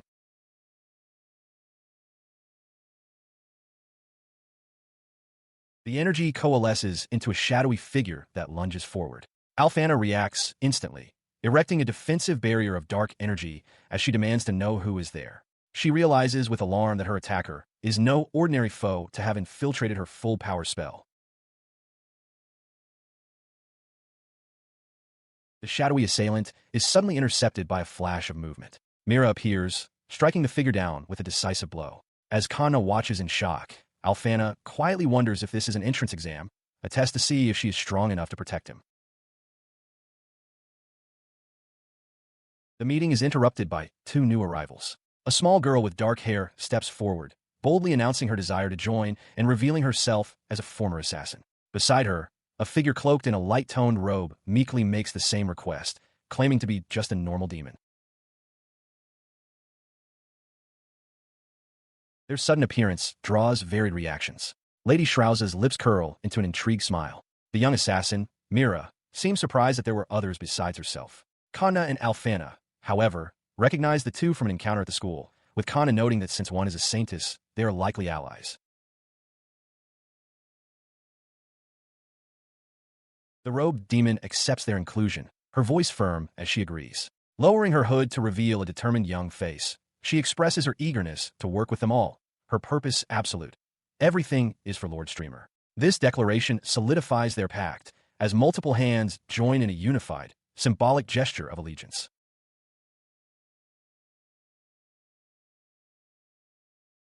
Elsewhere, unseen observers take note. An angelic figure remarks that things have become even more interesting, musing with Lady Shrauza that Streamer becomes famous, too, would be a fitting title for this new chapter. Far away, completely oblivious to the fanatical following he is gathering, Kanata soaks in a hot bath, enjoying a great day off.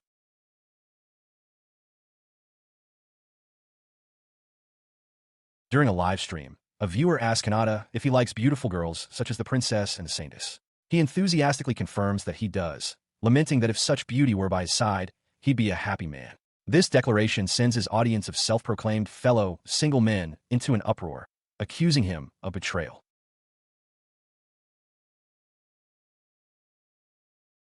Meanwhile, at the academy, both Princess Alfana and the elven Lady Maria are absent, reportedly due to fevers. In their separate quarters, they both overhear Kanata's broadcasted confession, reacting with stunned, blushing silence to the news that they are his type. The day's combat training begins for the remaining students. A teacher explains the rules. The uniforms they wear are enchanted to block outside magic, and the badges on their chests will break if they receive what would otherwise be a fatal wound. The objective, he clarifies, is to break the opponent's badge. The first match pits a sneering student against a large, bald classmate. The bout is over in an instant. The muscular student shatters his opponent's badge with a single, contemptuous strike, declaring the display pathetic as he crushes the broken emblem in his hand. His victory secured, the bald student immediately turns his attention to Kanata. Believing he can act with impunity while Alfana is away, he mockingly challenges the peasant to a fight. The crowd murmurs, but Kanata calmly accepts. As the teacher signals the start, the challenger wastes no time, unleashing a powerful torrent of fire. The spell screams towards Kanata, but just as it's about to make contact, it vanishes completely, much to the attacker's shock. He reveals that he erected a magical wall, a defensive technique he recalled from reading fantasy manga in his past life. Though he was anxious about testing it, the successful defense confirms his talent. With a confident look, he announces that it is now his turn. With a simple, two-finger gesture, Kanata unleashes a focused blast of power. The attack strikes his opponent's chest with pinpoint accuracy, instantly shattering the protective badge into a shower of fragments. The muscular student collapses, his uniform singed but his body unharmed, a testament to Kanata's amazing control. The teacher observes, frustrated that the established norm of noble superiority persists despite such displays.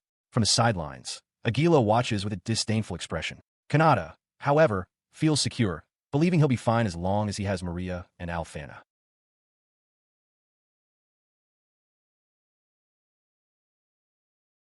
His match concluded, Kanata walks off, only to be stopped by Aguila and his entourage, which includes the two students who just fought. Aguila notes Kanata's spare uniform and coldly informs him, "You're coming with us." Kanata looks on in alarm as the group closes in. He stands silently as Aguila, enraged, strikes his own bald-headed follower for speaking out of turn, reminding the boy that he'd already lost to Kanata. Aguila then turns his attention back to Kanata, menacingly asking if he'd like a demonstration of his power. Nearby, Maria and her friend attempt to leave, calling Aguila a coward. Unfazed by the tension, Kanata simply thinks to himself that since something good has finally happened, he should just head home.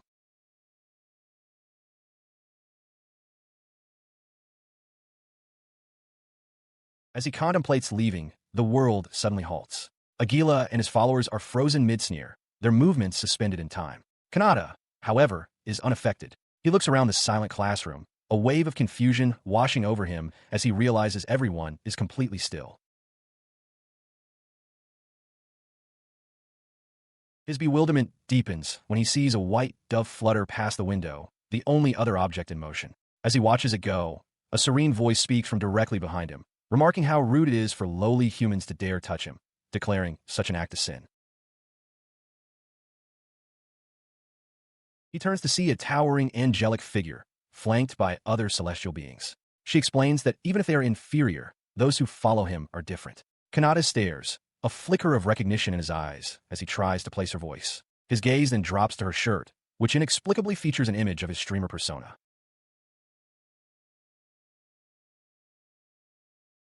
The angel's gentle expression hardens as she glances at the frozen students. She states that before they celebrate their first meeting, she must deal with these fools whom she cannot forgive. With cold resolve, she announces her intention to erase them. With her judgment passed, a sharp pop echoes through the silent room. The angelic figure gives a cheerful, winking smile. Kanata, now inexplicably shirtless, can only stare in utter shock, his mind reeling from the impossible sight of his own streamer identity emblazoned across her chest. With a cheerful expression and a series of popping sounds, the angelic figure announces that this is a pain and she will handle the rest in one go. Below, Kanata stares in disbelief at the now empty space where his classmates stood, utterly confused about what just happened and why she would do such a thing. He points an accusing finger at her, his voice filled with dawning horror as he declares that she is the one who brought him to this world 17 years ago. The goddess calmly confirms his accusation. The realization hits him fully. This was the being he had mentally berated. He has so many questions, but his immediate instinct is to suppress them. He can only ask what she means as she elaborates on her philosophy. She explains that even if someone disappears, a new one will simply replace them. Seated gracefully, she continues, stating that even if the entire world were destroyed, it would be remade and everything would return to normal, an easy solution in her eyes. Kanata is appalled by her casual disregard for existence.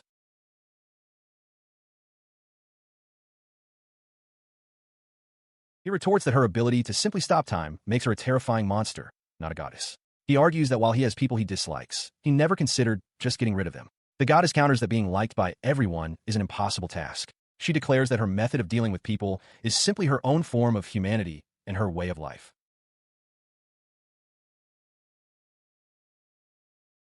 She continues, noting that some of his followers are extreme, which didn't help her case, but now she understands why he tries to interact with the noble students. With a knowing wink, she says she now sees the type of person he truly is, leaving Kanata to nervously ask what she plans to do next.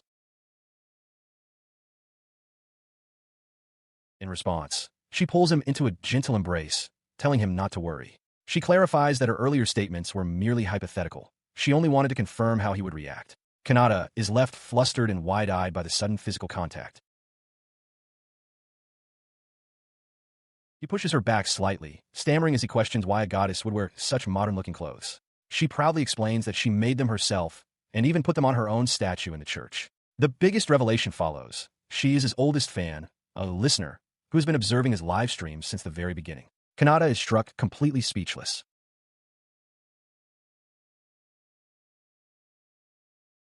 The goddess reminisces that he wasn't very passionate back then, even recalling a time she left his few listeners to go wash their hands.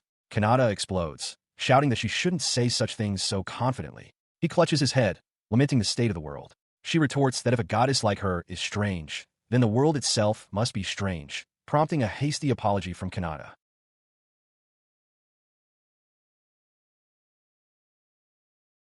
She seems genuinely touched, remarking that this is the first time someone has commented on her clothes in that way. Kanata, however, is having an internal meltdown, realizing that both her clothes and her common sense are completely off. His mind drifts to the mass-produced shirts he saw yesterday, wishing he had a couple. The goddess asks what's wrong, offering him her clothes, an offer he vehemently refuses.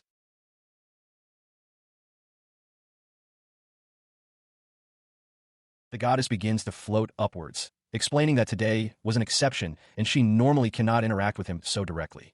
Her prolonged presence in this realm risks destroying its very balance and concepts, a tremendous pressure for her to bear. As she starts to fade, she casually mentions that her friends have been talking about him lately, leaving Kanata stunned as he watches her disappear.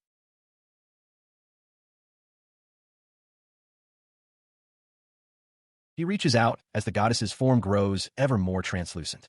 She declares that she is now bound by a new purpose, to gain more fans than he ever could. All he can do is cry out her name as she fades from his reality. With a final, cheerful wave and a simple "see ya," she vanishes completely. A brilliant flash of light consumes his vision, and in the next instant, he is thrust back into the familiar chaos of his classroom as a nearby student screams. The jarring return leaves him sweating and disoriented, his mind reeling. He can only come to one conclusion. This world is completely insane. 3 days pass, but the memory of the encounter remains as vivid as ever. His thoughts are shattered by a commotion. Aguila and his 2 followers are on the classroom floor, writhing and apologizing frantically. The prince screams for the agony to stop, crying out that his body feels as if it's being torn apart while a teacher looks on, utterly baffled. Watching the bizarre spectacle, Kanata wonders at the sudden, drastic change in their attitudes. They won't even look at him now. Elsewhere, in her own realm, the goddess observes the scene on a monitor. She muses that things have been tiring on her end, and that doing this now feels like a duty. Her solitude is broken by the appearance of a second figure, a dark-clothed version of herself with a stern expression. This newcomer asks if she is looking at that world again. The angelic goddess, lounging comfortably, confirms that it is, of course, her very reason for living.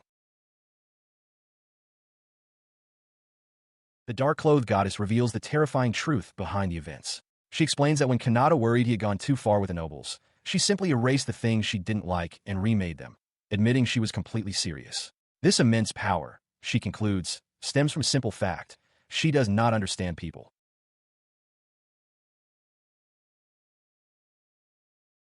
In a flash of searing energy, the muscular demon subordinate is engulfed by a powerful attack. Lady Shrauza declares that his desire will die with him, but as the light fades, she realizes he's vanished. She grits her teeth in frustration, recognizing the signature of light magic and realizing he got away. Clutching her chest, she grimly states that the human realm is in danger. Her small, winged familiar checks on her well-being, and after confirming she is safe, she gives a stern order: call for Lucia immediately. Elsewhere, in a peaceful courtyard, Kanata sits alone, wondering if the goddess will visit again. He muses that his memories of his reincarnation are fuzzy, so he doesn't truly know how different she is now.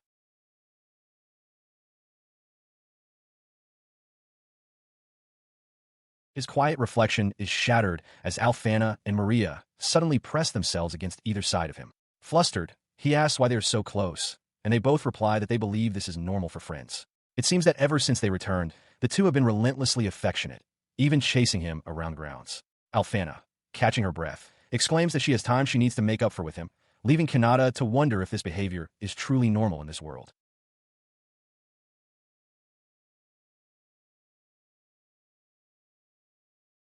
Later, Alfana proudly presents a sample of new merchandise, a badge featuring Kanata's streamer avatar. She reports that they should finish production even before the clothing line is ready. Kanata looks on in shock, realizing his outfit will become widely known. A promotional image shows Kana modeling the new look with a badge attached to a bag. Alfana adds that they made 2 types, and Kanata can only hope that not too many fakes will be made.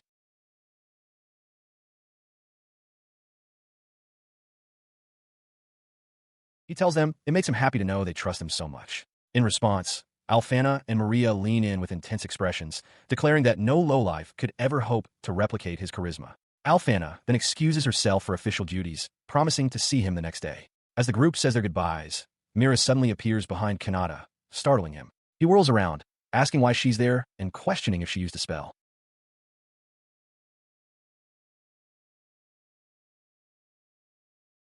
He quickly puts the pieces together, realizing she must be the 4th supporter. He muses that a lady from a different race has joined them, though they never asked about her origins. Alfana and Mira stand together, and Alfana remarks that in the end they are all the same. Mira quietly asks if that is a good thing. Kanata admits to himself that he honestly didn't expect the legendary crow to be one of his supporters.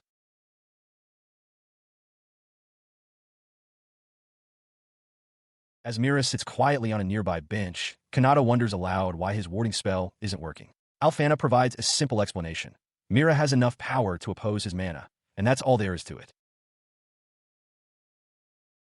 He considers this, then asks if it means Mira is weaker than her. With a strained but immediate smile, Alfana confirms that yes, that is the case. She clarifies that it's a matter of simple opposition, not negation.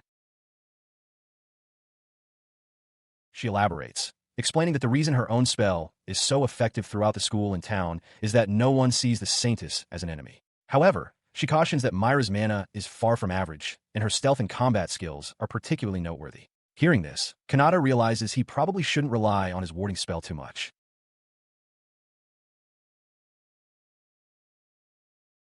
Sometime later, Maria mentions to Alfana that her family has been wanting to meet her. Overhearing, Kanata asks Alfana if she is familiar with Maria's family. Alfana admits she isn't, aside from knowing her parents are the king and queen. A brief memory shows Maria with her royal parents and 2 younger siblings. The realization dawns on Kanata that he needs to thank them for their help, and he resolves to think of something to do for them, recalling how he'd found himself sleeping between the 2 girls just yesterday.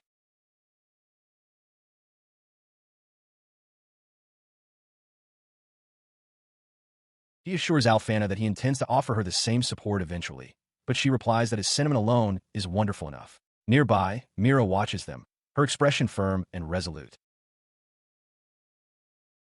Meanwhile, at an interspecies meeting in the capital, the demon Lord Shrauza addresses the attendees at her desk. She apologizes for the delay and announces her plan to answer letters sent by the populace. The king immediately objects, stating that while he and the others also like the streamer, bringing such personal interests into an official meeting is inappropriate.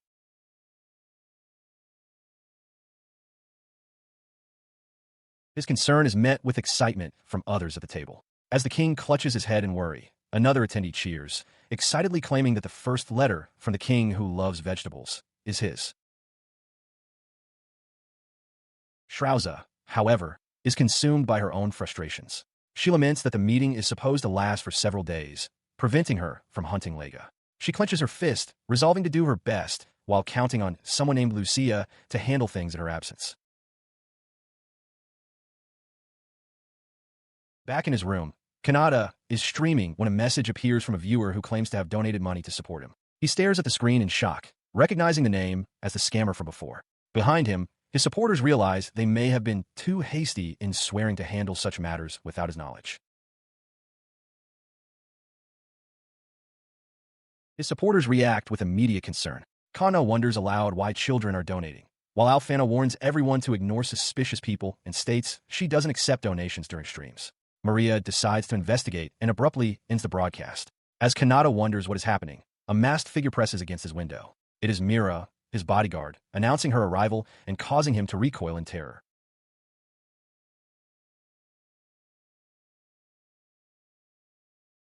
The issue of the fraudulent donations has escalated to the highest levels. At the meeting, the king pleads with an exhausted Shrauza, explaining that they are too distracted by the scammer to focus on the agenda. Shrauza considers the widespread chaos such scams could cause. Acknowledging that demons are specialists at tracking people, she proposes a deal to King Ataraxis. She will find a culprit in one day if he lends his assistance.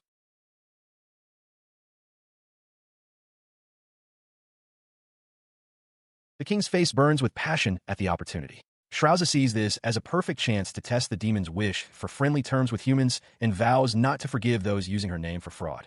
Beside her, a powerfully transformed demon roars his intent to capture Lega and restore peace to the human realm, signaling a new, unexpected cooperation between the two races.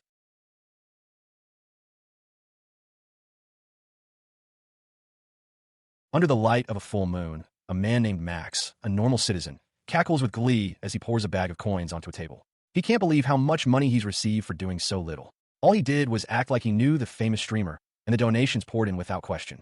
He revels in the bliss of his successful scam. He clutches a cracked communication device, his early relation replaced by a troubled expression. He rationalizes that all the time he spent stealing and shoplifting can be undone now that he has a way to earn money. He tells himself it isn't even a scam. If he donates a single coin from the bag back to the streamer, it technically counts as using the money for support. Suddenly, a sharp knock echoes through his dilapidated room. Startled, Max wonders if the stream is already over. A cloaked figure stands in his doorway, asking if he is Max. He stares, wide-eyed and shocked by the unexpected visitor. The figure throws back her hood, revealing a stunningly beautiful woman with long, dark hair and pointed ears. Max is completely taken aback, unable to comprehend how such a beauty could exist in this country. As he stumbles backward in disbelief, she offers a playful, knowing smile. She closes the distance, her voice a seductive whisper. She teases him, asking if he fell for her smile earlier and followed her. Flustered and blushing, Max finds himself cornered as she leans in, her face inches from his, asking if he's excited and what he plans to do with her. He stammers, completely captivated. She tells him she can't get enough of his husky voice. As he tries to guess what she wants, his lips, his body, his love, she leans in to whisper directly in his ear, interrupting him with a single chilling desire. I want it, your heart. Her alluring facade shatters. With a vicious grin, she plunges her hand deep into Max's chest. Blood erupts as she mockingly asks him to donate to her, reminding him that he took from Lord Streamer's fans. She declares that what was taken from him should now be taken from him. Max can only scream in agony. Nearby, Kanata observes the scene, his expression serious. He notes that the air is too sweet, making him feel as if he might lose himself. The woman, now revealed to have small demonic horns, stands over the fallen Max and addresses Kanata, asking how her skillful method differed from that of Night. She sits casually beside the unconscious body, a smug look on her face. Kanata asks if she really killed him. She scoffs, calling the idea stupid. She explains that she simply lured him and put him to sleep. In other words, he's seeing a dream where she's slowly dragging out his heart. Her full demonic nature is revealed as large, bat-like wings unfurl behind her. Kanata understands, remarking that this must be how succubi fight. He admits he thought a demon would be more violent, musing that Lord Streamer would have wished for a peaceful resolution. The succubus cheerfully agrees. The succubus explains that the demons are already trying to adapt to Lord Streamer's ideals, becoming good fans. She adds that Lord Shrouza herself has instructed them to avoid unnecessary conflict.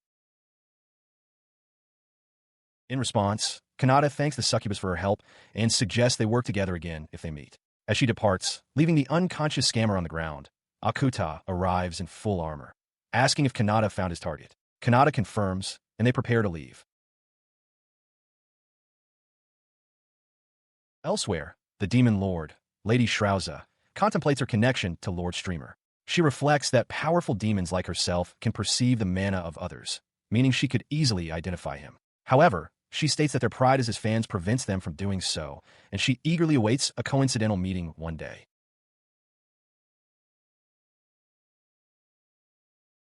Her thoughts shift to more immediate concerns. While she has already dealt with the scammer, the main issue remains. They have yet to find a rogue demon, Lega. She recalls that he researched a way to hide his own mana and then began a rebellion. The entire Demon Lord's army is searching for him, as his actions in the human realm could shatter the fragile peace forged between her and Lord Streamer.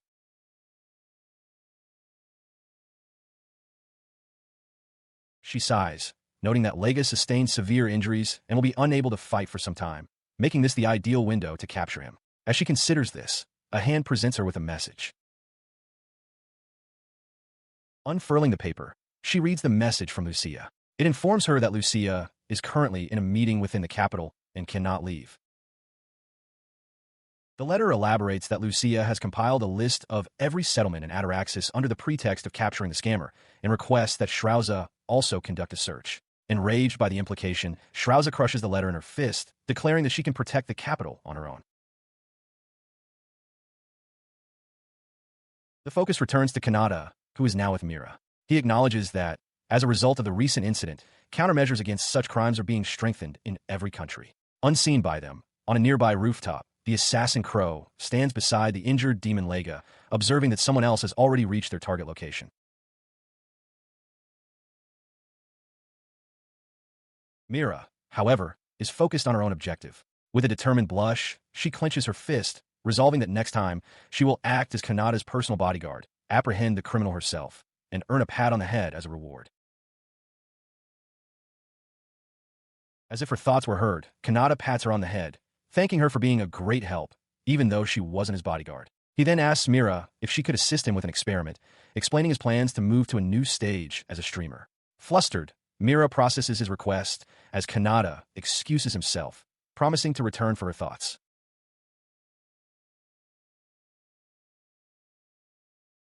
He agrees to her participation and promptly shuts the door, beginning the experiment. Moments later, Mira collapses to the floor, her hands pressed against the ground as she pants heavily. Her face is flushed, and she struggles to catch her breath. That was a close call, she thinks, realizing that even for a former assassin, this experience was something entirely different.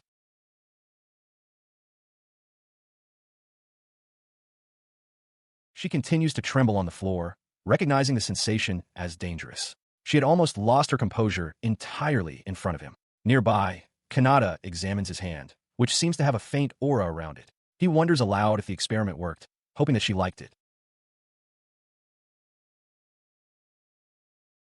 With the recent scamming incident concluded, the king, accompanied by a beaming Alfana, formally addresses Kanata. He identifies him as the streamer and expresses that it is an honor to finally meet him. The king chuckles, remarking that the brief meeting was well worth it. He then turns his attention to the masked figure of Kanata, noting that he heard he was awake until 4 in the morning. In the background, 2 young children jump with excitement next to Alfana. As they proceed, Kanata is suddenly confronted by the sight of a grand, imposing structure. He stares in awe, wondering what this place is, while a nervous Alfana stammers that the honor is all hers. From a high vantage point, Alfana gazes into a vast hall where her parents, the king and queen, are seated, awaiting their arrival. The king explains his intentions to Kanata, stating that as the saintess, he could not let the incident pass. He decided the best way to thank Maria was by meeting her little siblings. Internally, Kanata panics, admitting to himself that he never expected to meet the king in person. He finds himself seated between Kana and Alfana, silently questioning why they always position themselves so close. Kana leans in to whisper that Alfana is right, and that he doesn't need to be so formal, at least not in this setting. Suddenly, the 2 royal children rush forward, pleading to speak with him. The king tries to apologize for their outburst, but they shout that it's unfair. Alfana watches the chaotic scene with a fond smile, murmuring her affection for her father. When Kanata asks if they are Maria's siblings, they eagerly confirm. The boy proudly introduces himself as ours, while the girl, after biting her tongue in her excitement, shyly says her name is Fine. He smiles at them, complimenting their names. Reaching out, Kanata gently pats both ours and Fine on the head, much to their surprise and delight. The king laughs, assuring Kanata that the gesture is fine. The children then make a request for him to perform the introduction from his streams. Obliging, Kanata clears his throat and prepares to begin as the 2 children watch in anticipation. He begins his performance, launching into his signature opening for his 2 biggest fans. The effect on the royal children, ours and Fine, is immediate and profound. They stare in wide-eyed wonder, completely captivated by the streamer's energy. The dazzling light of his persona washes over the entire throne room. The king and queen physically recoil from the overwhelming display. Maria, however, remains composed, observing the chaos with grim satisfaction. She internally notes that while the castle residents' mental fortitude is strong enough to withstand him for now, it will be some time before they can form a proper support group. Deciding the demonstration is over, she tells Kanata it's time to go to her room.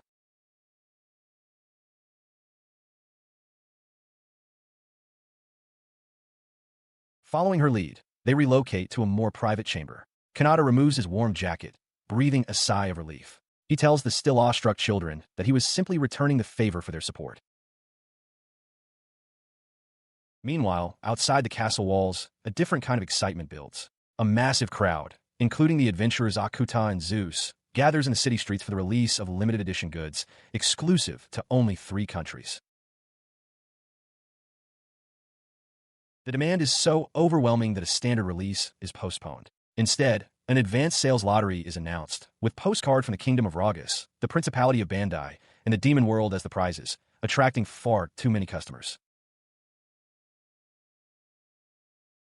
The sheer volume of applications creates a logistical nightmare. Kana and Lady Shrauza find themselves buried under a mountain of postcards, with Shrauza lamenting that they hadn't called upon enough help from the church, the royal knights, and the demons to ensure a fair lottery. Back in the castle, the conversation turns to the potential fallout. Maria explains to Kanata and Fine that if the recent scamming incident hadn't been resolved so quickly, the entire merchandise sale would have been put on hold, causing immense trouble. Kanata swallows nervously, realizing they would have been deep in debt. She elaborates, explaining her fear that with so many troublesome fans, canceling the sale would have sparked a riot. An image of that exact scenario flashes through her mind. A furious mob demanding their merchandise while she, Kanna, and Lady Shrauza struggle to hold them back. From a nearby window, Kanata watches the real event begin, hoping the documents he provided will prove useful.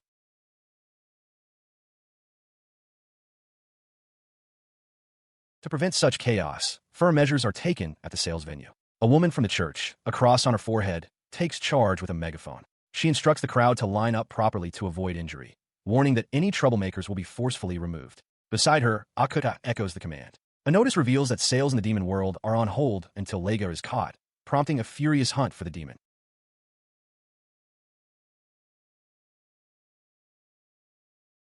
With the crowd under control, she gives the final order. The shutters of the sales counter fly open as she announces that sales are now officially open. The fruits of Kanata's labor arrive in massive quantities. Boxes are stacked high, and messages from devoted fans pour in, expressing their long-awaited excitement. One fan proclaims they wrote 1,000 postcards, hitting the jackpot for their entire family, while another calls their father the best for securing the goods. Witnessing this overwhelming response, Zeus can only stare in disbelief, muttering that it's unbelievable. Kana, Rebecca, and Alfana, however, are delighted, admiring the merchandise they've acquired for themselves. Kana remarks that getting a reward for yourself feels very satisfying. She turns her gaze towards Kanata, who is standing on a balcony overlooking the scene. With a soft smile, she acknowledges the scale of his influence, realizing that this is his true power. She wonders if people will truly desire what he offers so intensely. Approaching him from behind, she gets unnervingly close and whispers his name. She asks him about the previous night, stating that it seems he and Mira did something amazing together for the very first time. Her suspicion stems from an earlier conversation. She recalls Mira arriving at the castle that morning, boasting to her and a maid about the event before she left.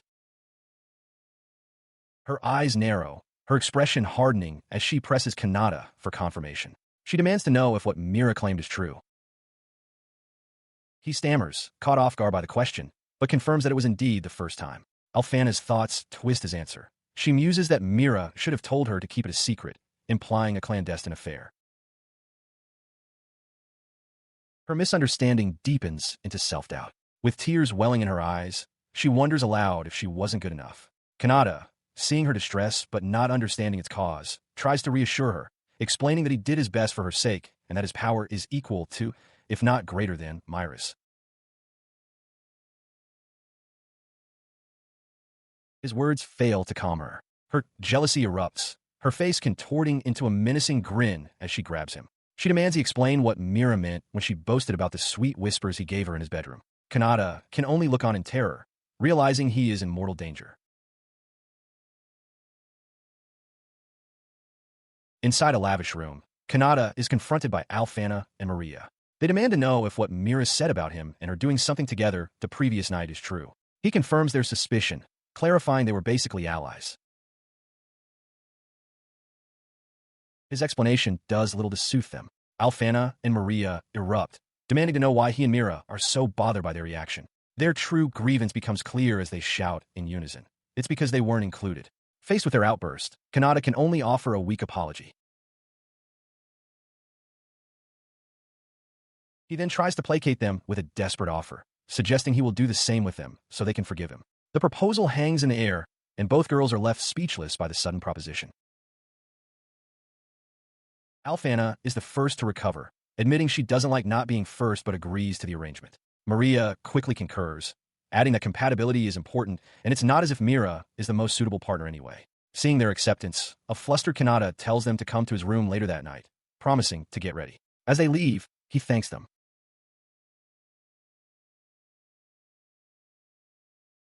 As they depart, Kanata waves with a confident smile, privately thinking his sales pitch is going well. He then remembers a crucial detail. All of his tools are back at the dorm. Later, preparing for the evening's encounter, Maria and Alfana soak in a hot bath. Maria suggests they should get out, but Alfana insists they must be as clean as possible to be in their best form. A dark thought crosses Alfana's mind. If Kanata is using tools, she wonders if they could even stand a chance against an assassin like Mira.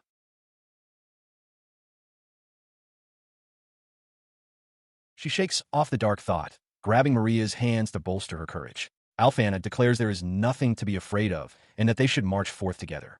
Maria, her own resolve hardening, agrees that they must take the initiative. Their resolve solidified, the two stand together, now fully dressed. Though their hands tremble with nervousness, they share a look of mutual understanding and agreement before making their way to his room. Upon their arrival, Kanata greets them with unexpected energy. He strikes a dynamic pose, announcing that it's time to begin the ASMR experiments and that he's going to get a lot of data thanks to them. Stunned, the two girls can only stare in confusion. Mira, who is already present, voices their shared bewilderment, asking what is going on. Kanata explains that as a streamer, he wanted to test out some new content. The angelic figure, observing from above, clarifies for herself that according to his past life, ASMR means autonomous sensory meridian response, noting that he has once again thought of something interesting.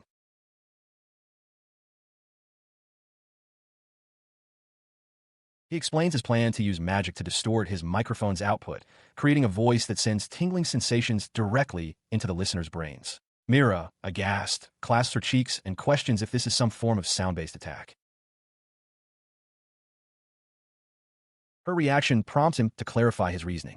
He recalls that a while ago, both Maria and Alfana had complimented his voice, which sparked the idea for this experiment. Now, composed, Mira accepts the situation, agreeing to participate as his bodyguard. To begin the test, he asks Mira for her terminal's identification number, which she provides without hesitation. From his desk, Kanata announces he will start a private stream, just for her. Mira, surprised, asks if such a thing is possible.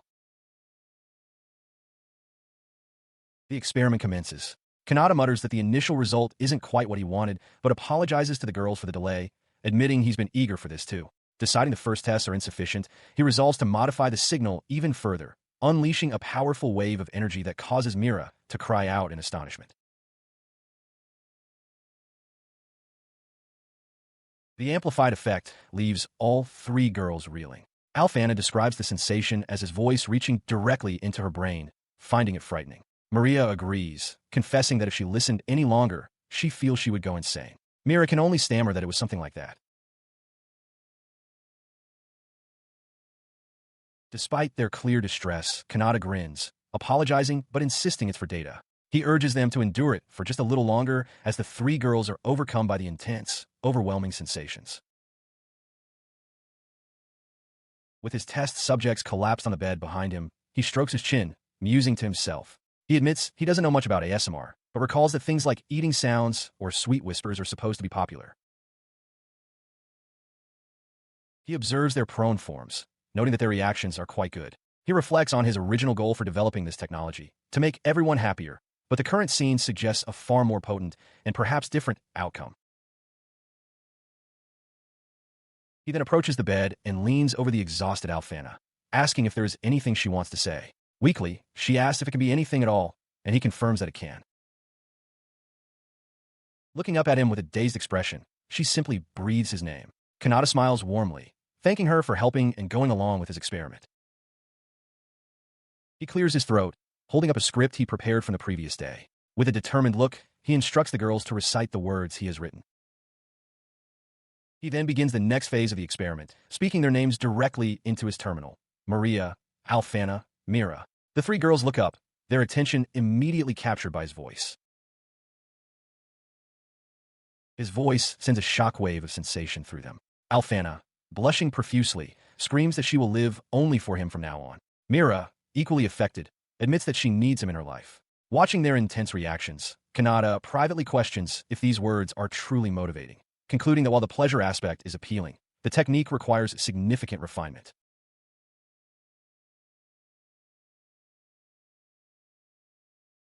Still reeling from the experience, Alfana and Maria cling to one another. They eagerly propose making this a long-term project, pointing out that he will surely need much more data. From the background, Kanata agrees with their assessment, thanking them for their cooperation. With the experiment concluded, he walks away with Alfana and Maria, realizing that viable ASMR streams are still a distant goal. Once they are a safe distance away, Maria checks to ensure they are alone. Alfana, completely drained, confirms it and confesses that she is at her absolute limit, unable to even muster the energy for a simple barrier. Her strength gives out, and both she and Maria collapse to the ground, trembling from the lingering sensations. Maria reflects on the experience, a power both terrifying and wonderful. She questions whether it's safe to release upon the world, concluding it would be best if they kept it to themselves for a little longer. Meanwhile, in his hometown, Kanata speaks with a local woman. She asks if he is doing well, and he admits that while his merchandise didn't sell as much as he'd hoped, he earned enough to send some money home to his parents without arousing suspicion. This peace is destined to be shattered. In just a few days, a powerful demon will attack his hometown. The scene flashes forward to chaos. Villagers flee in terror from a monstrous, spiky appendage as Kanata and his party fight desperately against the unseen threat. In a sun-drenched field, a tall, well-built woman named Mesa wipes sweat from her brow, leaning on her tool after a hard day's work. Her gaze falls upon a traveler she recognizes. Nearby, the traveler, a young man named Lega, greets her warmly, admitting with a chuckle that he's terrible with names before reintroducing himself. Later, sitting with his arm in a sling, he asks Mesa about her own injuries, expressing his belief that they should all be healed by that night. He reflects on their recent past, recalling with an embarrassed laugh how they were nearly killed on a mountain near the village just a few days prior. His expression softens with sincerity. He confesses that he had been desperately trying to escape from bandits, but since meeting the villagers, he has felt truly happy. Mesa listens thoughtfully, revealing that whenever she sees him, she is reminded of her only son. She explains that her son, Kanata, is about the same age, and she often worries if he is doing well at school. Lega offers a reassuring smile, certain that her son must be fine. Just then, Mesa's husband calls for her to join him for lunch. She thanks Lega for his concern and departs. Once alone, Lega's friendly facade crumbles. He shudders as the spectral image of a monstrous demon looms over him, a whispered voice branding him as worthless in the eyes of God. His face twists into a vicious grin as he anticipates the full recovery of his mana by nightfall. A memory of being bloodied and broken flashes in his mind, and he silently seethes, blaming a woman named Shrauza for being stuck recovering in such a disgusting place. His eyes, now glowing with malice, scan the village. He dismisses Mesa's husband as a filthy creature with too little mana to even be a snack, deciding his death is of no consequence. His gaze then settles on Mesa and the others. He decides that to start the night, he will eat, destroy, and kill everything. That evening, the unsuspecting villagers gather around tables laden with food. They raise their cups in a toast, cheerfully congratulating Lega on his recovery and declaring a celebration. The festive mood shatters. As the villagers mockingly call humans idiots, an old man shouts for Lega to be quiet, but it is too late. A sickening crack echoes as Lega's body begins to violently contort and transform. The transformation completes, revealing a towering, horned demon. The villagers stare in abject terror, one crying out about a broken ceasefire. Lega lets out a guttural roar, confirming their worst fears and announcing that despite their idiocy, they're all going to be his dinner. He surveys the fleeing villagers, deciding who to devour first. But his meal is interrupted. A woman, Mesa, stands defiantly with a farming hoe, telling the children to run while she buys them time. Her husband rushes forward, placing himself between her and the demon, challenging the monster to fight him instead. The demon scoffs, wondering aloud how many seconds the man will last.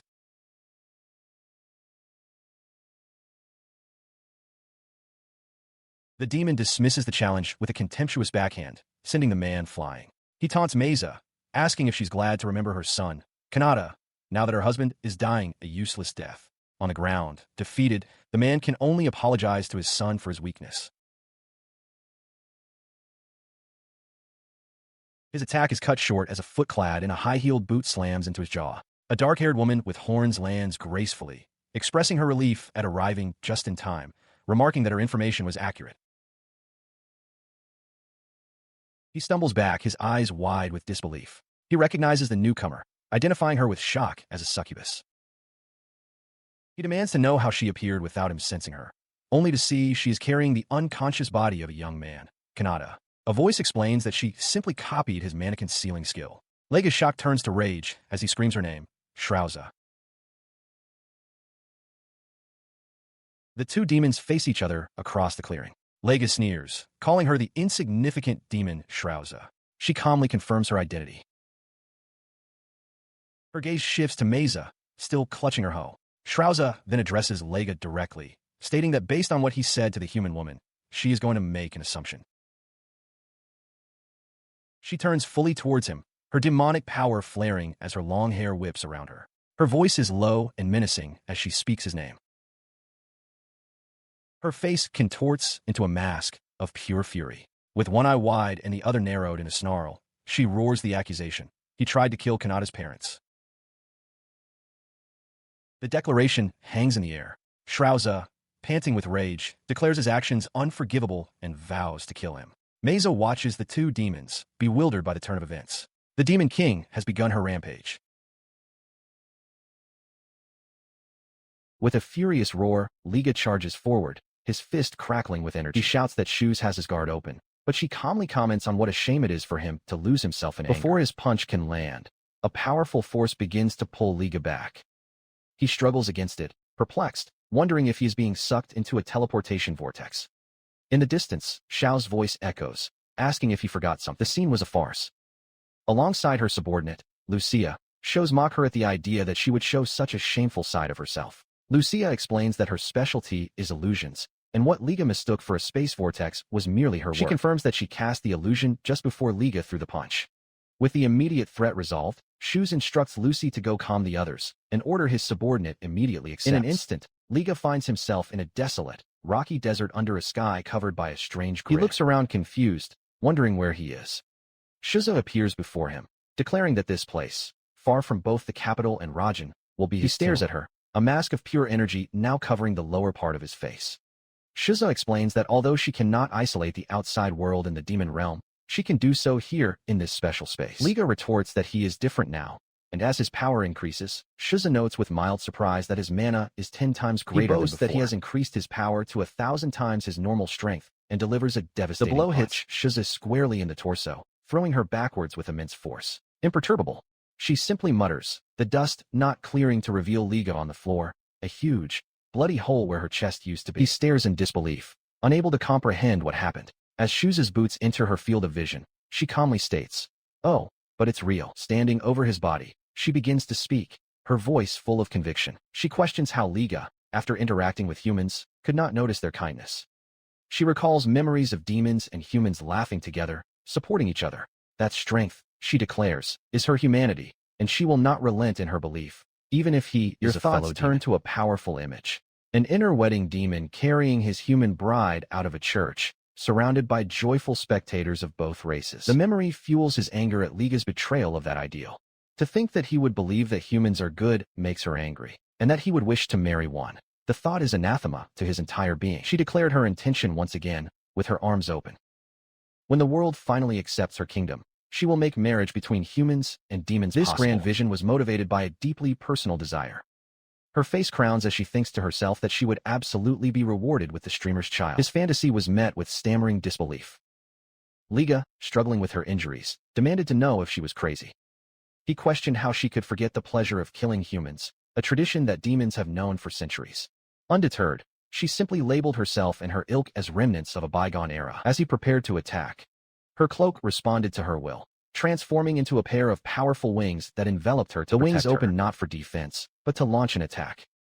She drove her fist into Lega's face with tremendous force, shouting that the blow was out of anger for the victims, for Kanata, and for the villagers whose fury was not over yet. She continued her barrage of jabs, dedicating each one to the streamer who wished for peace and the postponement of her engagement and the birth of her future children. The physical attack ceased, replaced by an invisible force that lifted Lega into the air. He found himself completely unable to move. Seeing his confusion, she calmly stated that since she had not yet introduced him, she would do so now. Her introduction was a final and chilling statement. Pointing a finger at the paralyzed demon, she identified him as her spouse, definitively, and told him to ponder that fact in hell. Lega could only stare back, his face a mask of terror. With her judgment handed down, she released a torrent of power. A sphere of dark energy formed at the tip of his finger and exploded, completely annihilating Lega. Her last desperate thought echoed through the void, a cry that she had never even dated anyone before. The pocket dimension dissolved, and the scene returned to the devastated village. Kanata and his companions were busy with repairs. Shiza appeared nearby, turning to Lucia to ask for a report on the cleaning. Your body finally gives in. Sleep-deprived since before the meeting, Shiza collapses after 5 days of pure exhaustion. Her subordinate, Lucia, screams her name in alarm as she wakes up with a start, finding herself in an unfamiliar bed. A cheerful, light-haired woman greets her, asking if she is finally awake. Confused, Chausa wonders where she is, with Lucia watching from the woman side. Introduces herself as Mesa, Kanata's mother, and thanks Lucia for taking care of him. She expresses her surprise, commenting on the news of her own son being friends with none other than the demon lord. Lucia turns to her lord and apologizes. She explains that although she intended to keep their presence a secret, in the end she thought it best to explain the situation honestly Already to Mesa. dressed, Shiza listens as Mesa thanks her for protecting the village the night before. Mesa is delighted to learn that the current demon lord is kind to humans and apologizes for not having an extra bed for guests. Lucia, embarrassed, explains the truth to Ashoza tonight. With no other option, she had to lay her lord to rest on Kanata's bed. She then shows off a familiar set of armor. Lucy explains that Kanata called it a cosplay costume for a school festival and sent it to her mother's house for storage as she had nowhere to put it. The revelation hits Shiza like a physical blow. This is the streamer's actual armor. She grabs Lucia, demanding confirmation that Lord Kanata is the Lord Streamer. Lucia confirms, quickly adding that the villagers are safe from this knowledge. Because they don't even know about live broadcasts and the mayor, who has a single tablet, has no skills with machines. Lucy further clarifies her actions. She cast an illusion on the armor, ensuring that only people already involved with the streamer would be able to recognize it for what it truly is. An embarrassed with the truth exposed, Lucy realized that they are probably the only ones who know. They agree immediately. For Kanata's sake, her secret must be kept. She and Lucy listened as a woman from the village chatted amiably. Lucia, however, noticed something strange, asking aloud if there were any clothes on a nearby rack a moment ago. The woman confirmed that someone had been sent to pick them up. Aldine continued his friendly conversation, commenting on how beautiful their black hair was. She shared that her own husband had black hair, a rare trait among her people, and recalled once jokingly telling her son that if he dated anyone, he should choose someone. His words hit the two demons with unexpected force. With healed faces and intense expressions, they internalized that feeling. Unbeknownst to humans, the two passionate demons were already spreading the streamer's legend across the land, while carefully hiding their own true nature. But that's a story for another time. The narrative goes back to the previous night where, far away, Kanata was observing a city, his gaze attracted by a flash of light that suddenly he was in the city of Randall, the dark sky, far from the capital and oblivious to the events unfolding in his hometown. As her friend Akuto called, Kanata continued to watch the distant flashes, wondering aloud if they were fireworks. Kanata and her colleagues react with surprise to an unexpected proposal, a trip to Randall in another day. A young noblewoman with long light hair extends her hand, apologizing for the late notice. She explains that she heard from Alfana about their open-mindedness regarding social standing, especially Kanata's, and formally invites everyone to join her the next day. And so, in an instant, Kanata and the others left. At 8 in the morning, they were already in the air in a magnificent carriage pulled by snakes. Later that night, Kanata sits at his desk, realizing that he doesn't have any broadcasts scheduled for the next 2 days, which makes the trip perfectly timely. Upon arriving in Randall, Maria wonders aloud why Alfana isn't with them, before remembering that, like the sanctity of the capital, her situation is complicated. Elsewhere in the group, Kanata whispers to a colleague that this Paris is famous for its magical items, which could be very useful for her broadcasts. Upon hearing this, another girl finds the situation with the holiness quite romantic. Kanata, however, dismisses the idea, stating that they can't do much to change her circumstances and should simply move on. Their conversation is interrupted by the noblewoman who invited them. She formally introduces herself as Athena Ferratoa, daughter of a duke. The students are stunned, aware that a duke is the highest rank in the nobility. Maria is particularly shocked, as she thought Athena was just a royal friend playing around. She addresses the group, announcing that it is time to begin her studies and instructing them to meet at her mansion on time. Then, turning her attention to Maria, Athena apologizes for the early start, but says that a meeting will begin soon and asks Maria. As Maria is taken away, 2 of Kanata's classmates approach him, asking what subject he has decided to study. Kanata informs them that she has already chosen magical items. Upon hearing his choice, the 2 express their disappointment, explaining that they intended to invite him to join them, but cannot since their fields of study are different. They wish him luck and leave, leaving Kanata to reflect to himself that this must be what people call youth. He continues walking alone, finding the foreign country interesting but tiring. After half an hour, he begins to wonder if he is even in the correct artisan district and decides it is time for a break, sitting down on a nearby bench. He walked through the unfamiliar city, his thoughts interrupted by a couple on a bench openly declaring their love. Sickened by the scene, his gaze strayed to a lone girl sitting nearby, her presence quiet and introspective.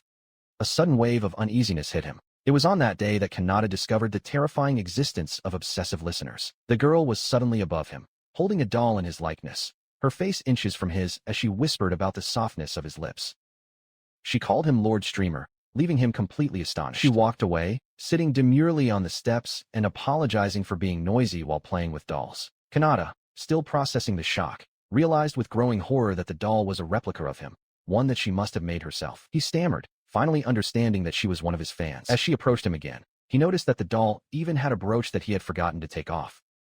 Realizing he had no choice but to interact, he heard her declare him the best. Her interrogation began, confirming that he was a student in the capital before pressing him for details about how he met the princess and the saint, asking if the newspapers had reported it. Her expression became intense, her voice filled with possessive jealousy that she claimed to forgive, since everything was in accordance with his will. Kanata could only stare at her, disturbed by her fervor. He found her strangely beautiful, but her intensity was frightening. It reminded him of his first encounter with Mira, a feeling that made the situation seem much more dangerous. Sensing his unspoken question, she clutched the doll to her chest. His expression was just warning as he explained with complete sincerity. That's because his words saved my life. Changing the subject, she began to retell a story from a few months ago. Seeing an opportunity, Kanata asked if she could first point the way to the artisan district for her report. She smiled and offered to accompany him there while she continued her story. As they walked, he reflected on the encounter. He had dealt with obsessive fans in his old world, but this felt different. He wondered if she was the only one this insane around here. A montage of other intense faces flashed through his mind. She wasn't. They arrived at a building marked with tools. Kanata tilted her head slightly, formally thanking her for dialogue. She clasped her hands together, pleased, and returned his thanks, expressing her deep gratitude for having him as a conversation partner. He watched as the young, smooth woman apologized for her delay. She explained that she was just an ordinary peasant girl, commenting that his good looks made her initially assume he was a nobleman. She reflected that, just as Lord Streamer had said, social standing was irrelevant. With a final promise to talk more about the streamer another time, she said goodbye, leaving Kanata momentarily speechless. Turning his attention to his surroundings, he took in the landscape of the artisan district. The simple act of looking around was pleasant. As he walked, however, he noticed a harsh reality of the area, a clear divide between the stores. Some were exclusive to nobles, refusing to serve students or commoners, while others were welcoming to all. His remarks were suddenly interrupted by a great commotion. From inside one of the stores, a muscular man shouted, calling the establishment horrible and a waste. Kanata watched, frightened, as the man complained that a commoner's skill shouldn't be dismissed so easily. The bully grabbed the young artisan in the store by his shirt, telling him that everything in the store was trash and that he should just give up and go home. Hearing something made with love and passion be denigrated as trash lit a fire in Kanata, he charged forward, his hand grabbing the bully's wrist to stop him. He lifted a small rectangular object from his own world, a flash drive. He declared that even though others saw him as trash, to him, he was amazing. The bully, enraged at being challenged by a brat from the capital, retreated angrily, ready to attack. But instead of fighting, the man suddenly fled in terror. He apologized profusely, promising never to return and begging for forgiveness as he escaped. Kanata stood still, confused, not understanding what had just happened. Before he could reflect further on the matter, the young craftsman ran up to him, his eyes wide with admiration. He exclaimed that the way Kanata made the man run away was insane and asked if he was okay. Kanata introduced himself, and the craftsman smiled, proudly declaring that his name was Shidu, the store's artisan manager. This chance meeting between Kanata and Shidu was more than just an event. It was the birth of a partnership destined, one day, to shake the entire world. Although this is a story for the distant future, craftsman Shidu greets his visitor, Kanata, noting that he must be tired after traveling from the capital. Offering him tea, Shidu points a friendly finger and suggests that since he is the same age, there is no need for formalities. As he speaks, another customer, a young woman named Lisa, clutches a small dark object to her chest, her face flushed with excitement as she asks if it's really hers. In the background, an exhausted Shidu comments that 2 customers in one day is a rarity and tells her to go home and continue her moment. Sitting with Kanata, Shidu explains his financial difficulties, admitting that he barely makes it through the month by taking jobs from nobles. Kanata suggests that it must be nice to have this work as collateral, which elicits a dry laugh from the craftsman. He adjusts his glasses, clarifying the harsh reality of his situation. As a commoner, he has neither the fame nor the connections to succeed on his own, and as a result, he only gets about 30% of a normal salary for his work. Kanata listens, a grim expression on her face as she realizes that Shido's circumstances are even more difficult than her own. Even though they are commoners, he reflects, he still clings to a dream. This feeling lights a fire in Shido, who stands up and passionately declares his own dream to change things. He wants to create items that bring happiness to people regardless of their social class, believing that discrimination only exists because people are not open-minded enough. His passion is interrupted by another customer, a girl with pigtails, who disdains his store like a junkyard while holding a flash drive. While Shido laments his habit of inventing things without compatible items, Kanata searches through a box, claiming to have passion despite a lack of money or talent. He pulls out a pair of what he recognizes as headphones, devices that shouldn't exist here, and questions why Shido made them. Shido exclaims that it's a good question, revealing that his idea came from a streamer. One image shows several girls completely captivated by a broadcast, listening intently. They love the streamer's voice, which is apparently famous enough to be used as background noise. The streamer is none other than. As the look of the climber in total shock. He had imagined people like Miss K being able to hear that voice directly in their ears, rather than through a speaker, and thought it would be the best possible experience. Back in the present, Kanata tries out the headphones and is shocked by the results. While asking how Shido is feeding them, the craftsman admits that although the quality is good, there is a bit of noise. He has no compatible device, no magic or education to perfect the invention. He has difficulty explaining the concept, opting for the simple instinct response. To himself, he admits that explaining how he imitated Bluetooth devices by combining their mana waves would be completely When Shido places the devices in his ears, his eyes widen in amazement. He exclaims that he can hear the sound of a river flowing, feeling like he is one step closer to his dream. Kanata quickly silences him, asking him to just listen. Impressed, Kanata asks to buy 6 pairs, placing 6 gold coins on the table. Shido is surprised, shocked that Kanata actually paid. He confesses that he has no money and that he has just remembered something important. Later, he uses his headphones during a broadcast, broadcasting the relaxing sound of water. Your chat reacts positively. Shido, watching from his workshop, notices that the sound is similar to a streamer's background music from the previous day and questions Kanata. Flustered, Kanata quickly changes the subject, offering Shido a new product as a gift. The present, reflecting that his admiration for the streamer, to the point of recording and cutting his broadcasts, is a love that transcends With a relieved smile, he thinks to himself that he's gotten himself out of trouble, though he wonders at what cost. As Kanata announces her departure, Shido looks at the item in her hands. He realizes that Kanata's words actually helped him, making his life seem worth living. He calls him urgently, asking him to wait. He catches up to him, his voice cracking with emotion. He thanks Kanata, explaining how much his encouragement meant to him. Promising to see him again, the two say goodbye with a firm fist bump. This sincere gratitude was not for the streamer, but for Kanata himself. It marked the moment he made his first same-sex friend. Elsewhere, Alfana and Kana watch the broadcast, their faces lit up with joy. The chronicle then returns to the present moment. Akata and Zeus call for Kanata to come back to the group soon. As he turns around, his attention is caught by what appears to be fireworks in the distance. The source of the commotion turns out to be a celebratory banquet. Kanata thanks Athena's law for the meal, but she refuses the thanks, saying he should thank Princess Mary. Her companions express their delight at the abundant food while Athena comments that it is an honor for them to spend the night. At the dinner she hosted, Kanata expressed her sincere gratitude to Princess Maria. He commented on how deeply she cares for others, even mere acquaintances, going so far as to ignore her own class obligations for them. His sincere compliment brought a satisfied and knowing smile to Athena's face, while Alfana was completely embarrassed, her cheeks flushed. Across the table, both Rebecca and Lisa expressed their enthusiastic agreement. Pleased with the feeling, Athena decided to take action, formally introducing her friend Lisa to Maria. She revealed that Lisa is also a fan of the streamer, a revelation that left Kanata stunned and Alfana surprised to learn. His shock intensified when he noticed a small circular brooch attached to Lisa's uniform, a clear emblem that marked her as a fan. She then encouraged Lisa to talk to Alfana, emphasizing that Alfan is one of the very few people who actually met the streamer in person. His suggestion was that they continue the conversation while they all took a shower together. An embarrassed Alfana agreed, but only if they kept things in moderation, an idea that Lisa and Rebecca welcomed with a resounding Meanwhile, yes. In the boys' room, Kanata tried to focus on his studies, but his thoughts strayed to Maria and the others, imagining them having a girly conversation in the shower, probably centered around him. His imagination conjured up a vivid, vaporous scene that made him blush furiously. Pushing the thoughts aside, he focused, turning to his companions, confirming their names. Ron, the one with the glasses, he then offered a sincere apology, acknowledging that although they were in the same class, they had barely spoken to each other, and he had not helped them when they were in trouble. They quickly dismissed his apology. Ron insisted that he shouldn't worry about it, and Thomas added that as commoners, seeing Kanata try so hard was inspiring and made them want to do their best too. In their eyes, they were the ones who should be thanking him. He extends his hand in gratitude, but Ron insists the thanks are his. Thomas enthusiastically suggests they celebrate their new bond, and Kanata, looking pleased, agrees, hoping they can be friends from now on. To celebrate the moment, he picks up a pillow with a mischievous smile and asks his new friends if they know what a pillow fight is. Slowly but surely, Kanata was being accepted by the people around him. Meanwhile, in the bathroom, the atmosphere was more complex.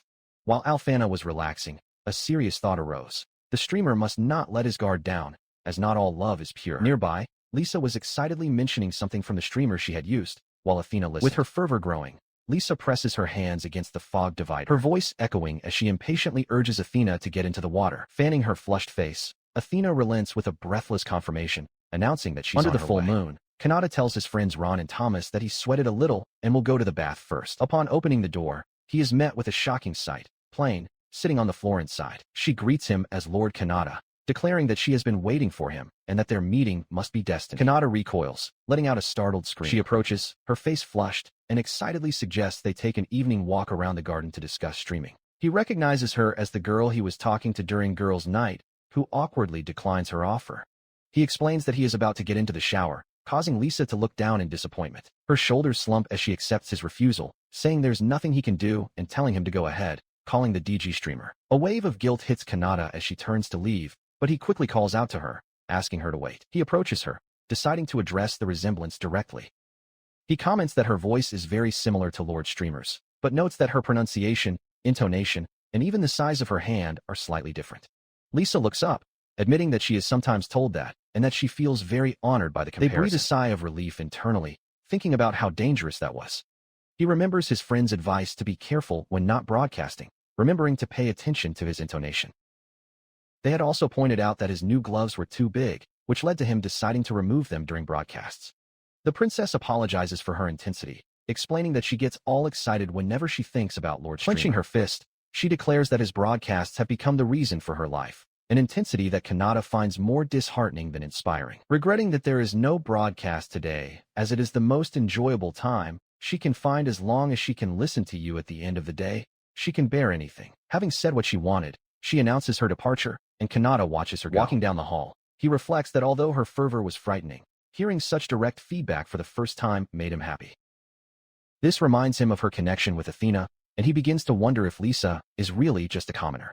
As he turns a hallway, he comes across Maria and Athena. He asks Princess Mary and Athena's law if they just got out of the bath.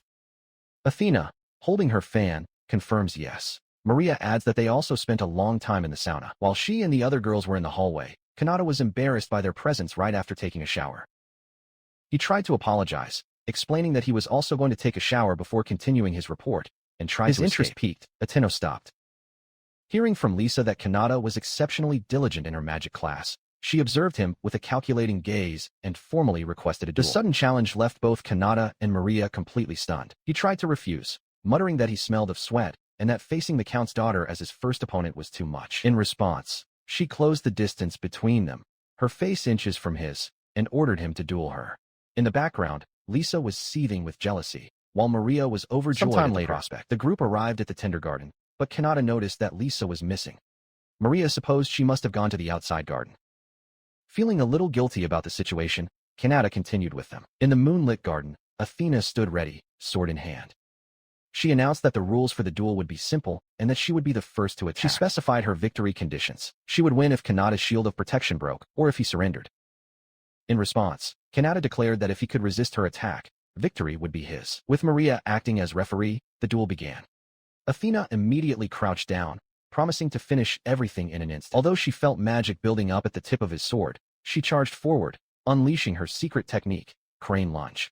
Kanata, however, remained confident in his infinite magical power. The powerful thrust met no steel, but rather a sparkling magical shield that materialized in front of Kanata. Surprised that a single block could stop her, Athena declared that she would deliver 10 consecutive thrusts. As his volley began, Kanata calmly decided to just thicken his shield to withstand the blows. She abruptly ceased her attack, commenting on his dependence on magic.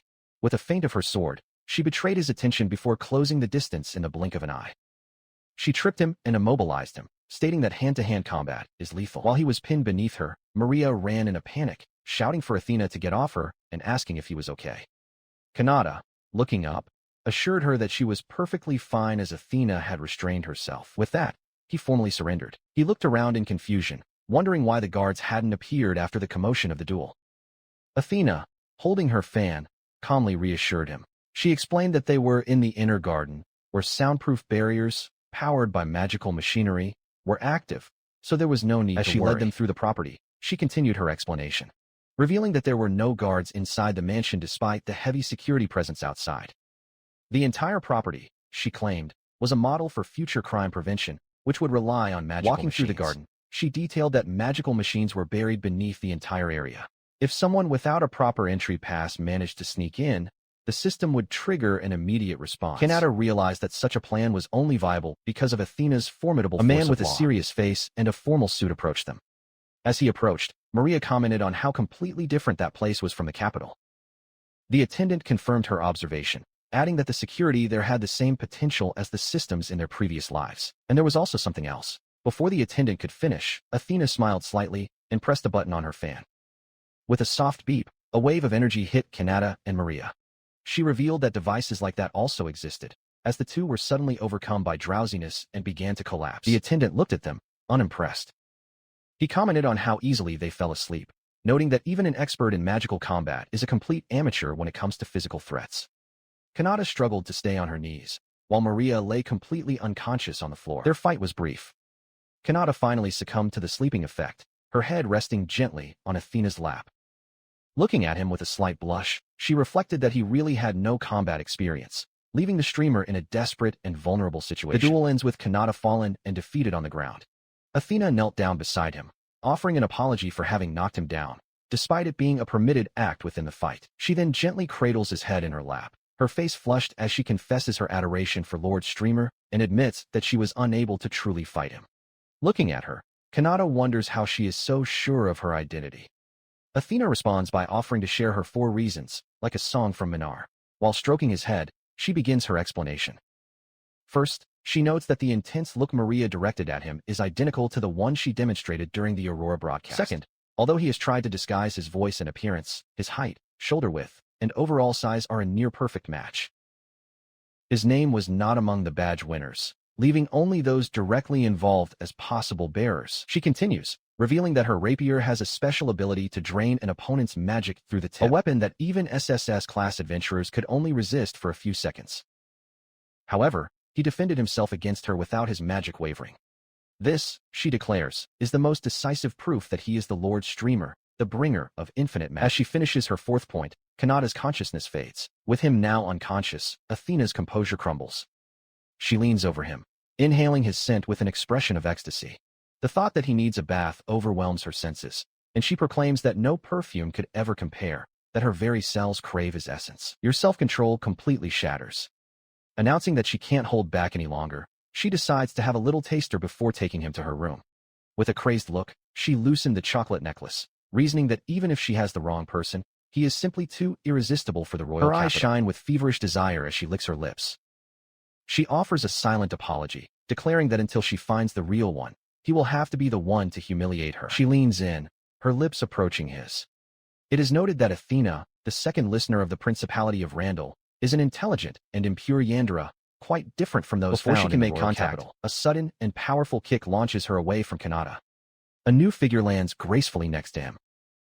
The chronicle adds that, in contrast, the royal capital is home to a pure and brainless Yandere. A young woman with a sword stands guard over the sleeping Kanata. As Athena staggers to her feet in the background, the girl calmly introduces herself. My name is Mira. She explains that she is a member of a group of Royal Academy students, serving as their temporary guard. She points her blade at Athena, demanding to know how the noblewoman managed to enter the mansion. The young guard accuses her of not only hurting the princess, but also of trying to steal a kiss from the student, declaring that this must be her doing. The commotion turns out to be the rudest awakening for Kanata, who sits up, drowsy. Nearby, a nervous Maria asks Mira if her accusations are true. Athena, with a wild look, turns her attention to the princess, offering her a kiss if she so desires. She comments that although her calculations predicted that Kanata would remain unconscious for another hour, His reaction solidified her belief. He is, of course, the streamer. Maria marvels at Athena's incredible observation skills, confessing that she never even thought of Kanata as an ordinary student. Mira internally weighs her options, considering eliminating Athena, but holds back, realizing that this would cast suspicion on the students. She concludes that a princess would never have such a reaction to someone. The princess explains that ever since the Aurora incident, she suspected the saint was involved. To protect Kanata's secret, the small group of people who knew everything formed a protection organization disguised as a fan club. When Athena demands to know who they are, Maria returns the question to her. With piqued interest, Athena expresses a hint of remorse and makes a proposal. If they allow her to join their organization, she will ignore the entire incident. His request is met with immediate and unified outrage. Maria and Mira shout back that they are the ones refusing to ignore their actions, questioning why a weird listener would be allowed. The princess clarifies with an air of superiority that they are listeners of good behavior and integrity, pointedly asking Athena if she has not already satisfied herself. A single bead of sweat runs down Athena's cheek as she silently watches the scene. Maria kneels beside the unconscious Kana in a state of pure happiness, while Mira remains in a guard position over him. A dark aura emanates from Maria and Mira as they threaten her with a purge. Visibly intimidated, Athena relents, admitting that she understands how scary they are. She agrees to recommend joining the support group, but gives a stern warning for the future. A tearful Mira asks for confirmation that her actions will be ignored, and Athena brusquely tells her to back off. During all this, Kanata remains sleeping soundly on the grass, oblivious to the intense negotiation that had just taken place above him. Watched by the three young women, he slowly regained consciousness, wondering if he had slept. As he sat down, Maria greeted him with a smile, explaining that Athena had accidentally activated a sleep trap that affected everyone. They themselves had just woken up. Yawning, he seemed to accept the explanation. Mira then intervened, offering her own explanation for being there. She claimed to have a part-time job tending the principality's gardens and simply stumbled upon them by chance. Seeing everyone asleep, she said, she became worried and decided to wake them up. Athena, however, saw through the charade.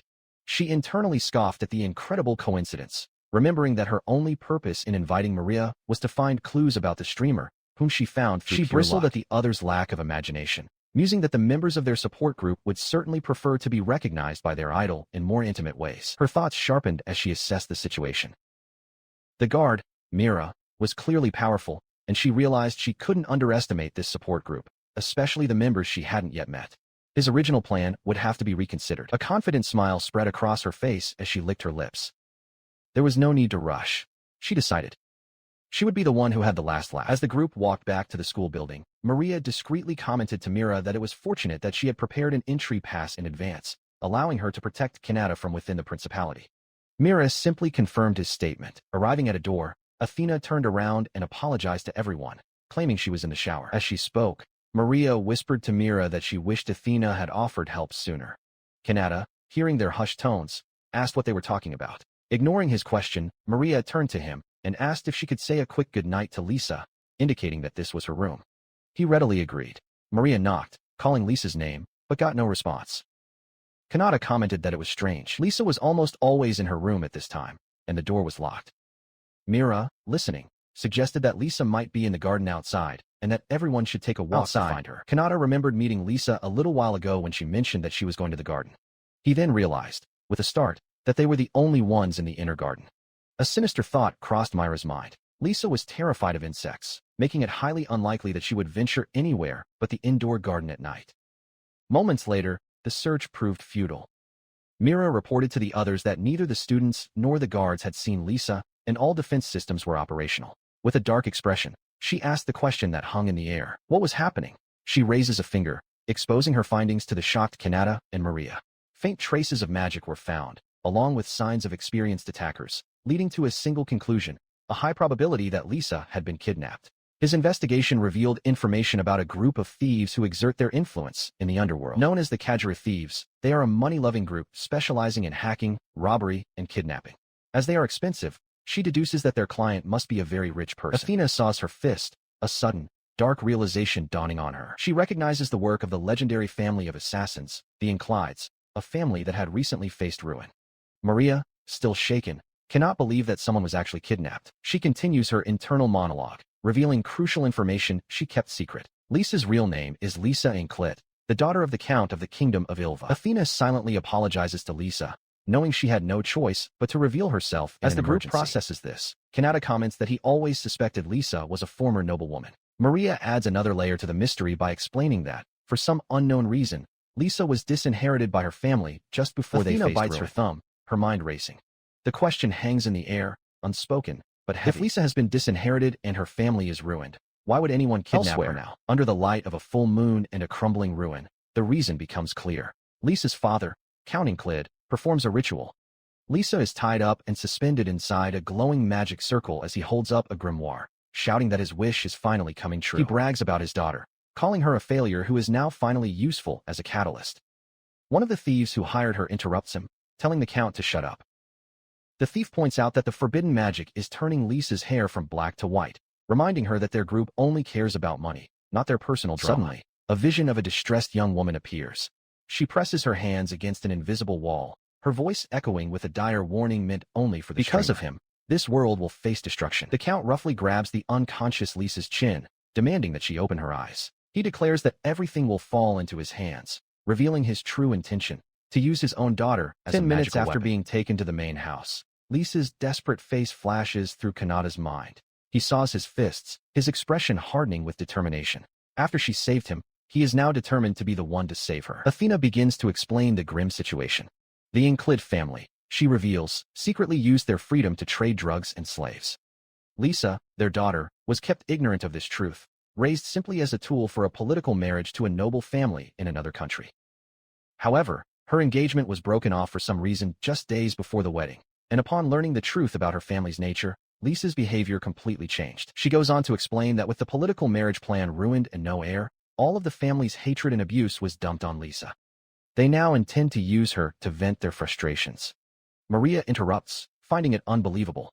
She questions why a family specializing in magical research would use their own daughter as a catalyst. In response, Athena reveals that, while trying to save Lisa, she found an ancient book of dark magic. Her hands were tied, but now she suspects the family is using Lisa as a catalyst for their illusionary magic.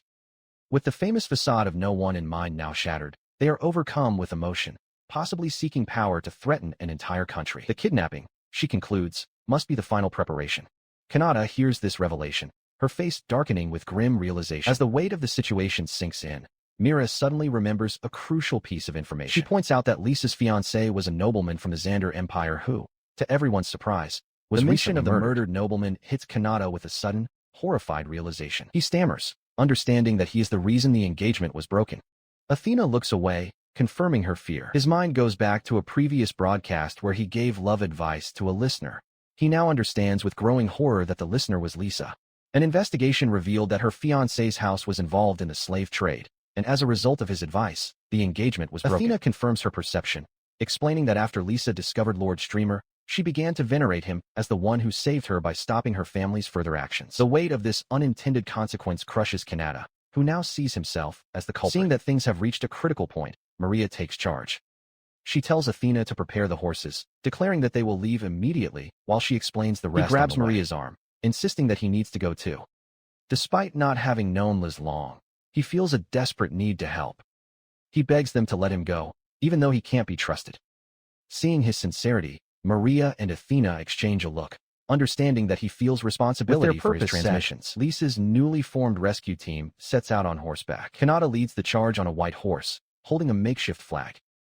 As they gallop, Maria plots the strategy out loud. She deduces that if the Count was truly concerned about Lisa's recapture, he would have acted immediately. Therefore, he must not be in his own country, but somewhere within the principality.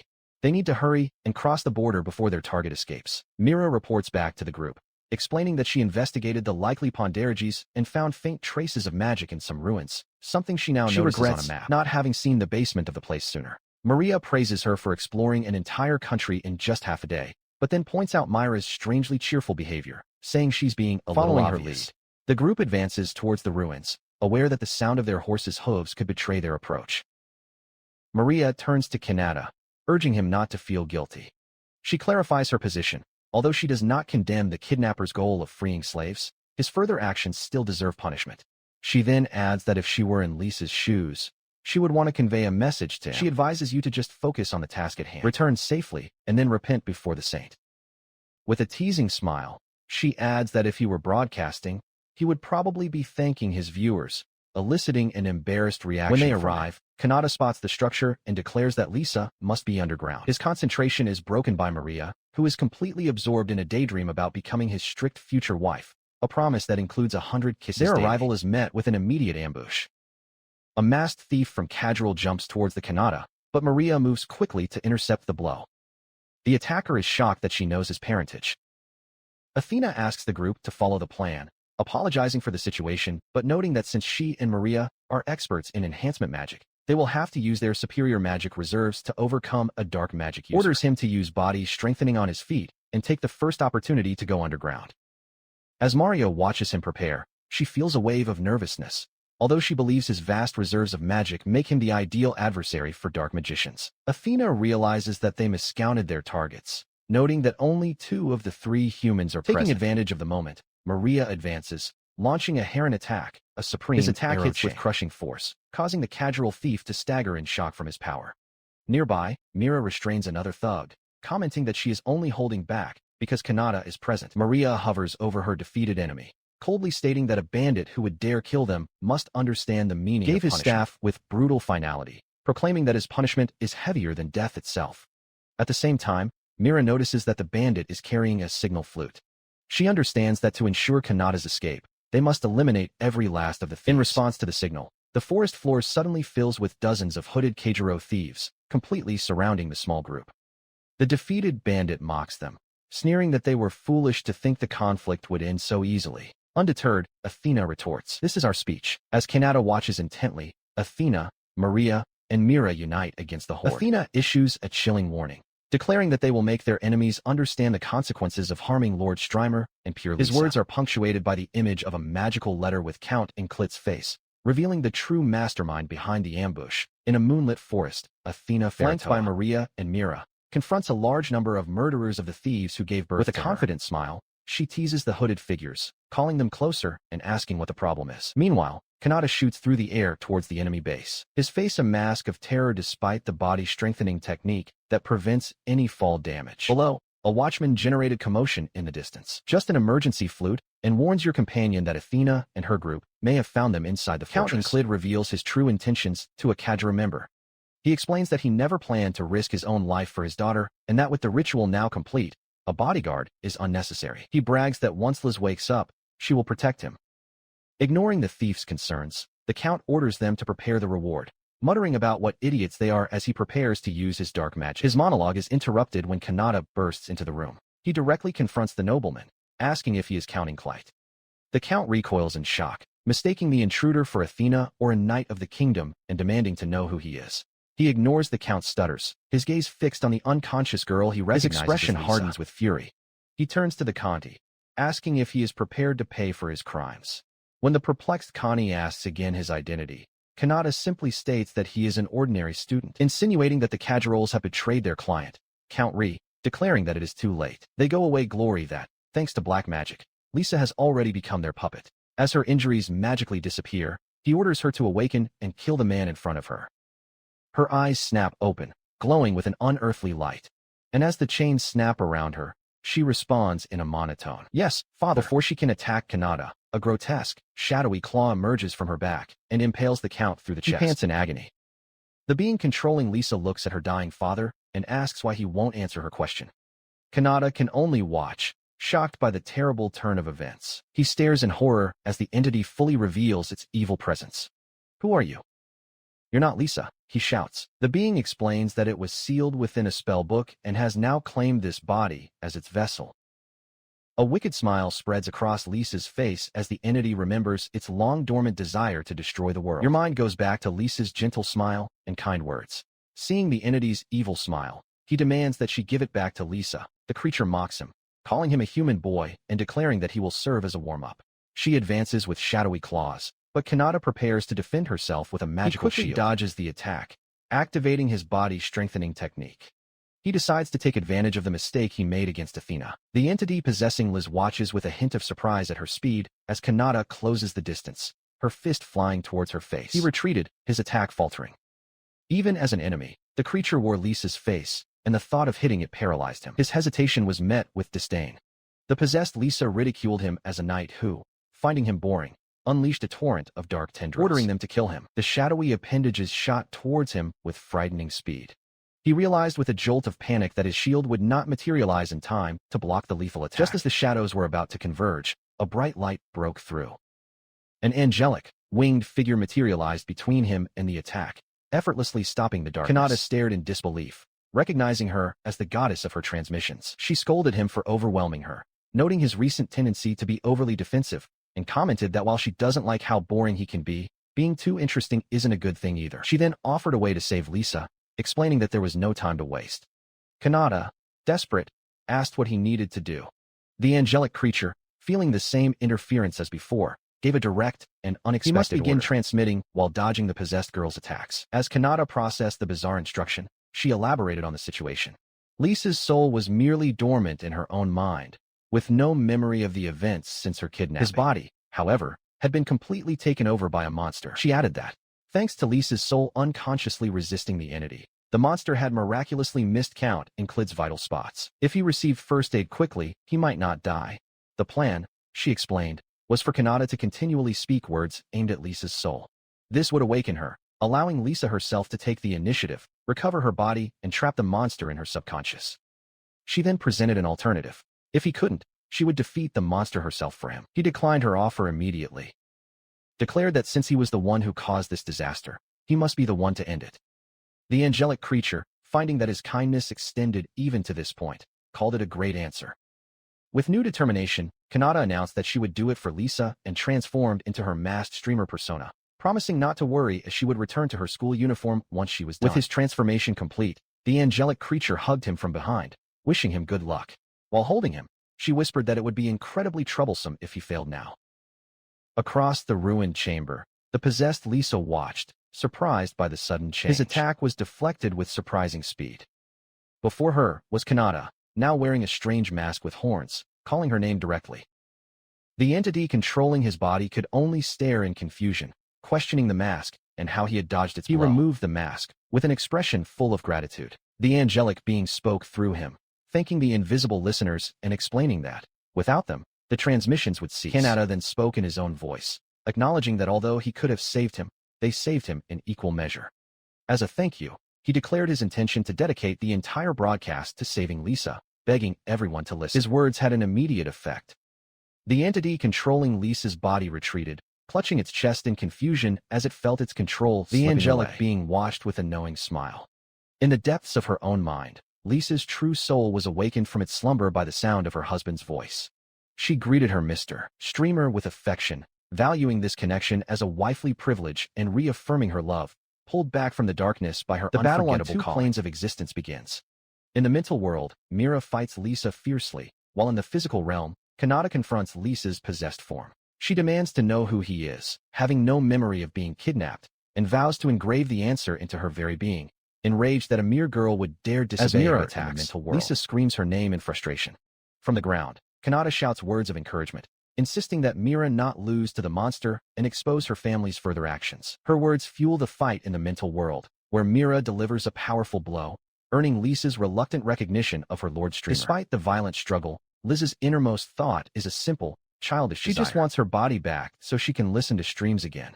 In the real world, this internal conflict manifests as a drain on power, causing Mira to scream in pain. Count Klid watches, perplexed by the monster's sudden weakness, while Kanata has an epiphany. The goddess must have put something in his pocket. The sudden loss of power causes Mira to stagger backwards. With her sinister aura gone, Lisa's attention turns to Kanata, and she declares that this is his chance to act. He seizes the moment, moving forward while yelling at Mira to shut her annoying mouth. As he moves, he takes out a small, unknown object from his coat. Reaching her, he deftly places the objects in her ears. He explains that he weakened her body so that his attacks wouldn't hurt her anymore, stating that after taking a hit, it's only fair to return the favor. Mira can only stare at him, confused by his actions. Now on her knees and sweating, she demands to know what he put in her ears. He lifts his streaming device, revealing it to be headphones that were in his pocket. It even displays Mirandaline recording data on its forehead. As he prepares to press play, he asks her opinion on the world's first ASMR broadcast. A recording of her voice fills his mind, telling him she is an indispensable presence and begging her to continue living for him. The raw emotion in the words sends a shockwave of power through her, breaking the chains on her wrists. Nearby, Count Clidio watches in disbelief, shocked that her will was strong enough to resist his control. Before she can recover, Lisa suddenly appears and hugs her from behind. Mira screams, not in pain, but in an overwhelming sensation that she says is not just surging, holding but trembling. Blushing Mira, Lisa whispers a soft welcome to this side. The scene leaves both Kanata and Count Clid completely perplexed, questioning what kind of sonic attack could induce a state of pure euphoria. As Lisa's influence takes hold, Mira finds herself paralyzed. A strange heat spreads through his body, and his head refuses to turn. She knows she needs to destroy the device Kanata is holding, but for some reason she can't move. From a distance, Count Clid watches, remembering how he initially thought the streamer's voice was a positive thing. The source of the sensation, Lisa, materializes in Mira's consciousness, embracing her. With an exultant expression, she invites Mira to drown in pleasure and become one of the streamer's followers, declaring that streams are the pinnacle of entertainment. Count Clid can only watch in confusion, wondering if Lisa is trying to persuade the monster in Mira's mind. The idea of accepting pleasure instead of fighting begins to swirl in Mira's thoughts. The entity inside Mira physically manifests, knocking Kanata to the ground. He screams in surprise as the spiky-haired girl pins him down. She tells him to take a break from fighting, which she finds boring. Leaning in close, she makes a simple request, that he whisper her name to her. He asks if she has lost her memory, confused by her words. The spirit explains that it is a being that was once sealed within a grimoire. Realizing she doesn't have a name, Kanata offers to give her one, suggesting Pell. The name seems to resonate with her. She jumps to her feet, energized, and proudly declares her new name, demanding once again that he whisper it to her. He agrees, and Pelso's behavior gives him instant warning. She proposes that they stop fighting and become friends.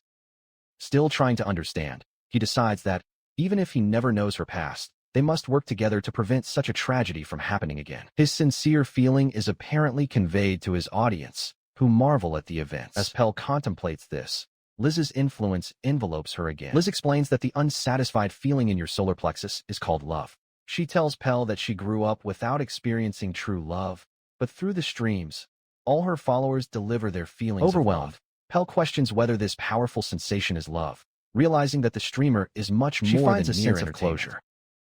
Pell reflects that, after finally being revived, she feels satisfied. She recognizes that Kanata not only risked her life for others, but also respected her enemy's circumstances, and because of that, she lost to the stream's love. She feels like she can now rest in peace. Nearby, Liz wipes away a tear, declaring her love for the streamer victorious. Her form begins to become translucent, and she begins to disappear. Kanata calls his name in alarm, but Pell calmly reassures him. She explains that she will soon leave, and that once she disappears, Mira will wake up with no memory of the night's events. All damage except damage to your clothes will be undone. Lisa listens, thanking Pell for the information and noting how Kanata provides even her enemies with consequence-free closure. As she disappears, Kanata tells her to live a long life and continue streaming, promising that if she is revived, he will find a way into her world. Touched by his words, Pell clutches her chest, her expression full of emotion. She swears that she will run to him, with her heart and soul full of love. Its form dissipates into particles of light. With her last words, she says goodbye not only to the boy, but to the streamer. Kanata sits in the alley, holding now unconscious, and takes aim as the last traces of Pell disappear. He holds the unconscious girl, his mind processing the events that occurred in the mental world. He remembers how Pell left in peace, a conclusion reached through his ASMR broadcast, although this appears to have resulted in him gaining a new follower.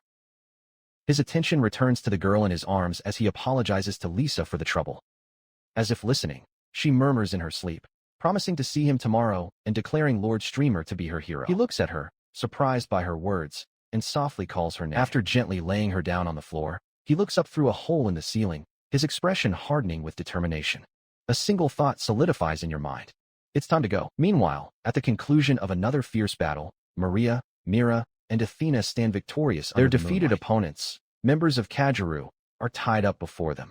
With the fight now over, one of them announces her next objective, to find the others. With the last of the thieves who sired her subdued in an instant, Mira screams that she is at her absolute limit. Athena and Maria observe the scene, noting that although they bought Lord Streamer some time, they expected him to resolve the situation alone. Seeing him emerge, Mira calls out, asking if Kanata and Liz appears carrying an unconscious Liz in his arms, commenting that it looks like the others have also finished the battle. The sight shocks Athena, Maria, and Mira, who collectively exclaim as they recognize Lord Streamer's Their reactions are a mix of intense emotions. Athena covers her mouth, blushing deeply. Maria clasps her hands together with a look of pure admiration. Mira, with tears streaming down her face, gives a shaky thumbs up in approval. This shared feeling quickly dissolves into rivalry when Athena, with a mischievous smile, he declares that she should be the one he is carrying. Nearby, one of the defeated thieves who fathered her advises Kanata that although Lisa's condition is not serious, he should hurry and take her to a hospital. Kanata agrees, ready to leave. However, the masked thief stops him, asking Kanata to accompany them as well. The thief explains that if word spreads that an academy student resolved such a huge incident, it would attract a lot of unwanted attention, damaging his academic life. They also gesture towards his torn jacket, implying another matter to be addressed. As he considers the offer, Maria discusses the consequences with Athena, stating with cold fury that they must get rid of the Count's gang for the crimes of kidnapping and insulting Lord Streamer. Athena agrees, adding that they also need to clean everything up and provide an explanation. She then turns to Kanata, questioning if he plans to return to his classmates without treating his own injuries. As the group walks down an alley, a peculiar alliance has formed. Mira and the thief Kajiru walk together, both making peace signs. Watching them from behind, Kanata wonders aloud if he's the only one who finds their sudden friendship strange. His thoughts are interrupted when Maria and Mira rush him, announcing that they will fly home. A dark, winged shape takes to the sky above them. Kanata, agreeing, starts running to keep up with them. Later, Athena is found holding the tattered remains of Kanata's jacket. It reflects that its design, length and width are all unmistakably his. Maria confronts her, demanding to know what she has done and whether she has finally revealed her true nature. With a penetrating look, Athena confirms that Maria found out. Her expression turns to one of manic joy as she lifts the torn fabric. She declares that she will have the jacket replaced in the morning, but that leaves the question of the fragrance remaining from the original. She then proposes a shocking solution, dividing the pieces between the three of them. With her proposal apparently accepted, she holds up a piece of the precious fabric and formally welcomes Maria and Mira to the fan club. With a triumphant smile, she also thanks them for their help in freeing Lisa. As Mira watches stoically, Maria finds herself covered by another piece of cloth. Later, in a quiet room in the mansion, Athena sits next to Lisa's bed. Lisa, awake and lucid, insists that Athena has no reason to apologize. Athena then updates the Count and the bandits. Although they are not in the best shape, they did not suffer fatal injuries and will face a fair trial once they recover. Lisa continues, her voice firm, taking full responsibility for the events. She declares that neither Lord Streamer, who exposed her family's corruption, nor Athena, who sheltered her, are guilty. The blame, she claims, lies with her own family and her own naivety. Moved by her friend's conviction, Athena suddenly pulls Lisa into a tight hug. Lisa stutters in surprise, but accepts the hug, as Athena prepares to make a heartfelt statement to them all. She moves away a little, holding both of Lisa's hands. Looking her straight in the eyes, Athena sincerely thanks her for coming to rescue her. From the doorway, Maria and Mira silently observe a satisfied smile spreads across Lisa's face. She laughs, admitting she has no memory of the previous night's events. Her doll is a wreck, and her badge and device are broken, but despite her weakened state, she feels an immense sense of accomplishment. Seeing her friend's exhaustion, Athena tells her to sleep well, promising to return later. As Lisa drifts off to sleep with one last word of thanks, Athena silently reflects that her friend must be tired, just as she was after one of her all-night streaming sessions. Leaving Lisa to rest, Athena joins Maria and Mira, who are now dressed in maid uniforms. She notes the time, commenting that the graduates should start soon. Suddenly, a familiar voice booms from your device. Hello? Time to stream. Athena recoils in shock, spilling her drink, utterly perplexed as she believed Lord Streamer was asleep. Your mind comes to an alarming conclusion. Could it be that he's broadcasting from inside his own mansion? The terrifying possibility makes her jump out of her chair. If that's the case, she declares, she needs to go to Kanata's room immediately. Before she can run away, she is stopped by Maria and Mira. Their expressions are a mix of irritation and betrayal as they demand to know why she didn't wake them up, accusing her of trying to keep all the fun to herself. She became nervous as Maria and Mira confronted her, with Mira mockingly calling her the lowest-ranking member of the fan club. Athena grabbed her cell phone, thinking to herself that even though she was short on time, she needed to wake the other two up first. With the decision made, she ran down the hall, sliding to a stop as she announced her arrival at Maria's room. She burst through the doors and found both Maria and Mira fast asleep in an ornate bed. You two, wake up, she shouted, declaring that Lord Streamer was in the middle of a surprise transmission. Despite their urgent screams, they continued to sleep. Athena looked at her cell phone in disbelief, wondering why everyone was asleep. A confusing wave of jealousy washed over her, leaving her emotions in such a mess that she couldn't concentrate on the broadcast. A sudden thought then struck her. His gaze turned to Kanata, who was sleeping peacefully in the same room. The penny dropped. If Kanata was sleeping right there, then who was broadcasting? Looking at the live streaming icon on her cell phone, she urgently wondered who this imposter could be. A sudden noise wakes Maria up. Confused, she wonders what all the commotion is about so early in the morning, apologizing to those already awake. Her eyes widen in shock when she realizes that she is in bed with not only a sleeping Kanata, but also Mira. Nearby, Athena watches with equal surprise. Maria, holding her transmission device, declares this is the best wake-up call she's ever had. The commotion was not contained in the room. Across the city, citizens look at their own devices, and a buzz of confusion and excitement spreads as they watch the unexpected broadcast. The noise finally awakens Athena from her sleep. She mumbles sleepily over the noise, asking what the fuss is about. Your sleepy question hangs in the air as a series of silent, quick glances are exchanged. Maria looks at Athena, who in turn looks at Mira, whose gaze finally lands on Kanata, still at that moment. A sudden understanding dawns on Mira. Beads of sweat appear on her face as she clenches her fists, declaring that she understands the entire situation. She immediately suggests they move to another location so she can explain everything. While she formulates a plan, Maria and Athena are still trying to understand the origin of the chaos. Athena, holding a device, demands to know why a transmission is active while Kanata is sleeping. Maria, nervous, questions why she herself was sleeping with him. Mira, hearing the panicked exchange of words, acts to take control. She tells them both to calm down and come with her. Athena protests, insisting that there was no one else in the room when she fell asleep, but Mira is sometime later, in a large hall, Mira begins her explanation to a now awakened Kanata, who is kneeling on the floor looking despondent. She informs him that it is time to return to the mansion and promises to explain what happened during the time he was hospitalized. His dark mood is interrupted when Mira lifts the transmission device, excitedly announcing her plan to perform a guerrilla transmission immediately. With a joyful cry, she leaps forward and playfully clings to his leg. Your burst of joy does little to alleviate his confusion. He questions the sudden need for a broadcast, pointing out that today should be a day of rest. He asks if she is trying to create an alibi.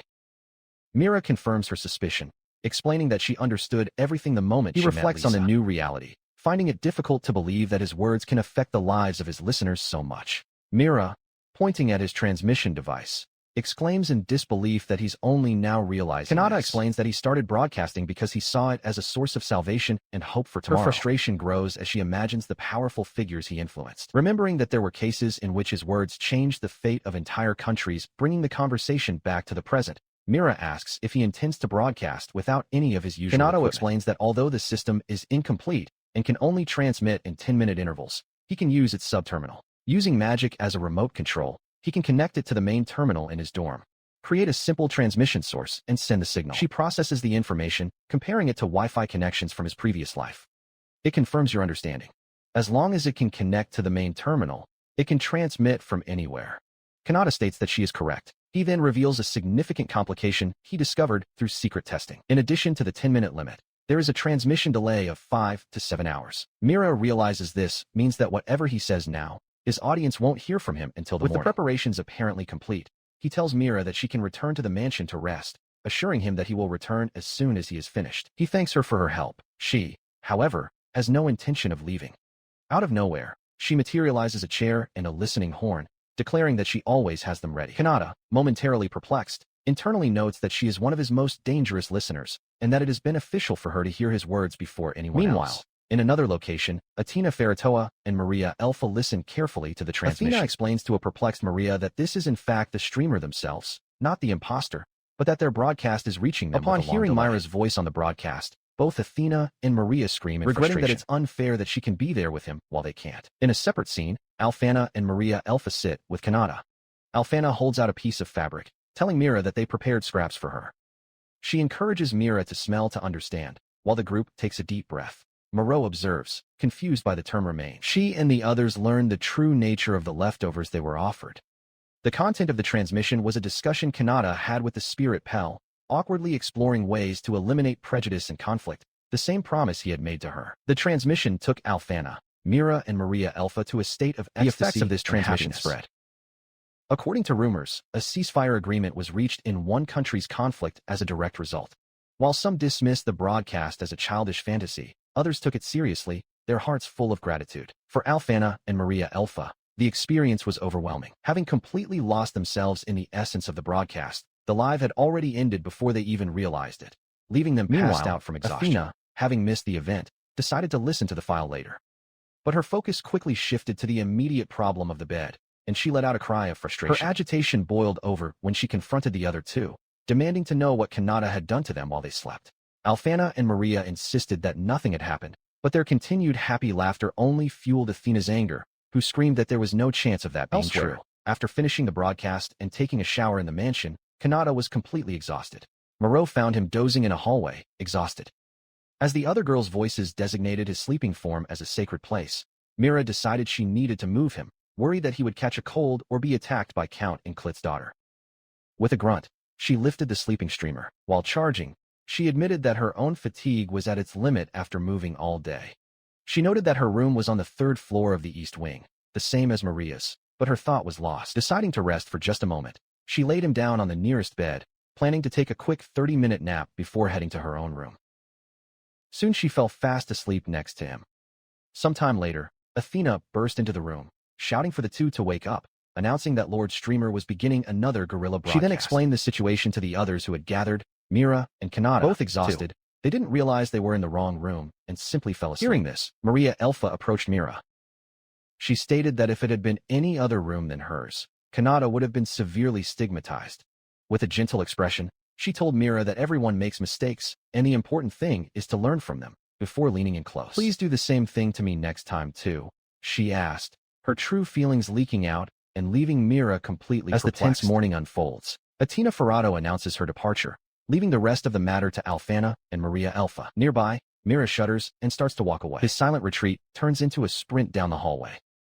Maria Elfa, with an alarmed expression, sees the fleeing murderer and calls her name. Suddenly, Kanata comes out of a nearby room, her clothes in disarray and her face filled with panic. He screams that it's all just a misunderstanding, frantically questioning why he was sleeping in Maria's room and apologizing profusely.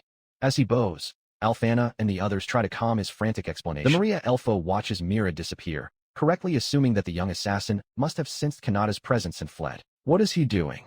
What is he doing? What is he doing? What is he doing?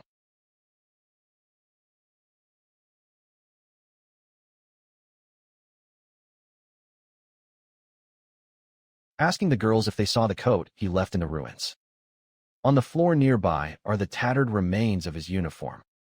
Athena quotes a common saying about even the most skilled making mistakes, although Alfano appears not to know. With a confident smile, Athena dismisses his concerns, informing him that a soldier is already looking for the coat. She then smoothly changes the subject, suggesting that everyone eat breakfast while they wait. The others readily agree. As the group walks away, Athena looks back at a nearby building, just as a bat-winged carriage takes flight, noting to herself that their timing is perfect. Later, Kanata is stopped by his friends, Ron and Thomas. They ask where he was the night before, explaining that they were worried about him. Before the flustered Kanata can respond, Athena intervenes. She calmly makes up a story, stating that he was looking for parts in the artisan district for the magical device Lisa gave him. With a sly wink, she thinks to herself that it is a wife's duty to get her husband out of any jam. Walks alongside Kanata, explaining that he has been in her car, while Ron and Thomas head towards the dragon-drawn carriages that await them. Leaning in close, she whispers her gratitude, thanking him for saving both her and Lisa. Kanata seems surprised by her proximity and her words. Elsewhere, Mira addresses a group of new soldiers, announcing that their next training will be to overcome drowsiness. She declares her intention to ask Kanata to be a temporary instructor for them, and he readily agrees, saying that she can count on him for as long as she needs. As they say goodbye, Athena promises Kanata that she will visit him in the royal capital. His gaze then changes, a flash of irritation crossing his face as he watches Maria and her friends happily occupy the seats. She turns back to him, her expression intense as she brings her fan closer to his face. She explains that her long life as a noble has made her lose touch with a normal lifestyle, and so she wants to stay in her dormitory. Kanata, nervous, he dismisses the idea as a joke, suggesting that the royal family's accommodations would be much more suitable. Moving closer until their faces are inches apart, she counters his suggestion. She insists that staying with him is the only way to learn about his way of life, an experience that would connect her to the politics of the principality. With a blush on her cheeks, she fervently asks if he will let her stay with him. He stutters, caught off guard by her intensity. Internally, he marvels at her dedication, believing she would sacrifice her own comfort for the good of the principality. Overwhelmed, he agrees, promising to make sure her room is clean before she arrives inside one of the carriages. Maria seems completely disappointed, questioning why the boys and girls must travel separately. Moments later, two carriages pulled by dragons take flight, leaving the academy. In the other carriage, Kanata sits with Ron, taking notes. He reflects on his time in the Principality of Randall, telling Ron that the people he met there made him realize many things. He continues his thoughts, admitting to himself that despite his time in this world, he is still quite inexperienced. He explains to Hong that it was through meeting people who love his streamer persona and those who recognize him simply as Kanata that he grew up. He previously believed his streaming activities were the most important thing, content with mediocrity, as long as he could become famous as a streamer, without needing to evolve as a person. This belief came from his ancient world, where he understood that newcomers should be sociable, a stark contrast to his own nature. He remembers an attempt at collaboration, a memory interrupted when a voice calls his name. The voice belongs to the angelic figure, who observes Kanata's recent journey inside a crystal ball. She smiles, commenting on the happy ending of his trip, in which he made new friends and discoveries. In the vision, Kanata and his companions laugh together, one of them noting that a report won't complete itself even if he gets distracted. She continues to watch the orb, noticing that, without him realizing it, his streaming has become the center of everyone's attention with a sharp and knowing look. She warns him not to think it's over. Her words reflect a growing reality. The influence of his broadcasts was observed changing personal opinions and calming conflicts. This popularity has tangible economic effects, evidenced by successful merchandise sales and increased tourism in the places he visits. The phenomenon has become so significant that academics have begun to formally analyze its power of influence. This widespread influence changed his own focus. As a goddess, she admits that although Athena's plan to gain unlimited magical power initially stole her attention, she is now captivated by how Kanata, an outsider, is fundamentally changing common sense and concepts. She eagerly awaits to see what he will do when he is truly conquered. She scoffs at the very idea, however, declaring that winning him over is an impossibility. With a triumphant expression, she reveals the reason. The power he imposes is the same power she granted. Meanwhile, in another part of the world, two of his followers are talking. A man tells his companion, Anise, that her face is too relaxed as she daydreams about how Mr. Streamer is wonderful. Lost in her thoughts, Anise clasps her hands and begs her lord to hurry and come to her, especially if any danger befalls him. A large, imposing building, marked with a cross, stands beneath a clear sky, its purpose inside unknown. One of his rooms, a small creature with a TV head awakens with a yawn. She comments on the dustiness of the place, but declares it a paradise. Looking at Kanata sleeping soundly on a bed, the creature reflects that things will be much more fun if he finds more obsessive, Yandere-type followers. Royal capital, a city that should be a bastion of security, an unsettling tension hangs in the air. Lady Shows and her demonic entourage observe the scene, noting that the streets are filled with hungry, obsessive figures waiting in anticipation. They all long for Kanata's return, and their excitement is a palpable and dangerous force. Far from the hustle and bustle of the city, the angelic figure reclines, with a playful smile on his lips. She wonders aloud if anyone has started to take action yet, expressing her delight that the days ahead promise to be far from boring. Dangling a pair of cherries before him, each containing a perfect miniature image of Kanata and Maria. She seems to anxiously await the impending chaos. Her gaze then changes, focusing intensely on a small globe in her hands. Within it, an image of Kanata stands out, an otherworldly figure now known only as the Streamer. Kanata explains his recent whereabouts, stating that while his friends returned to their duties and Maria tended to hers, he escaped to a brothel. At that moment, Kana and Mira appear. Kana greets him happily, asking if his time in the Principality of Handel was fun, while Mira praises his plan to avoid being discovered. Kana continues, apologizing for not finding him sooner. She explains that she had forgotten that the brothel was holding a customer appreciation festival, which resulted in her request for time off being denied. Her expression turns dark as she reminds him that they had plans to eat together that night. She clings to him, expressing her disappointment at having to leave but her joy at having seen his face. She then suggests that instead of lunch, she wants to visit him as his client. In the background, Mira watches as an expression of pain, muttering to herself about the difficulties of being a working member of society. As Kana walks away, she encourages him to do his best at work, calling him an innocent soul. A confused Kanata begs her not to go, but his attention is quickly caught by Alfana, who is nearby.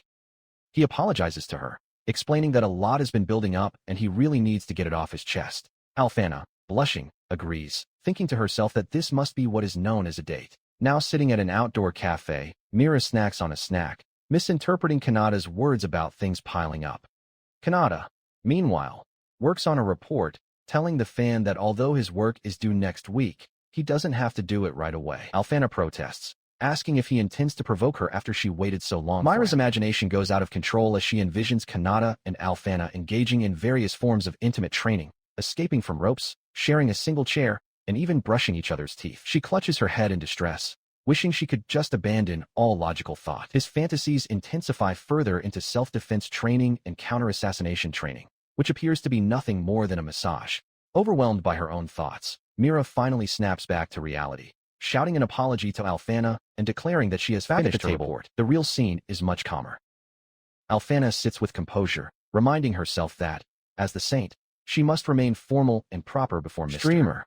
Kanata simply thanks her for waiting, and she assures her that everything is fine. He takes a sip of his drink and brings up the subject of the incident in the park, specifically the case about Belle. However, he quickly dismisses it, concluding that since Belle has passed away, there isn't much point in discussing it further. Noticing the change in mood, Alfana recognizes that a lot has happened, but decides to change the subject. She points to a nearby statue of the goddess, who is now inexplicably wearing a hooded sweatshirt. Alfana explains that they received permission to recreate the piece in Kanata size, although she doubts a custom-made version would sell. She reflects that the goddess sometimes misuses knowledge from her previous life. He insists that Alfan try on the new outfit, leaving his coat with her as he turns around. Despite her concerns about seeming like an overblown fan, she agrees. When she puts it on, she is immediately struck by the smell permeating his coat. Your mind races, analyzing the fabric, an exquisite replica, and the subtle differences in your detergent, a change from just 2 days ago. Before she can think any more about it, he returns, now wearing the new goddess hoodie. He asks her opinion, pleased that it's a perfect fit. Alfana, however, struggles to regain her composure. She considers getting another coffee to calm her nerves, noting internally that while a normal person might have jumped at the opportunity for a kiss, her status as a saint demands restraint. Suddenly, his eyes lock onto the cup he left behind. Irrational thoughts like holiness are quickly overtaken by pure instinct. In an instant, she launches herself across the table, grabbing the cup he was drinking from. Before he can fully process his own actions, his lips touch the edge where theirs once had, granting an indirect kiss to a devotee. It is a memorable achievement, and a wave of euphoria washes over her. Once the feeling settles, he returns to the table, thanking her for waiting and commenting on how good the new outfit suits her. Alfana, trying to appear nonchalant, looks around and wonders aloud where her coffee went, assuming the staff picked it up. With his report complete, he asks her what she would like to do next. They decide to explore the city, now accompanied by Mira, who is also wearing one of the new hooded outfits. The trio walks together through the busy streets, blending in with the crowd. As they walk, he tastes an ice cream, commenting on how delicious it is and that it's the first time he's had it. Mira's attention is captured by an impressive street artist nearby, but Alfana's focus is entirely on Kanata. She declares with a beaming smile that she would follow him anywhere. A little surprised, he suggests that they continue to walk around the castle town, asking if she agrees. She readily agrees to his plan. Then, with a touch of shyness, she asks if she could hold his hand for a moment, explaining that it's so they don't get lost in the crowd. He consents and extends his hand toward hers. With hands now clasped together, he laughs and casually comments that the place is actually very nice, adding that the beautiful lady he guided here previously also had a great time. The joyful atmosphere shattered instantly. Alfana freezes, her expression becoming dark and threatening. With a deceptively sweet smile, she asks him to clarify what he just said, questioning if he meant that he had brought another girl here before her. At that moment, he had unknowingly triggered a disaster. Kanata begins to apologize to Alfana for not telling her about his exchanges with the demon tribe. With a dark, unreadable expression, she holds up 2 fingers as if counting his transgressions. Internally, she reflects that Lord Kanata is simply too kind and defenseless, a fact she finds both frustrating and understandable. Suddenly, she lunges forward, wrapping her arms around him in a tight embrace. She concedes that being friendly with demon girls is one thing, but she worries about what might happen. She then reveals that, as one of the kingdom's diplomats, she has access to specific information, hinting at a deeper knowledge of the situation. Seeing her distress, Kanata apologizes for hurting her. Her response to his apology is unexpected. She pats her lap and firmly commands him to lay his head on it. Confused by the sudden demand, Kanata hesitates, but she repeats the order with an intensity that leaves no room for argument. He quietly agrees. He now rests awkwardly on her lap. As he lies there, Alfana looks down at him, a small, triumphant snicker escaping her lips as she murmurs another apology. Kanata realizes her acting skills are impressive. He truly believed she was angry. Alfana confesses she was just joking, admitting she was a little jealous of his demon friends. With a blush spreading across her face, she explains that this is to let him feel her warmth so he won't cheat. Internally, however, she is overwhelmed, feeling his head, weight, and breath on her lap, a state she considers paradise. He tells her she could have kept up the act longer, acknowledging that her lecture came from a place of genuine concern. He expresses his deep gratitude, explaining that since she and Maria were the ones who acknowledged him when he was alone at school, they are more than just friends to him. They are his benefactors. Alfana listens, touched by his sincerity. He continues, his voice earnest, admitting how scared he was when he heard about the trouble in her country. He recounts the dangers he's faced recently, fighting a scammer, being targeted by robbers, risking his life for a listener. Tears well up in Alfana's eyes as she implores him to take better care of himself. She insists that his magic doesn't negate the danger and worries about what will happen if he can't stay in the kingdom forever. Kanata notices her tears, but her sorrow quickly twists into something else.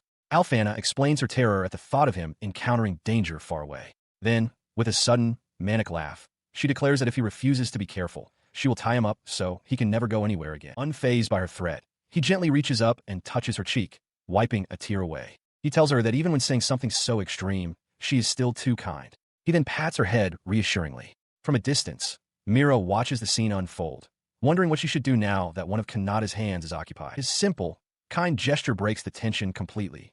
The two of them share a warm, genuine smile, their conflict resolved and their bond reaffirmed. He apologizes to Alfana for making her worry, but firmly states his intention to continue his streaming activities. With a hint of exasperation, she tells him he'd better. He elaborates, explaining that his experiences in the Principality of Randall taught him a great deal. To improve his streams, he believes he must experience many things as a human of this world, asserting that the growth of his stream is dependent on his own personal growth. With a gentle smile, he continues that if anything were to happen to him, that's simply the kind of person he is. He tells Alfana that if she's still upset, he would understand if she chose not to support him as Lord Streamer anymore, leaving her momentarily speechless. She quickly clarifies her feelings.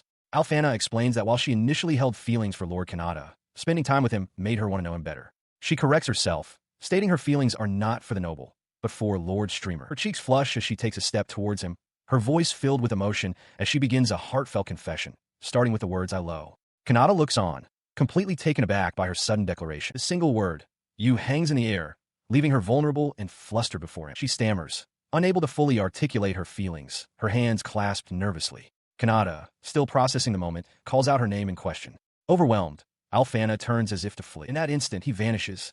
Alfana whirls around, finding only empty space where he stood. Simultaneously, a torrential downpour begins. Elsewhere, Athena and Mira note the sudden rain. In the shadows, the demon Lucia cradles an incapacitated Kanata, remarking that she expected this to happen as a new, troubled chapter begins for the streamer. A young woman with long, light hair introduces herself as Athena, a founding member of the Lord Kanata fan club. Beside her, the demon Lucia explains she is part of Lady Shrouza's capture squad. Meanwhile, the demon Lord Shrouza herself holds a struggling Kanata, announcing that he will be staying in the demon realm starting today. Athena, holding a small, sharp tool, smiles unsettlingly and tells Kanata to please grit his teeth. Just 5 minutes prior, Shrouza was drowning in paperwork at her desk, lamenting the difficulties of being a functional member of society. She had only learned of Kanata's whereabouts that morning. As she grumbles about the work she's neglected, Lucia enters cheerfully with another large stack of documents, suggesting they go see Lord Kanata once the work is finished. Kanata had been kidnapped, passing out from a powerful gust of wind as Shrouza flew through the sky. He awakens now, disoriented, finding himself held firmly in her arms. Her gaze is intense as she clutches him, vowing that she will never let him escape. He asks what's happening, his memory fuzzy. Shrouza reminds him of his previously expressed curiosity about the demon realm, declaring that she is taking him there now. Noting that he was just speaking with Alfana, she tells him to prepare himself as they are about to warp. With a parting apology to the priestess, Shrouza announces that Kanata will soon be dyed in the colors of her realm as they shoot off in a blinding streak of light. Back where Kanata was taken, Athena confidently tells a flustered Lucia that she believes all members of the fan club will have a fair chance. She points out that the club's primary rule only requires members to seek Lord Streamer's agreement, not to refrain from approaching him. Her posture is wild and energetic, a stark contrast to the persona she displays during streams. Kanata finds himself in a dark, desolate landscape beneath a sky crackling with lightning. Strange, gnarled buildings, the terrain, and various demons, including Kikiki on a broomstick and a winged lega, fly through the air. He stares out, realizing this is truly the demon realm. Having landed on a craggy path littered with massive skulls, Shrouza gestures expansively. She formally welcomes Kanata to the realm in which she resides. He can only look on, utterly overwhelmed by the menacing scenery. She then introduces him to one of her subjects, a towering, muscular demon with a single eye in the center of its forehead. Kanata recoils, recognizing the creature as a Cyclops, a monster common in video games. Shrouza nonchalantly explains that the Cyclops is her guest, someone she met while in the capital. A flashback reveals the truth of their acquaintance. Earlier, Shrouza had fiercely intimidated the terrified Cyclops, ordering him to hide her true identity as the demon lord from her guest and to act differently around him. After he agrees, she instructs another demon to tell Lucia to come to the castle when she arrives. Returning to the present, Lucia approaches Kanata. When he asks if she's permitted to enter the castle, she concocts a lie, claiming to be Shrouza's childhood friend and the chief financial officer of the Demon Lord's castle, currently on holiday. Kanata, impressed by such a trustworthy-sounding position, seems to believe her. Lucia then turns and formally announces her return to Lady Shrouza. She and Shrouza observe as a new demoness in a dark gown gracefully introduces herself to Kanata. With a flourish, she presents herself as Rushaya, a succubus from the Office of External Affairs. Rushaya notes that it seems Lady Shrouza has calmed down and suggests it's time for their guest to change into something more presentable. She adds with a smile that her hobby is listening to Lord Streamer, prompting a scowl from Shrouza. She beams at Kanata, thrilled to finally meet the famous Lord Streamer. Rushaya encourages him to feel comfortable and speak with her frankly, explaining that she gets along well with the other members of the demon tribe. She confides that people often said she acted more joyful around others, and now that Kanata has praised her, she feels she can continue behaving this way. As Rushaya continues to fawn over Kanata, Shrouza's face contorts with irritation. She puffs out her cheeks and clenches a fist, unable to hide her growing jealousy. Later, at a dining table, Kanata finishes his meal. Despite the grotesque, amorphous appearance of the creature he was served, he politely thanks his hosts, declaring it was delicious. He expresses his astonishment at being invited to dine at the Demon Lord's table. Shrouza clarifies that it's all thanks to his suggestion to end the war, explaining that the Demon Lord began to act after listening to his dreams. Kanata, flustered, apologizes for disrupting their meeting, but admits he must refrain from discussing the demon realm, wondering if his viewers' opinions have changed drastically. Shrouza rises, announcing an urgent work discussion and promising to return shortly. As she leaves, Rushaya approaches Kanata again. She whispers that it's rare to have proper guests, as they usually only see adventurers. As a succubus, she confesses, she finds a streamer far preferable, as she can't resist the urge to squeeze out his infinite magical energy. Her intentions become frighteningly clear as she and other succubi surround the overwhelmed Kanata. Leaning in close with a wine glass in hand, Rushaya makes her proposition. If he desires, she and her friends could engage in a little energy exchange. The overt proposition is too much for Kanata, who feels the stimulation is too strong to bear. He cries out Rushaya's name in a panic. She fans herself, claiming the conversation has made her hot and bothered, and asks him to help cool her down, framing it as healing the succubi. Kanata desperately protests that he is still an underage student. Suddenly, a light-haired demon appears, effortlessly lifting Kanata into the air. The newcomer greets him as brother from the capital, reminding Kanata that he was the one who took Agila. As Kanata reels from the shock of floating, Shrouza lands on a nearby balcony with her winged familiar, Guru. She glares at the intruder, growling furiously for him to think about his timing and questioning why he's interrupting her talk with Kanata. She grabs the demon by his collar, getting face-to-face with him. He smirks, asking why he would want to meet her without a reason. With a menacing glare, Shrouza informs him that the chief external affairs officer is looking for him and orders him to leave immediately. The light-haired demon dismisses the confrontation, telling Kanata to stop the fighting. He explains that he and Rushaya are childhood friends, and their roughhousing is just a daily routine, though he internally notes how different it is from the human relationships he knows. Setting the matter aside, he beckons for Kanata to come with him. In the background, the small winged familiar, Giru, soaks in a large tile bath. Following the demon's invitation, Kanata finds himself in the bath, questioning the sudden change of venue. The small familiar introduces himself as Garura, an executive officer of the Birdman race in the Demon Lord's army. Panicked, Kanata tries to maintain his cover, claiming to be a simple student who booked the entire bathhouse for himself. His lie is cut short as the light-haired demon moves in close. His face inches away and correctly identifies him. Kanata, the streamer, aren't you? The risk of being exposed has become a reality. The four-horned demon confronts Kanata, dismissing his frantic denials of being the streamer. He explains that upper-class demons can perceive magic power, and his own suspicions were confirmed after the stream in Aurora. However, he assures Kanata that he intends to keep this discovery a secret from the Demon Lord. Meanwhile, in a field of flowers, Rushaya daydreams aloud, plotting to create a fated encounter for Lady Shrouza with the streamer. Watching her, the four-horned demon muses that they managed to find Kanata even without relying on magic detection, a feat he finds rather impressive. Back in the bathhouse, he tells Kanata that there is nothing more unsightly than a man making excuses. He threatens to trigger an explosion based on their sworn contract if Kanata doesn't confess. Cornered, Kanata finally admits his identity. The demon notes that only he has figured out, as the other two demons are of a lower tier, glancing towards Rushaya as he complains about doing this for her sake. He then points directly at Kanata, asking why he would keep his identity secret even from the Demon Lord. Before Kanata can process the question, the demon declares his true motive. He wants to be friends. Kanata is stunned as the demon, now identified as Garura, vows that he would never sell out a friend, not even if the Demon Lord herself demanded it. Garura explains that this was his reason for renting the bath. He plans to teach Kanata techniques to avoid being exposed by other upper-tier demons. He feels it's the least he can do for the streamer, the person responsible for stopping the war. He elaborates that controlling one's magical power is like turning a tap on and off. He intends to teach Kanata this control so he can act like a human, a race with naturally low magical power. Kanata, unfamiliar with the concept, simply asks what magical power even is. Garura encourages him, insisting that with focus, he can surely acquire the skill. Kanata responds with a determined shout. Garura adds a warning, however. This technique only protects against magical detection, not other methods of discovery, though he believes Kanata has already accounted for that, picturing the various powerful women in his life. After the lesson, Garura tells Kanata to remember the sensation, as it will be useful one day. He then asks about the demon tribe's overall focus now that the war is over. Elsewhere, Rashaya is swamped with paperwork, lamenting her exhaustion and wishing she could meet the streamer. Lady Shrauza explains their new goal. As an isolationist culture, the demon realm must now research other countries to reach the same level of cultural development as the humans. Kanata asks if Garura shares that goal. Garura admits that once things settle down, he wants to find a tall human girl to be his girlfriend, confessing they're more his type than the girls at home. Kanata's eyes light up in agreement, exclaiming that tall girls are amazing, especially muscular ones. As they bond over their shared taste, Garura's expression suddenly hardens as he senses an approaching presence. The door slides open to reveal Lady Shrauza and Rashaya. Rashaya claims that a cleaning appliance was too powerful and destroyed Kanata's guest room, forcing them to come clean up. But Shrauza's smirk reveals the truth. She destroyed it on purpose for an excuse to see Kanata's naked body. Both Kanata and Garura are stunned, with Kanata realizing with dawning horror that the bath was, in fact, a mixed bath all along. He is met with a startling proposition. With beaming smiles, Lady Shrauza and Rashaya suggest that as an apology, all three of them can sleep together in Shrauza's house. Faced with this, Kanata internally panics, pleading for Garura to help him.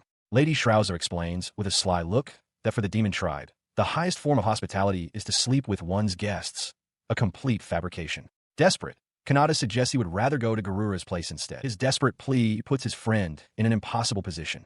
Garura apologizes, explaining that there is no escape now, and the best he can do is pick up Kanata's bones later. As Lady Shrauza declares her intent to take Kanata, Rashaya grabs a stunned Garura, insisting they must disinfect themselves. A short time later, he finds himself kneeling on a luxurious bed in an opulent room. He trembles, overwhelmed by what he believes to be the normal customs of the demon realm, reminding himself that he is merely an underage student. As he sits in shock, Lady Shrauza and Rashaya enter, now clad in sheer, revealing nightgowns.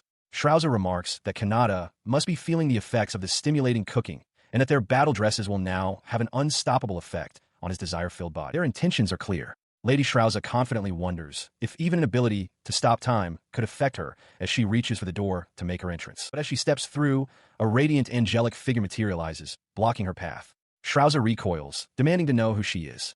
The angel calls her an idiot, complaining that it's unfair she cannot fully manifest. From the side, Garura watches in shock, wondering about the spirit bound to this human. Regaining her composure, Lady Shrauza points accusingly at the spirit, declaring that she is in love with Kanata. The accusation throws the angel into a flustered panic. She vehemently denies it, claiming she doesn't love people that way, and just found the situation interesting, all while Shrauza begins to fade as if affected by a temporal distortion. The moment seems to reset. Shrauza and Rashaya are back at the doorway, momentarily confused about their own actions. Their focus quickly returns to Kanata as they advance, declaring that the night is still young and he must prepare himself. They sit on either side of him. Kanata, looking flushed, explains that his body feels warm and his head fuzzy. He suggests he might have a cold and should sleep elsewhere. Unfazed, the two demons declare that if he is sick, they must perform the demon tribe's traditional cold treatment method. He struggles to maintain his composure, desperately trying to rationalize the situation. These revealing pajamas, he tells himself, are simply normal attire in the demon realm. Their actions are just a form of goodwill. But as Lady Shrauza and Rashaya press closer, their whispers are anything but innocent. They claim this is how the demon tribe gets rid of bad bacteria, urging him to do his part. The overwhelming assault on his senses pushes him to a breaking point, and he feels his sanity beginning to fray. The question hangs heavy in the air. Will his sense of rationality hold in this battle of wills, or will the seduction of the Yandere demon girls prove victorious? His flushed, panicked expression stands in stark contrast to Rashaya's confident, alluring gaze. Elsewhere, under a starry sky, Lisa clutches a cross with fervent devotion. She prays that Lord Kanata will not be sullied, understanding that tonight will reveal the results of this momentous battle. Her prayer is rooted in a strict code, the very first rule of the fan club.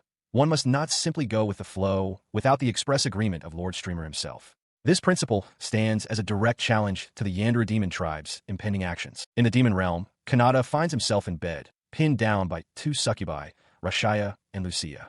He realizes with a sweat-drenched panic that their methods for deepening their bonds are far more aggressive than he could have ever imagined. As Rashaya presses closer, she whispers her intent to act once his excitement reaches its breaking point. He, however, is in genuine distress, feeling his own desires begin to overflow due to a strange cold. He struggles to maintain control as Rashaya asks if he's feeling the effects of the demon realm's unique fever-breaking methods. His mind races, connecting the cold to his arrival in the demon realm, an effect of its air and mana. Recalling Garura's advice about an armor of magical power, he realizes he can create a protective membrane by releasing his own mana. He focuses, successfully repelling Rashaya's influence. To fully calm his mind, he pictures his mother, and the mental exertion causes him to promptly fall unconscious. An hour later, Kanata is sound asleep. Lucia asks Lady Shrauza what their next move should be, while Rashaya notes his strange breathing from before. Concluding there's nothing more to be done for now, they decide it's best they go to sleep as well. But rest does not come for him so easily. As a succubus, Rashaya's attacks don't cease simply because they are sleeping together. She looms over his unconscious form, ready to continue her assault. Her advance is halted by Lucia, who questions the point of their hard work if Rashaya acts alone. As Kanata rolls over, Lucia reflects on her tribe's saying, to be bound to the one they love. Lady Shrauza appears, coolly stating she doesn't mind being the second lady, viewing this as merely a first try. She declares herself the light of the demon tribe, a revolutionary force, and announces that she will begin preparations. As she and Lucia prepare to leave, Rashaya protests. Shrauza calmly reminds her of the fan club's first rule, no acting without Lord Streamer's consent. Rashaya is aghast that they would go against their own rules, but Shrauza simply implies that a private reward is waiting for Kanata. Infuriated, Rashaya casts aside all pretense. Who cares about the fan club? She roars internally. A dark, clawed hand reaches for the sleeping youth as she vows that Kanata will belong solely to the demon realm. Her ambition is cut short by a swift karate chop from Garura, who declares, "You can't." As Kanata slumbers on, Garura admonishes the stunned Rashaya, hoping she can improve her foolish superior. Lady Shrauza watches thoughtfully, musing that simply being at Kanata's side would be the greatest happiness for her. In a quiet room, Lisa clutches a book to her chest, her thoughts consumed not by its pages, but by Kanata. She laments her current form, wishing for him to see her simply as a woman, stripped of her accomplishments. More than his body, she desires his heart, his love. Her ultimate wish is to be with him, not as a fan, but as a lover. She thinks of her friends in the fan club, a group that accepted her even though she is a member of the demon tribe. They are all gathered around a table, sharing a meal and raising their glasses in a toast. Glory to Lord Streamer.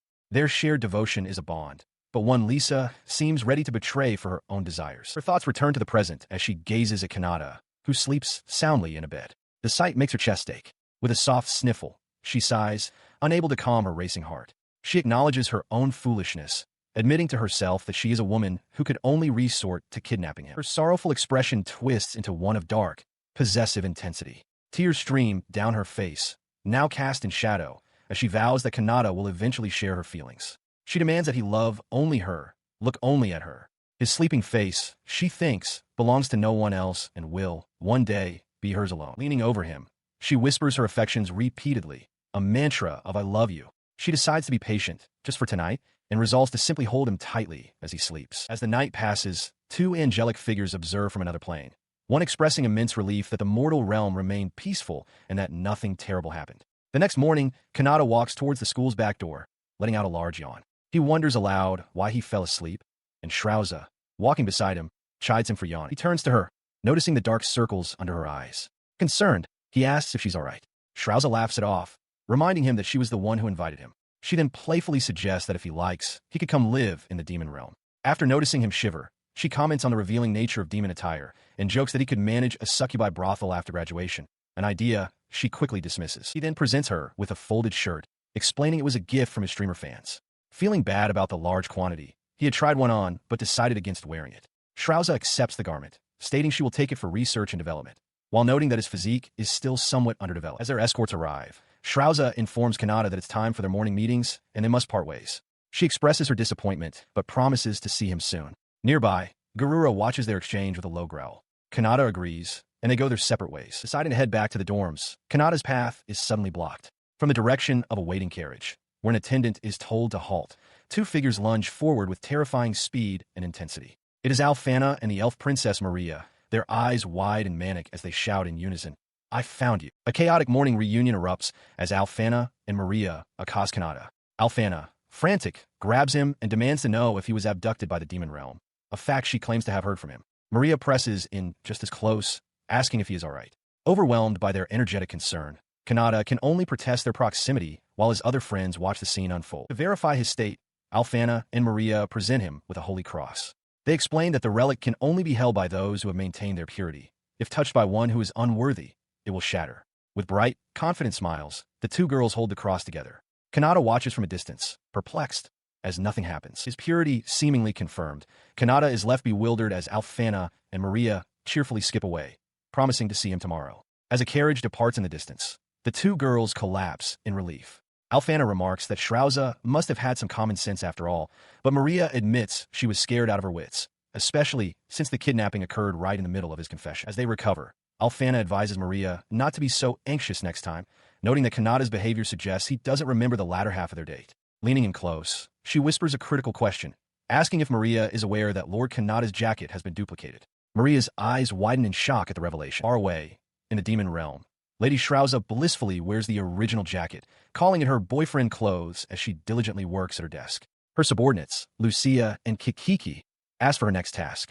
Shrauza, focused, asks about the leftover work from a week prior. They are stunned, informing her that she finished it all instantly, without even eating. She simply pats the jacket, crediting it for her newfound power. She's stunned by her own efficiency, realizing it is already nighttime.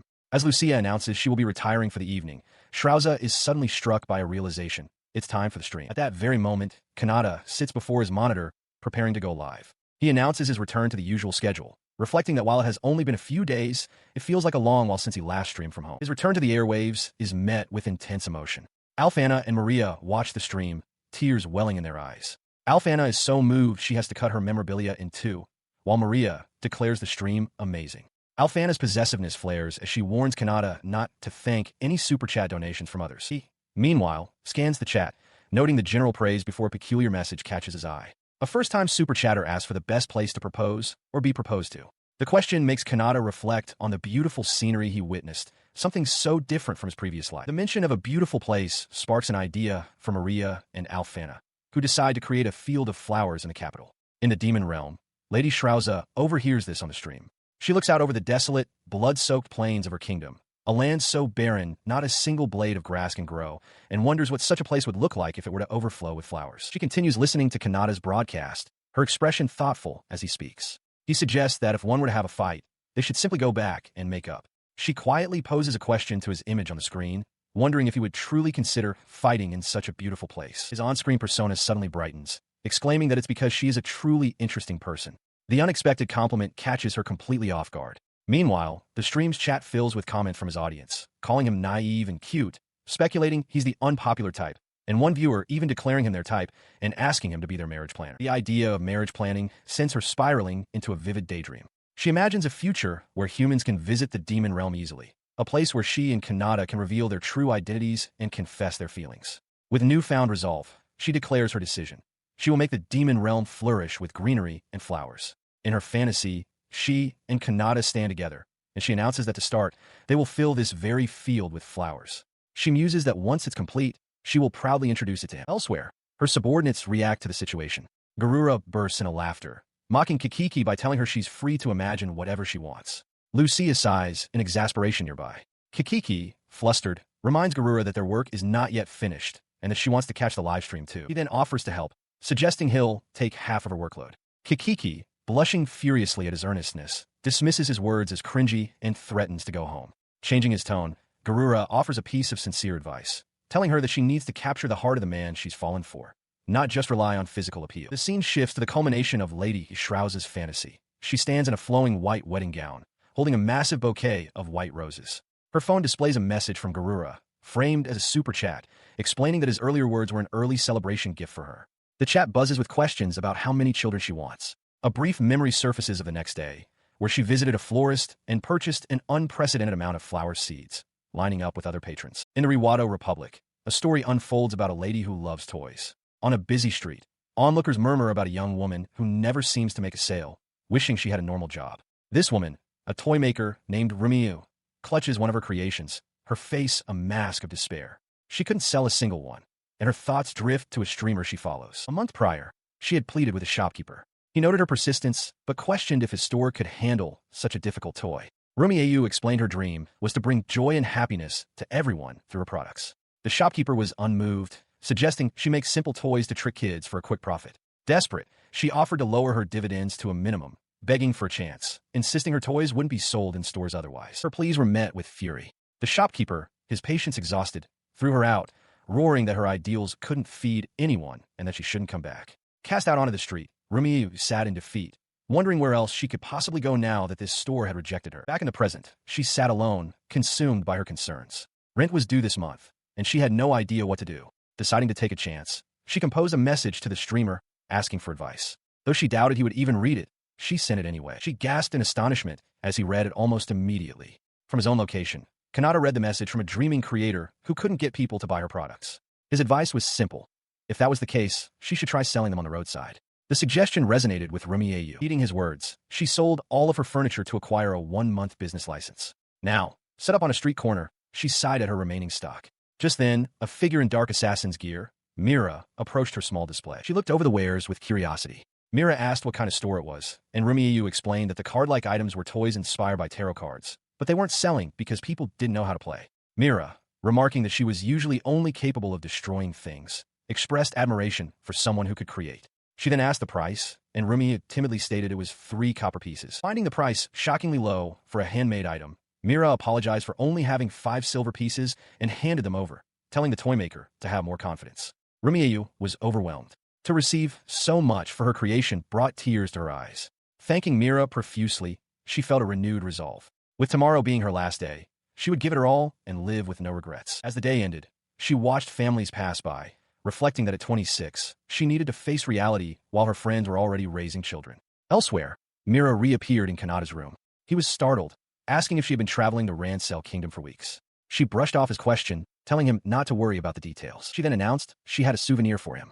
Instead of an object, she presented herself, striking a pose and offering him the rights to make her into a body pillow. Kanata could only stare, completely flabbergasted by the serious, yet absurd, proposition. Her bizarre offer earns her a tight headlock from a flustered Kanata. He protests that he has no such interests, yelling that if she has time to mess with him, she should just go home. He quickly clarifies that he is only joking as he examines the actual souvenir she brought. His attention shifts to the deck of playing cards in his hands. His eyes widen in recognition, and he exclaims in nostalgic wonder that they are exactly like the poker cards from his previous world. He immediately begins thinking of games to play, like Daifugo, or at least starting with 2-person poker. Seeing his excitement, Mira leans in with a hopeful expression. She asks if she could use his idea, proposing that she would love to learn how to play directly from him. Kanata is taken aback by her sudden, earnest request. Meanwhile, at the market square, the toy maker Venu packs up her stall onto the fading light. The neighboring shopkeeper watches her, reflecting that his initial assessment was correct. She has neither the talent of a maker nor seller. Rumiyu herself sighs, acknowledging that she only managed to sell a single piece, yet feels fortunate to have even made that one sale. As she prepares to leave, her communication device buzzes to life with an incoming live stream. Her eyes widen in surprise as she realizes the stream is broadcasting from the very same location as the Aurora stream she witnessed before. This is a genuine, live event featuring the masked streamer, Princess Alfana, and Lady Maria. Her attention is drawn to a new figure on the screen, a woman in a fox mask who introduces herself as a guard. The guard announces that to ensure the princess's safety, the stream will be conducted with the 4 of them. Rumiyu watches, intrigued by the rare evening broadcast, as comments from other viewers flood the chat. On the stream, Princess Alfana waves cheerfully to the audience. She announces that her guard gave her a souvenir today, then realizes with a start that she forgot to ask where the guard got the distinctive mask she's wearing. The streamer then steps forward, capturing the audience's attention. He declares that the topic for the day is playing with this fun toy. The chat immediately reacts, with some viewers wondering if it's just a toy to coax children and others simply enjoying the stream. He holds up the deck, stating that while he doesn't know their proper name, he will simply call them cards. Rumiyu, watching intently, hears a viewer dismiss them as just a toy. The streamer seems to hear this too, countering that he will enlighten them on what a good toy is, something that can rekindle the spirit of childhood in adults. With a flourish, he announces the start of his game session. Within a grand estate, the masked streamer sits at a table with Alfana, Maria, and Mira, preparing for a game. He explains the rules of Old Maid, detailing how 53 cards are dealt and pairs are removed. The ultimate goal is to avoid being the last one holding the single unpaired card, the Joker.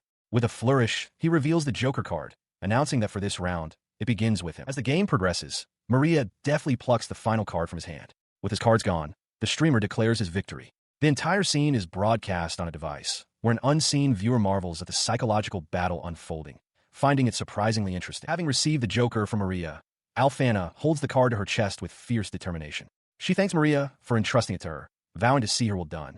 The streamer, watching them, is perplexed by their intensity, wondering if they've misunderstood the simple premise of the game. 2 rounds later, the game has escalated. Maria throws herself backward in a dramatic display of defeat, letting out a cry. Alfana urges her to stop, reminding her that they are friends, not enemies. Meanwhile, the audience watching the stream is captivated, finding the unexpected developments incredibly exciting. With Maria eliminated, only Alfana and Mira remain standing.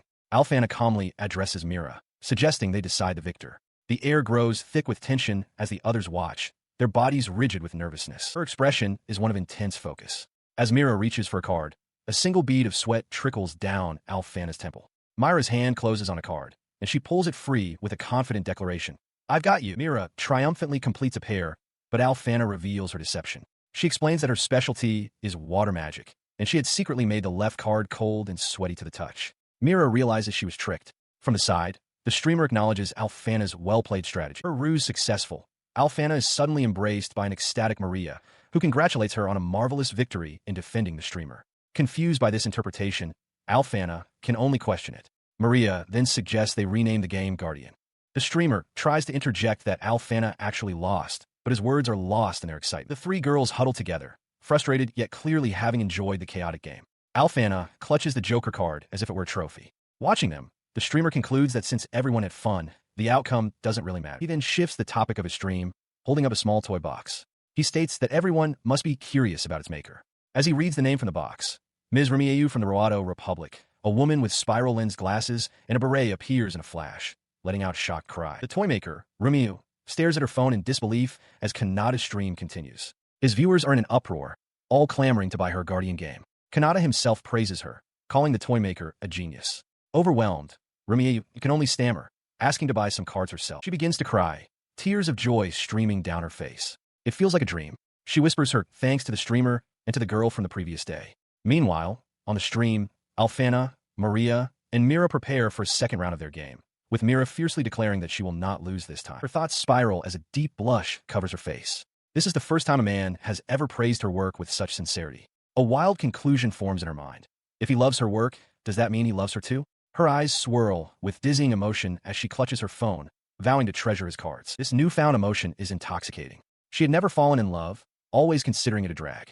But now she finds it amazing. Inspiration floods her mind, and she decides her next creation will be a card game based on a newlywed life with the streamer, chuckling to herself at the thought. And just like that, Remiyu, the catalyst for a nationwide card boom, found her home, discovered by Kanata's fan club the very next day. Royalties and commissions for other works began to pour in, a tale of success for a woman who had just fallen in love. 2 weeks after the card stream, a clandestine meeting takes place under the roof of a church. Alfana, Maria, Mira, Athena, and Lisa are all gathered, wearing matching fan club shirts. Though they claim to be a completely healthy fan club, the tense atmosphere between Alfana and Athena suggests a brewing rivalry. At that very moment, in the capital, a mysterious woman with long, light hair stands atop a building. Her face is twisted in a hateful sneer as she senses a familiar presence. She declares that it smells of that hateful woman and questions what happened to Pell, who is supposed to be dead. Far below, Kanata sleeps, oblivious to the new danger. Maria enthusiastically presents the latest fan merchandise. At shirt emblazoned with Kanata's face, set to be sold alongside badges in both the Kingdom and the Demon Realm. The assembled girls, Mira, Athena, Lisa, and Rashaya, are already wearing the new apparel. They collectively praise the shirts, finding them incredibly comfortable and amazing. Mira, in particular, is overjoyed, declaring that having Lord Streamer's image on her body is the best feeling imaginable. Elsewhere, Lady Shrauza observes this fervent devotion, noting that fans who love the streamer so intensely can sometimes go too far, earning the moniker Yandere listeners. She contemplates the supporters who independently plan for his future, wondering if forming an official group is truly wise. Beside her, Garura reflects on the escalating battle to become Kanata's official wife, hoping it remains bloodless. Shrauza, however, stifles a giggle, privately wishing Kanata would wear a shirt of her own design before catching herself in a fluster. Back in the meeting hall, Maria addresses the assembled group, which now includes Shrauza and Garura. Mira asks if they've heard of student marriages, but Maria dismisses the concept as non-existent in the demon realm. She then boldly declares that she's the only one truly suited to be Kanata's wife. With that matter settled, she announces the final item on the agenda, the introduction of new members. She gestures first to Athena, who introduces herself as an aristocrat from the Randall Kingdom, present on Maria's recommendation. Next, Rashaya, a succubus, announces she was recommended by Lady Shrauze. Mira remarks that it's just like the streamer to attract such influential figures. Lisa, however, quietly laments that a harlot like her has no place among them. Maria cuts in, stating firmly that as a group recognized by Lord Streamer, every member is deserving of respect, and their strict rules will be enforced. Her voice takes on a commanding tone as she lays down the group's foundational principles. They must never act against Lord Kanata's intentions, and they must never harm him. Above all, she stresses, they must carve it into their hearts that he alone will choose his official wife. She looks at them intently, asking if her words are understood. A chilling intensity flashes in her eyes. She explains that this display of dominance is necessary to prevent any danger from befalling Lord Streamer and to suppress any potential rebellion within their ranks. The new members quickly assent. With that, Maria declares the meeting over. As the group begins to disperse, Rashaya, wondering what to do next, calls out to Kanna. She runs up to Kanna, who asks what's wrong. Rashaya, completely starstruck, exclaims that Kanna possesses an incredible power of seduction. She explains that as a succubus, it's the first time she's ever witnessed such potent abilities. Kanna clarifies that she's merely a human prostitute, but Rashaya sees this as a great honor. Overcome with admiration, the succubus kneels and begs Kanna to accept her as a disciple. Meanwhile, Lady Shrauze confronts Garura with a sigh. She tells him she heard that he showed Lord Kanata around the demon realm. He confirms it, but quickly adds that he did nothing more than give him a tour. He then bounds over to Mira, brimming with excitement. Having heard that the food in the demon realm is amazing, he eagerly asks if he can join their dinner table, promising to do anything, even wash the dishes. As Mira looks on, surprised, Maria calls out to Athena, inviting her along as well. Maria and Lisa then start to leave, with Maria urging everyone to head back to the dorms quickly. As they walk, Lisa remarks that Athena seemed more introverted than she expected. Maria agrees, commenting that she can have her head in the clouds sometimes. Unseen by them, a shadowed figure watches their departure. Later, Maria and Lisa, still in their fan shirts, discuss the new merchandise. Maria feels the designs work surprisingly well, and while Lisa agrees they can sell the clothes, she wonders if they can't do something about the design itself. She playfully asks Kanata for an autograph on her shirt, much to his flustered agreement. As Athena and Rashaya looked on, a sudden knock echoed from the door. The sound was unexpected, and Kanata whispered for them to wait as he cautiously approached. Before he could react, the door swung open to reveal Lisa, a knife held casually in her hand. With a chillingly cheerful expression, she explained that she had used a simple tap with the back of her knife to neutralize the others. Behind her, Maria and Athena lay unconscious on the floor. Kanata could only stare in disbelief, calling out their names in shock as Lisa assured him they were fine. He demanded to know why she was there, pointing out that she was supposed to be in the kingdom. Stumbling back, he pleaded with her to put the knife down before coming any closer. In response, Lisa simply dropped the weapon with a clatter. His mind raced, questioning how she could have possibly knocked on the door when he had erected a human-repelling barrier. With tears welling in her eyes, Lisa accused him of cheating, questioning how he could bring other women to his room when he had her. She insisted that she had just knocked them out. She moved closer, her face inches from his, her expression intense. She laid out her terms for forgiveness. Starting immediately, he was to stream for her and her alone. She demanded that he whisper softly into her ears every single night. With the knife now pressed against his cheek, he asked whose fault this situation truly was, wondering aloud if it was the Count's doing. Lisa vehemently denied this, her voice sharp as she declared it was his fault for making her sad. She added that, in her eyes, streaming to countless people was already a form of cheating. Suddenly, his expression hardened with a realization. He grabbed her face, startling her, and accused her of being someone named Pell, claiming she was putting on a third-rate act. He declared that Lisa, despite her sickness, would never harm others. He pointed out that she didn't even know his true identity, and that he had noticed her form was different. As he processed this, a new figure loomed over him. A woman with wild, light-toned hair in a familiar braid and a tattered dress looked down with a possessive glee, calling him her husband. Lying on the floor, Kanata looked up in utter confusion and shock, asking how she could be here when he thought she had already died. On the floor, Kanata looks up in shock at a young woman with light, braided hair looming over him, a bloody knife in her hand. She confirms her suspicions, stating that what she believed about him was true. The memory hits Kanata with full force. He died once. She begins to explain her own story. After her death, she did not awaken in heaven. Instead, for some unknown reason, her soul was transferred into a small doll. She found herself in Lisa's hospital room, where she was horrified to discover that the doll she inhabited could speak. Her tale continues, revealing that since she couldn't take over Lisa's body, Lisa locked her away in a birdcage. The girl kept her existence a closely guarded secret. Her expression twists into one of manic glee as she licks the knife's blade. She recounts seeing a girl wearing something with a Haitian design, following her, and then running directly into Kanata. To her, this could be nothing other than fate. The scene returns to the present, with her pinning Kanata down. She holds the knife close, demanding to know when she ever forgave him for cheating. She insists he must look only at her to feel a love so powerful that it hurts, and questions if he was truly serious about his earlier talk of resting in peace. He shoves her back, trying to reason with her. He clarifies that the other two are just friends and that he and she are not even dating. She seems to twist his words, however, declaring that on top of forgiving his cheating, she'll just knock him out with a slap. Her mind flashes to a memory from the previous week, a dream in which his masked streamer persona knelt before her with a bouquet of flowers and proposed marriage. The vision fuels her intense conviction. She throws herself upon him again, her eyes wide with fervor. She proclaims that she accepts every word he's ever said, whether in dream or reality, because that is how she loves him. Terrified, Kanata can only think that she is the craziest person he's ever met. She then brings up something else he supposedly said in another dream just last night. Leaning close, she whispers that he told her he wanted to have kids soon. Kanata, sweating and aghast, vehemently denies it, shouting that he never said that. She ignores his denial completely, telling him to get ready and take his clothes off. Defeated and blushing with embarrassment, Kanata quietly agrees, asking only that she turn around. She happily accepts. He lunges forward, shouting in frustration as he uses body reinforcement to propel himself away. He knew she was going to pounce. Behind him, the Yandere fan clicks a device with a manic grin, while Maria and Alfana cry out in alarm. He sprints away, the Yandere fan in hot pursuit. He knows her eyes are only for him, and for now, he must do whatever it takes to lead her away from Maria and Alfana. Her threats escalate. She declares her intent to wipe out the entire area, gesturing towards nearby children as potential hostages. Kanata, horrified at how the live streamer has become a monster, spots a wagon and sees a chance for escape. He rushes towards the vehicle, shouting for the driver to take him somewhere without people at full speed. To his surprise, he finds Athena Ferratoa standing there, and Lisa sitting inside the wagon, who notes the coincidence of their meeting. From a distance, the Yandere fan spots him with Athena. A look of pure rage contorts her face as she recognizes the noblewoman, dropping a small, doll-like object in her fury. The confrontation is immediate. The Yandere fan, brandishing a knife, screams at them, demanding to know how they dared to lock her in a cage. But Athena is ready, a glowing orb of light already in her hand, as she calmly states she knew the pursuer was there. Later, in a quiet, secluded location, Kanata walks with Athena up a spiral staircase.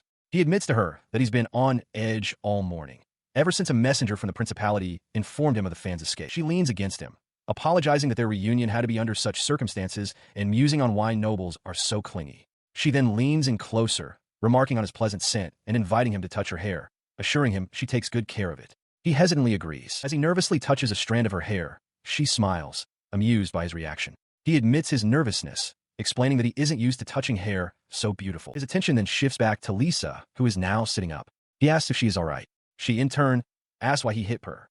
He explains it was because he'd already been through a similar situation before, as Lisa confirms that the Yandere fan is now asleep in the wagon they left at the entrance. He listened as Athena Ferratoa explained the situation with the now unconscious Per. Athena detailed that her magic sword could absorb Per's mana from Lisa's body, allowing Lisa to recover unharmed but with no memory of the event. However, a complication had arisen. The mana she had absorbed from Per earlier had leaked from the tip of her sword and into a nearby doll. The doll, now twitching with borrowed life, was the reason she had tied it up. For some unknown reason, it kept reanimating. Looking down at the bound doll in his hand, Kanata apologized for the trouble. Athena, turning to leave, stated that despite the pain, she had to take Per back to the principality, but then asked if she could stay at his place again. Later, he found himself being questioned by a recovered Lisa.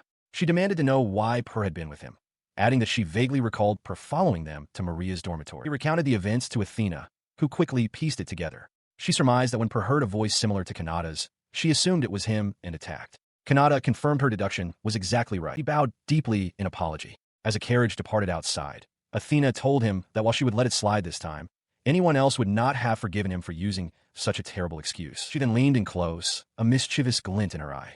With a lick of her lips, she teased that he looked cute when he was nervous, and that pretending not to notice had its own charm, leaving Kanata completely flustered. As night fell, a thought surfaced.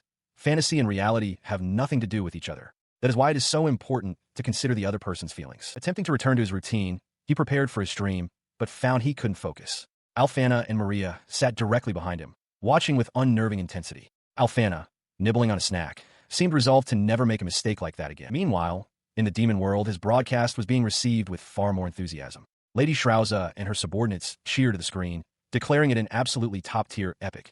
The celebration was not shared by all. However, as Garura lay passed out on the floor, a victim of the realm's expensive food. While conducting a live stream, Kanata receives his first ever super chat. The message is insulting, calling him boring and telling him to quit. A single steel coin accompanies the comment. Taken aback, but maintaining his composure, Kanata offers a quiet word of thanks and decides it's about time to end his broadcast for the day. Just as he prepares to sign off, the sound of more donations chimes in repeatedly. He looks at his screen in surprise, remarking to himself that it has been a while since a troll with so much time to spare has appeared. The source of the donations is revealed to be Princess Alfana, who is watching the stream in a furious rage. She screams, demanding to know who the insolent commenter is so she can execute him immediately. Her own donation of 40 gold coins appears on screen with a message declaring the troll unforgivable and comforting Kanata, calling him a good boy. Her rage is echoed by his other devoted followers. Lisa mutters about the need for immediate and righteous judgment. Her expression wild, asks if the troll has said goodbye to his family yet. Kana TSKS, stating this is why he doesn't do well with women, while Lucia, extending sharp claws, declares her intent to wipe him out completely. The target of their collective fury, the original commenter, quickly sends another message, this time filled with terror. He apologizes profusely, claiming to feel his life is about to end and begging for forgiveness for his disrespect. Kanata, seeing the protective comments and the troll's retraction, tries to de-escalate, thanking his defenders but asking them to wait, while also forgiving the now terrified comment. He addresses his passionate audience directly, stating that personally, he doesn't like turning to violence as the first option for correcting someone. He suggests that if they're going to get mad on his behalf, they should instead make it a loving lecture, comparing it to the light disciplinary taps a parent might give a child. His words have an immediate effect on his followers. Lucia and Shrauza appear thoughtful. Kana looks on with intrigue, and Lisa seems to be calming down. Her clasps her hands together with intense focus, while Athena Feritoa maintains her composure, sipping her drink as she listens. Among them, Princess Alfana has also visibly calmed. Holding her communication device, she begins to address everyone in the chat who had rushed to her and Kanata's defense. She thanks them all for worrying about her, declaring with heartfelt emotion that she is truly honored. Her words are met with looks of admiration and relief from the other fans. With the situation resolved, Kanata finally ends his stream and decides it's time for bed. After the broadcast, Kanata turns from his desk to find Mira standing directly behind him, tears in her eyes. She tells him that his words from the stream really hit her. Exhausted, Kanata thanks her but pleads for her to go home, stating that they're here again and tomorrow will be tiring. Mira seems upset by this, complaining that he's being cold to them. He stood in his room as Lisa asked if something special was happening the next day. With Mira looking on from the bed, he confirmed that he had a class, but a special one. Lisa recalled a recent conversation with another student, Zickert. He had informed her that a teacher had requested he demonstrate his magic for the SS class students. Leaning in close, he flattered her, calling her magic the most beautiful of all, and noted that the demonstration would take all day, a fact she seemed to process with quiet concern, hoping not to damage the pride of the noble students. A sudden idea struck her. She turned back to Kanata, informing him that tomorrow, she and the others had official duties to attend to, connecting the dots for him. The next day, Lisa found herself running late, dashing through the school grounds with a piece of toast in her mouth. Other students watched her pass, some remarking that while she looked silly, she was also quite cute. She skidded to a halt before Zickert, asking where the outdoor practice was supposed to be. He pointed her toward the second courtyard, and after she thanked him, she vanished in a blur of motion, leaving him momentarily stunned. Upon arriving, she found Kanata standing amidst the wreckage of several clay targets. He sheepishly touched his chin, thinking he had overdone it, while Lisa watched from a distance, completely captivated by his amazing power. His display was interrupted by the arrival of Zickert and his entourage. The noble student sneered, calling Kanata an annoying commoner who was butting in where he didn't belong. Seeing this, Lisa shook her head vigorously, forcing herself to remain calm. She internally repeated the word patience, reminding herself that if Kanata could endure it, then she had to as well. She held back as a teacher instructed Zickert that it was his turn to demonstrate water magic. Kanata, meanwhile, recalled his own words from his live stream. That violence is not the answer, as if steeling himself for what was to come. With a cry, Zickert unleashed a torrent of water, claiming his hand had slipped. The blast struck Kanata directly. As the teacher cried out in alarm, Kanata quickly apologized, taking the blame for standing in the wrong place. Zickert offered a disingenuous apology in return. He lies on the damp ground, managing a weak smile. He's glad he didn't dodge the attack, reasoning that at least he kept the students behind him from getting soaked. Nearby, Lisa watches him, her expression a mixture of concern and frustration. Later, inside a classroom, his jacket hangs to dry. Two of Zickert's followers approach him from the upper seats, their words dripping with false sympathy. They comment on how rough it must have been and remind him he still has a hands-on demonstration that afternoon, asking if he wants them to accompany him. Elsewhere, Lisa struggles to maintain her composure. She clutches her head, gritting her teeth and trying to convince herself that she's fine.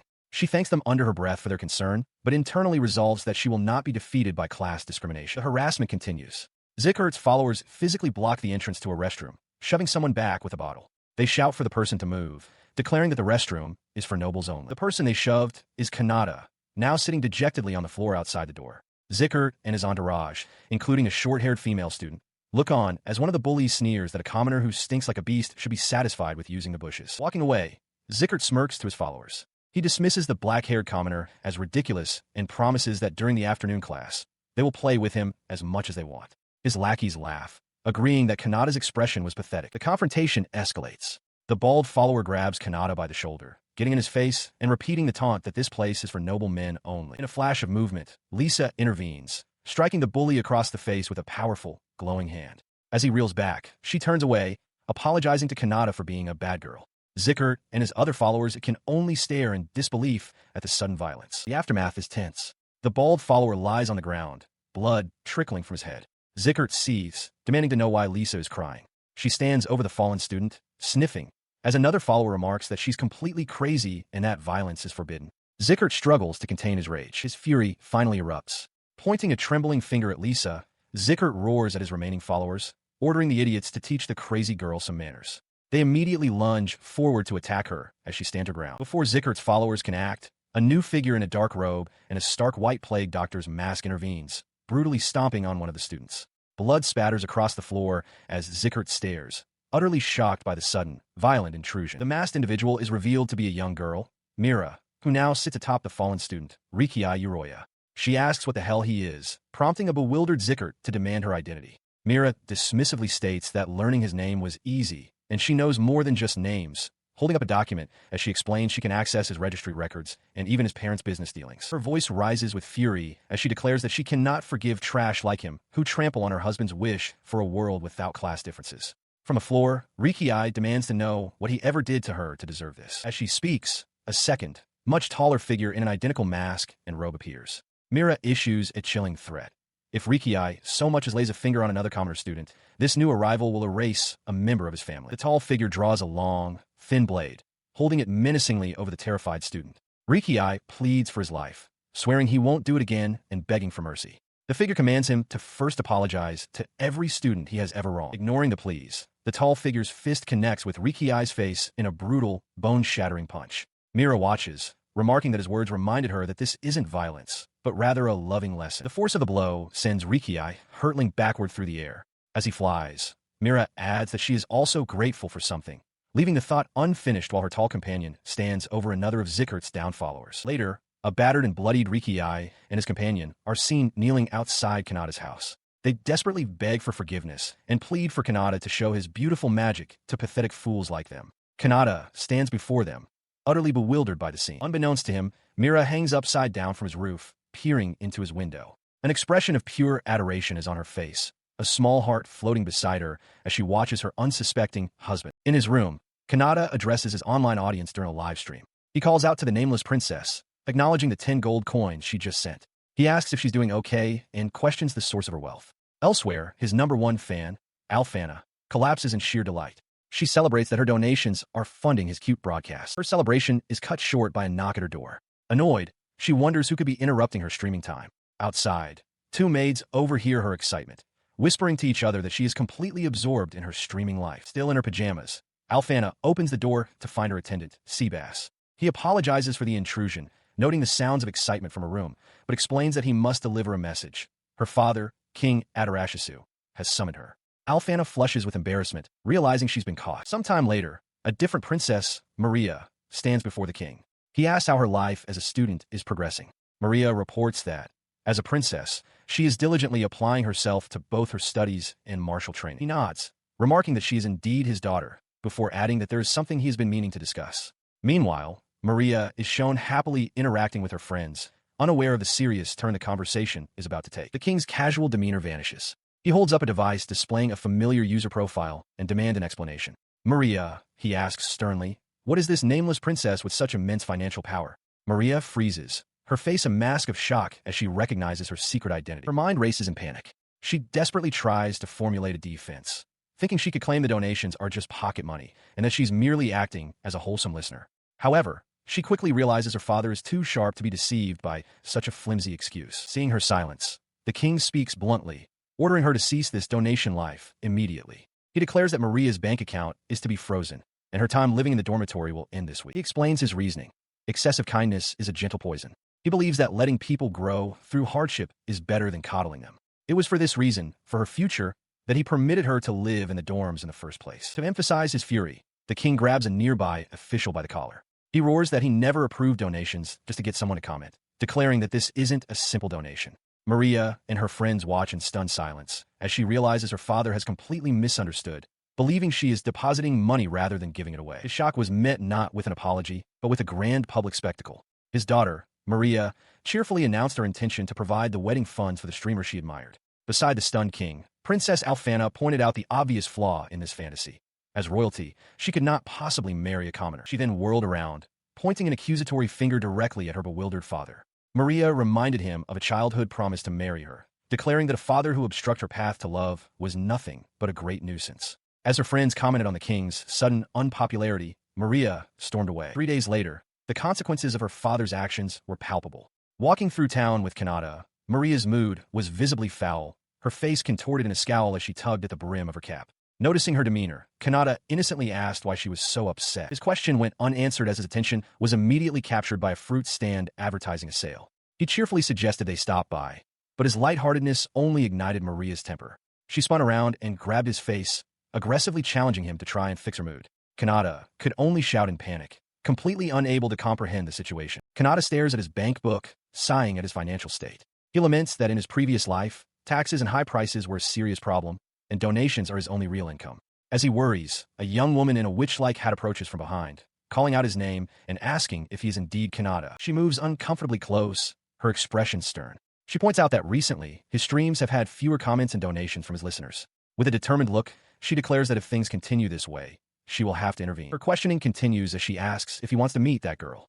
When Kanata looks confused, she specifies that she's talking about the nameless princess, whose lack of reaction she finds particularly frustrating. Inside a building, she asks if the nameless princess is in the dormitory. Kanata confirms this, at which point the girl turns to him and reveals that she herself is the princess. The declaration triggers a memory for Kanata. He recalls seeing Maria, the elf princess, clutching a device and speaking with adoration about the nameless princess's dream. The realization dawns on him. Maria was the one who had been supporting his livelihood all along. Before he can process this, the mysterious fan leans in and kisses him. She proclaims that from now on, she will be the one to support his life. Far away, Shrouza and her subordinates watch the scene unfold on a monitor with great interest. He casually pushes her away, mentioning that he just got paid, so he's fine for now. The girl is stunned. Kanata then turns to his streaming setup, grinning as he notes that his number of named viewers, starting with the nameless princess, has been growing, which makes him happy. Blushing furiously, she asks if that's all he has to say. Kanata looks down at her, confirms that it is, but adds a sincere thank you, telling her he's always grateful. At his words, she begins to tremble with delight. Later, Kanata speaks with the real princess, Maria. He explains that he streams simply for his own enjoyment and doesn't care about reactions. What makes him truly happy, he says, is knowing that his viewers, who are busy with work or school, can relax and enjoy his content. Maria listens, a faint blush on her cheeks, realizing her daily donations were perhaps not what he valued most. Their conversation concluded. Kanata announces he's returning to the inn and bids her farewell. As he walks away into the crowded street, Maria watches him go, admitting to herself that she couldn't bring herself to tell him to leave the dorms. She stood with Kanata and his companions before a tall tower, wondering what her next move should be. Meanwhile, at her mansion, the demon Lord Shrouza was enjoying a day off. As her subordinates Rashaya and Lucia attended to her, Rashaya noted that she must have come for advice. Lucia, ever diligent, offered to test out some newly acquired techniques. Surprised to see Lucia, Shrouza listened as the demon explained she was training at the mansion on her day off. Shrouza then revealed her true joy, using her donations to have Kanata build up his body, ensuring he is well protected. She declared that this was the absolute best feeling. The three of them celebrated this revelation with a triumphant high five. Shrouza was ecstatic, exclaiming that she finally understood his mindset and that the donations were far from a waste. Her excitement gave way to a more serious contemplation. She clarified that she wasn't worried about him, but rather concerned about the inevitable day he would have to risk his own body. She wondered aloud how she could make him understand her perspective as Rashaya and Lucia listened intently. She reviewed a user report for her streaming persona, the Rampage Noble Lady, realizing that by establishing her own distinct identity and status, her opinions would carry more weight. While she understood her father's concerns about money, she believed that engaging in activities beyond streaming might ease his worries. Elsewhere in the mansion, two other demons gossiped about a spirited and popular newcomer, acknowledging her as essential personnel for their organization. Rashaya declares with fiery determination that even if her superior tells her to stop, she will use magic to make him hers.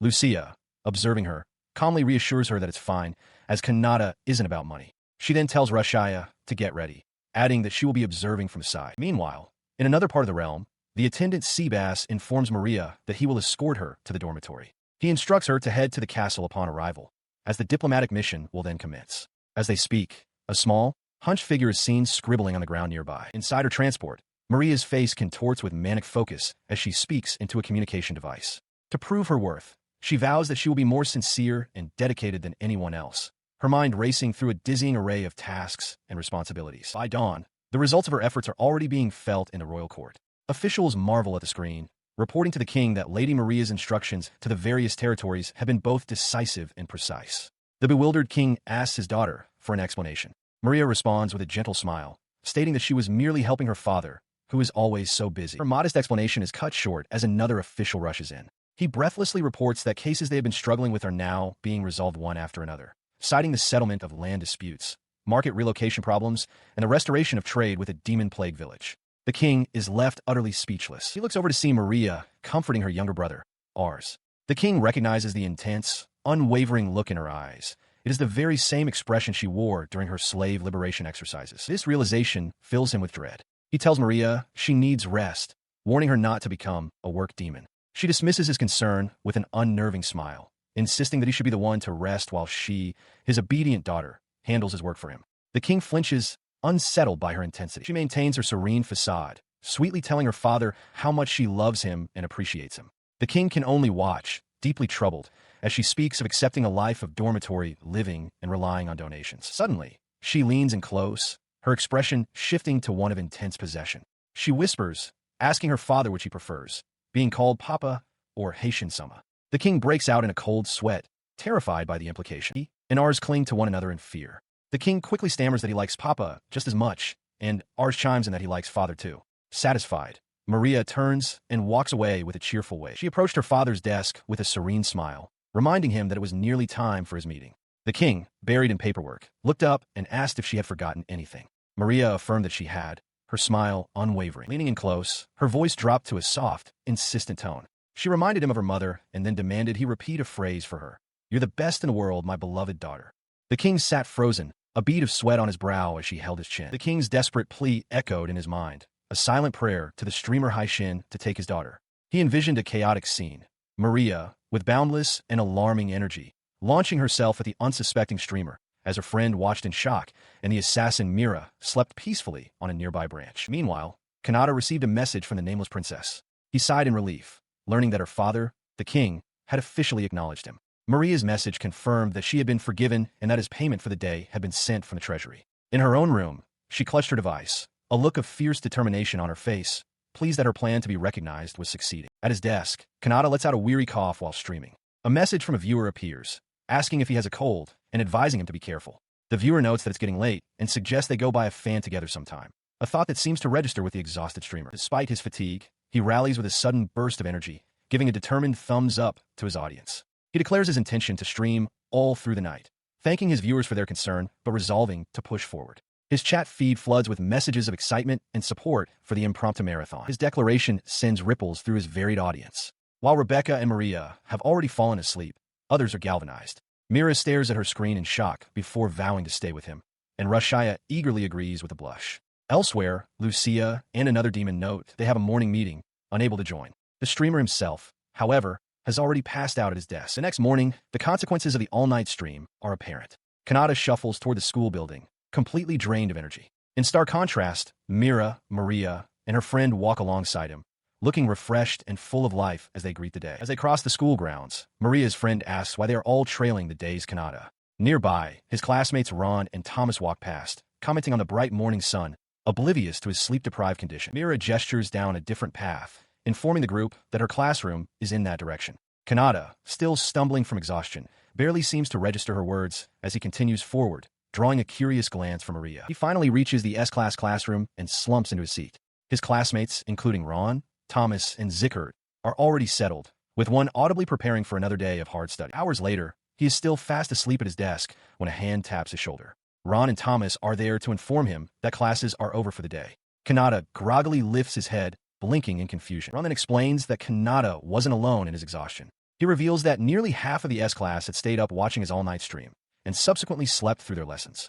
The sight of his slumbering classmates makes Kanata's eyes widen with surprise. Walking with his friends after school, he remarks that sleeping through the morning lessons was for the best, and that he can now go home for some proper rest. As if on cue, he staggers, overcome by dizziness. He manages to reach his building and announce his return before his legs give out, and he collapses onto the floor. He barely made it to his room, his body suddenly feeling impossibly heavy. He regretted not taking a break from streaming as he stumbled, his head burning with fever. With a final thud, he collapsed onto the floor, his strength completely gone. Sometime later, he awoke in his bed, disoriented and weak. A wave of heat and chills washed over him as he struggled to grasp what time it was. Beside him, a figure sat in the dim light, her voice softly chiding him for his recklessness. His consciousness drifted into a hazy dream. A faint, feminine voice echoed in the void, speaking of how a fragile human body could so easily sustain a fatal wound. The words hung in the air as her indistinct form wavered before him. The dream faded as he blinked his eyes open, finding a young woman kneeling beside his bed. She greeted him, observing that he seemed to be in pain. Startled, Kanata demanded to know who she was and how she had entered his room. In his feverish state, he blurted out a request for her to handle the stream, to which she readily agreed. It was then that he finally recognized her, Alfana. A message materializes from the darkness, flanking a stylized microphone icon. It proclaims that a certain broadcast is the greatest entertainment in this world. Kanata awakens in his bed to find a woman who looks just like Alfana leaning over him, a small device in her hand. She remarks that his pained expression is irresistible to his listeners and proposes they start a stream to capture his current state. He recoils, wondering if he's trapped in a nightmare. Unable to believe Alfana would say something so cruel. With a playful pose, the woman reveals magnificent white wings and a leafy halo, feathers drifting gently around her. She greets Kanata warmly, saying it's been a while. Still in bed, he realizes this is not Alfana. He recognizes the feeling of this presence and understands she must have finally noticed the curse afflicting him. As he groans, feverish, the angelic being chides him for pushing himself too hard. She leans closer, a cup in her hand, and softly offers to ease his burden. His surroundings suddenly dissolve into a blank, white void. Kanata stands bewildered, noting how light his body feels as he questions where he is. The angelic figure floats before him, explaining that they have entered the deepest recesses of his subconscious. The vision shifts back to his room, where his physical body remains asleep. The angelic figure watches over him, musing to herself that while the Kanata in reality is being difficult, it's much more enjoyable to converse with him here in his dreams. Within the dreamscape, he confronts her directly, demanding to know why she has taken on Alfana's appearance. The being, who he now perceives as a goddess-like specter, calmly confirms his worst fear. The body she inhabits is, without a doubt, the real Alfana. His hand twitches in shock. She elaborates that Alfana was a good, healthy girl with deep faith, making her a perfect fit and an ideal vessel. A horrifying image flashes before Kanata's eyes.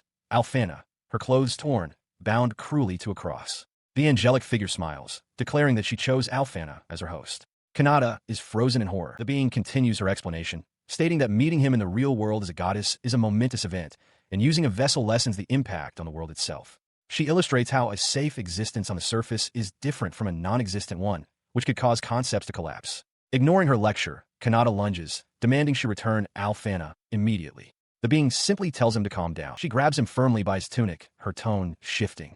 "What are you talking about?" she asks, her expression now one of serious concern. She promises to return Alfana after dealing with his current crisis. Admitting it might be overprotective, she insists she cannot allow him to develop a fatal illness and die. He is confronted by a series of images flashing before him like a film strip, memories of his recent violent struggles. The angelic being's voice echoes through his mind, remarking on the repetitive cycle of peril he has faced. He notes that she seems far more talkative than usual. The being, speaking through Alfana, retorts that his survival thus far has been nothing but good luck, emphasizing that he has been in a continuous state of crisis. Her demeanor suddenly shifts to one of cheerful confidence. She urges him to ask anything he desires, promising to answer all his questions as a rare opportunity to commune with the goddess. Kanata, taken aback, hesitantly asks if he can truly pose a question. He plants his feet firmly in the void, feathers drifting around them. With newfound resolve, he asks the fundamental question that has weighed on him.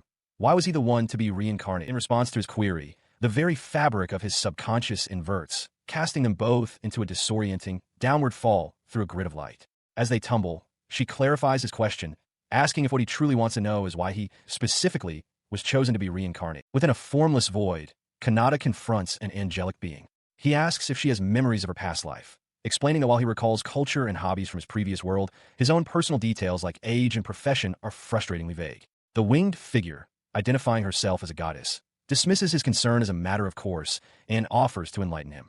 With a wave of her staff, she conjures a map, pointing to a specific island nation. She informs him that in his past life, he was from a country on Earth called Japan, a revelation that visibly startles him. Following this revelation, she seems to falter, her confident demeanor replaced by a flustered hesitation as she struggles to find her next words. He exclaims that he can't recall anything significant, musing that memories of reincarnation are typically lost. The goddess panics internally about the state of her own memory. Suddenly, a realization dawns on Kanata. He was the one in charge of the goddess's reincarnation. With this, he also remembers everything about his current world, finally understanding the mystery behind the Hyson stream from 6 months prior. A wave of relief washes over him as the forgotten memory returns. He floats upside down, casually telling the goddess to let him know if she remembers anything else. Seizing the opportunity, she points at him, declaring its return to ask a question. She inquires about his plans for his future life. His expression turns thoughtful. This space is revealed to be a dream, the deepest part of Kanata's subconscious, a place his waking mind cannot access. A key materializes before a keyhole, a symbol of the locked-away feelings he surely knows on some level. The dreamscape shatters, and he finds himself back in his room, sitting at his desk. Startled, he throws his hands up, realizing he can't just converse with her so directly in reality. His eyes fix on the monitor, a flicker of fear on his face. From the screen, the goddess's voice emerges, cheerful and disarming. She suggests that if being alone is too awkward, she can simply pretend to be a bot from his past life and act as a listener for him. Kanata internally remarks on how talkative she is, even in a dream. He composes himself, clearing his throat before answering her earlier question. He admits his memories of his past life are vague, but his current one is undeniably more enjoyable. With renewed conviction, he states his answer. He wants to continue streaming. He continues that, beyond that, he has normal human desires for status, honor, and money. He trails off, covering his face in embarrassment. He then recalls her question about Hyson becoming a topic of conversation, realizing that people's affection for Hyson is akin to his own affection for his friends. He visualizes himself as a plain figure, unable to compete for attention with a more appealing teddy bear. Understanding that even in disguise, he fears he won't be loved for his true self. His gaze drifts to the monitor, where a crowd of all the women in his life has materialized. He reflects on his own lack of self-confidence, despite his occasional wonderful actions. He sees himself as just another student, wondering if the girls around him are really as cute as they seem. The thought leaves him paralyzed. He is indecisive, terrified of how romance might change everything. He continued to ponder the implications, not wanting to waste his reincarnated life on worries. If his life were to change, he reasoned, his few friendships and the way he spent his time would inevitably shift as well. He feared that such a change would negatively impact his streams, and he was perfectly content with them as they were. The current form of his broadcasts brought him joy. A vision of Maria then materialized beside his desk, her voice echoing his own past words, that in reality, he should just enjoy streaming. But a deep-seated doubt remained. He stared at his keyboard, consumed by the thought that there was no guarantee his current listeners would continue to enjoy his content if he, or the streams themselves, were to change. A streamer's style may gradually change, but not always for the better. Those who start with a frugal approach can become obsessed with money, while those who rely on their pets for content can find their daily routines becoming stale and uninspired. This very fear manifests in the minds of Kanata's most devoted fans. A news flash announces that the streamer has a girlfriend, sending his support core into a state of shock. Lisa, the Yandere fan, and the imposter princess weep in despair, lamenting that they had believed he was unpopular with women. In a surreal space, the angelic figure leans over Kanata, explaining that this extreme outcome is what he wished for. She states that she will grant his wish if he gets a girlfriend, as trust is paramount, but warns him to remember this moment. He is then plunged into a vision, surrounded by his most obsessive followers. Each one offers him a different future. Lucia promises a future steeped in lust, Mira a future pioneering a new world, the Yandere fan a future of living with high status, and Lisa a future of simple gratitude for their days together. As he recoils from the overwhelming scene, the angelic figure embraces him from behind. She whispers that he is the one who must now make a choice. The vision shifts again, becoming more menacing. His fans declare that his listeners will never forgive him if he doesn't choose one of them, with the Yandere fan brandishing a knife and suggesting they all end things together. Pulled back from the nightmare, Kanata scratches his head, admitting that while it's lonely, it can't be helped. The angelic figure turns away, pouting, and asks if he intends to cherish his girlfriends for the rest of his life, muttering to herself that it should just be her. He remarks that she's gotten quite good at arguing. With a wink, she points out that choosing a goddess instead of a human is also an option. Exasperated, Kanata sighs, looking at his empty, streaming setup, and tells her to return to reality and stop bothering him. She begins to float away, explaining that from now on, she will be borrowing Alfana's body and that he should refrain from seeking her out. She notes the difference in their faces means a simple replacement won't work. Kanata looks up, asking if this means he shouldn't come to her anymore. The goddess clarifies that he should come back when he finds a better method. Kanata smiles, acknowledging that only a goddess knows his true identity. Resigned, she sighs that it can't be helped and promises to think of another way in return. He finds himself in a swirling, undefined space as the angelic being tells him it is time to awaken. She explains that how much of their conversation in this dream he can bring back to reality is entirely up to him, as this is the same mechanism as ordinary sleep. The goddess bids him farewell, asking that he call her by her true name, Isra, the next time they meet. Confused but deferential, Kanata bows slightly, thanking her for her help. His eyes flutter open to a familiar ceiling. He feels as though he was just dreaming when a voice cuts through his grogginess. Alfana is sitting by his bedside, asking how he feels. Startled, he utters her name. He sits up, disoriented, wondering why he is there. His memory is hazy, and he realizes he must have been sleeping. Alfana explains that she was told to look after him, suggesting that perhaps he received a divine revelation from a god. Straining to recall the details of his feverish dream, Kanata remembers speaking with Isra. He mentions that she used a simple healing spell to help him rest, and he does feel a bit better. As he speaks, Alfana watches him intently, a flicker of understanding in her eyes. Her mind drifts back to their first meeting.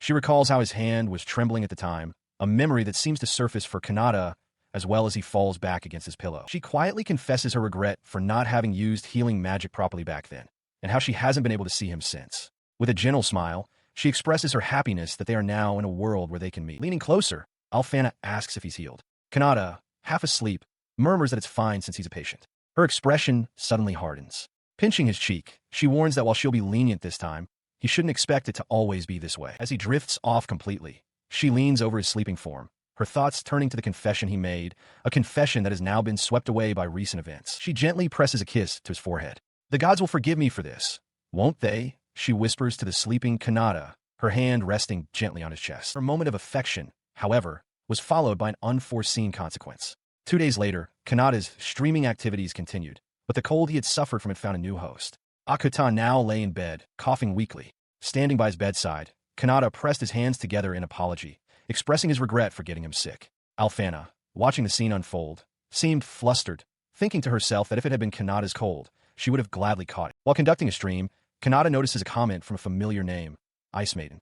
He remarks that they're an old fan and asks how they've been, mentioning that school has been busy. The fan's message expresses delight at hearing his voice after a week, praising the relaxed tone of his stream and sending a donation of 5 silver coins. Elsewhere, the fan known as Lisa types furiously on her device, her devotion clear. She is thrilled that Kanata is concerned for her. She thinks to herself that she agrees with his sentiment, finding it wonderful how he treats her as an equal without getting directly involved. Overcome with emotion, she proclaims her love for him and sends another 5 silver coins, prompting Kanata to comment on her usual intensity. In the demon world, Lady Shrauza and Garura watch the same stream. Shrauza finds this method of interaction delightful and declares that she will try it herself after waiting out her 1-week restriction.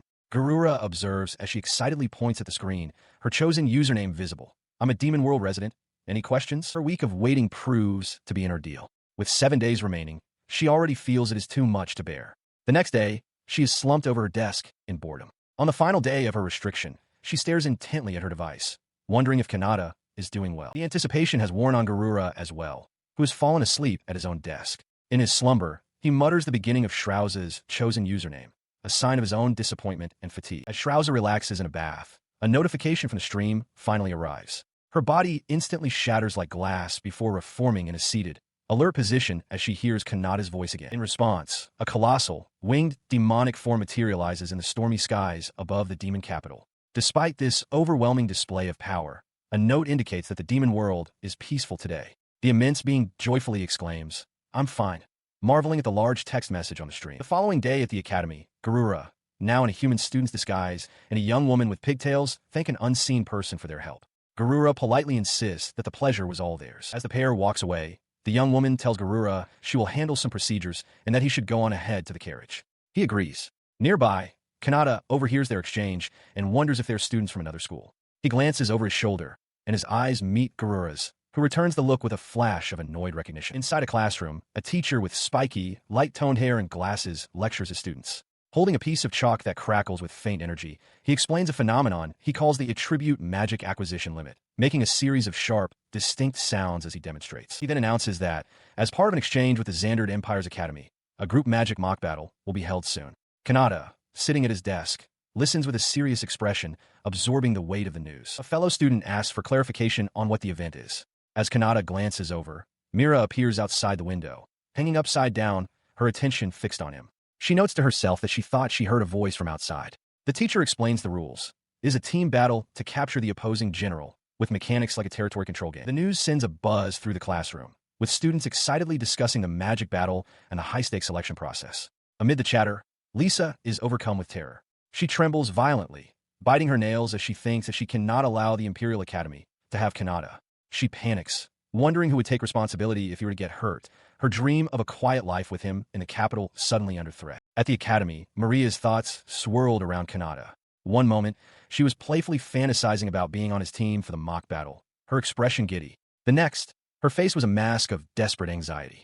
Clutching a cross, she fretted that it would be better to apply pressure so he wouldn't be chosen. She repeated to herself that she had to be the one to protect him, terrified that he would be deceived and taken somewhere far away. Meanwhile, Kanata was at his desk beginning stream. He casually greeted his viewers, explaining through a mouthful of food that he was still having dinner but would be with them shortly. As he spoke, a notification chimed on his monitor, catching his attention. His greeting reached Maria, who was watching intently on her own device. She scoffed at the chat, wondering what kind of perverts were watching and demanding he give them a reward. Her thoughts then shifted to a more serious matter, as she noted the current political instability within the Empire. A message appeared in the stream from a viewer identifying herself as a student from the Empire. She confirmed that her school holds a traditional mock battle event every year, inviting students from various other academies. While acknowledging the truth of the rumors about the nation's instability, she added that her classmates were all looking forward to the friendly competition. This information clearly troubled Kanata. Back at school, he voiced his uncertainty to Maria, questioning if such an event could proceed under the circumstances.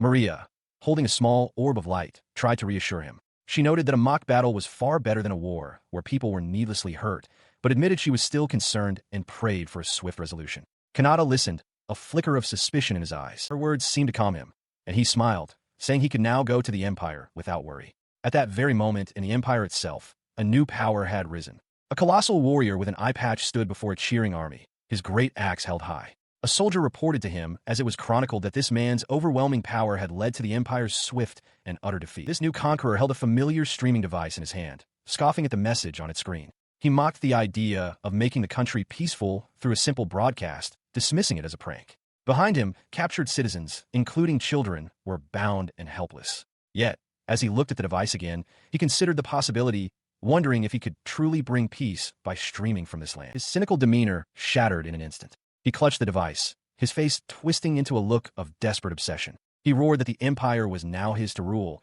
and that he would not allow his political ambitions to be thwarted.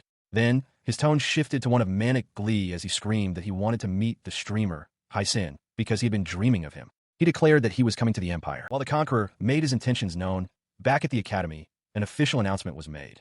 For the upcoming mock battle with the Imperial Academy, their class representatives would be Kanata, Ron, Thomas, and Alfana. As Ron and Thomas took in the news, Maria beamed with delight, while Kanata could only stare in disbelief, wondering why events in this world moved so quickly. Shortly after, Maria confronted Kanata outside. She stood before him, her expression intense, and declared that if he was going to be persuaded now, it had to be by her. She insisted that she was the only one who could do it. Her earnest plea was met not with hesitation, but with a bright, cheerful smile from Kanata. He seemed to find the entire situation amusing, covering his mouth as he expressed his excitement. The unexpected enthusiasm sent a jolt through Maria, leaving her utterly flustered and speechless. As Kanata took a seat, his gaze shifted to Alfana, who now wrestled with the same proposition. She sighed in resignation, muttering that it couldn't be helped. She would simply have to protect him with all her might. For Saintess Alfana, this protective urge was a completely new sensation. The first time in her life, she had ever felt a pure, maternal instinct. In preparation for the mock battle against the Imperial Academy, Kanata and his followers have been training for 2 weeks.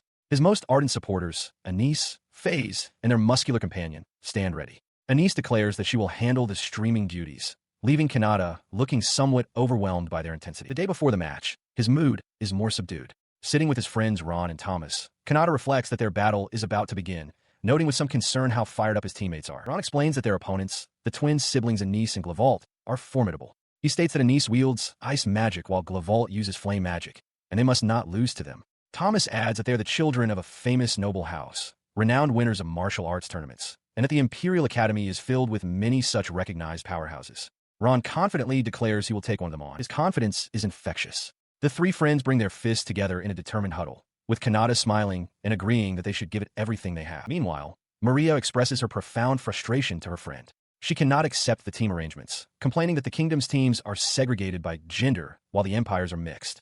This is especially vexing as her duties as a saintess will soon take her to another country. Clinging to her friend, she cries that it's deeply unfair she cannot get closer to Kanata in front of everyone. At the Welcome Hall in Fortuna, a border city between the kingdom and the empire, the students from both academies cross paths. Kanata and his friends spot their opponents for the following day, the confident-looking Anise and Glavolt.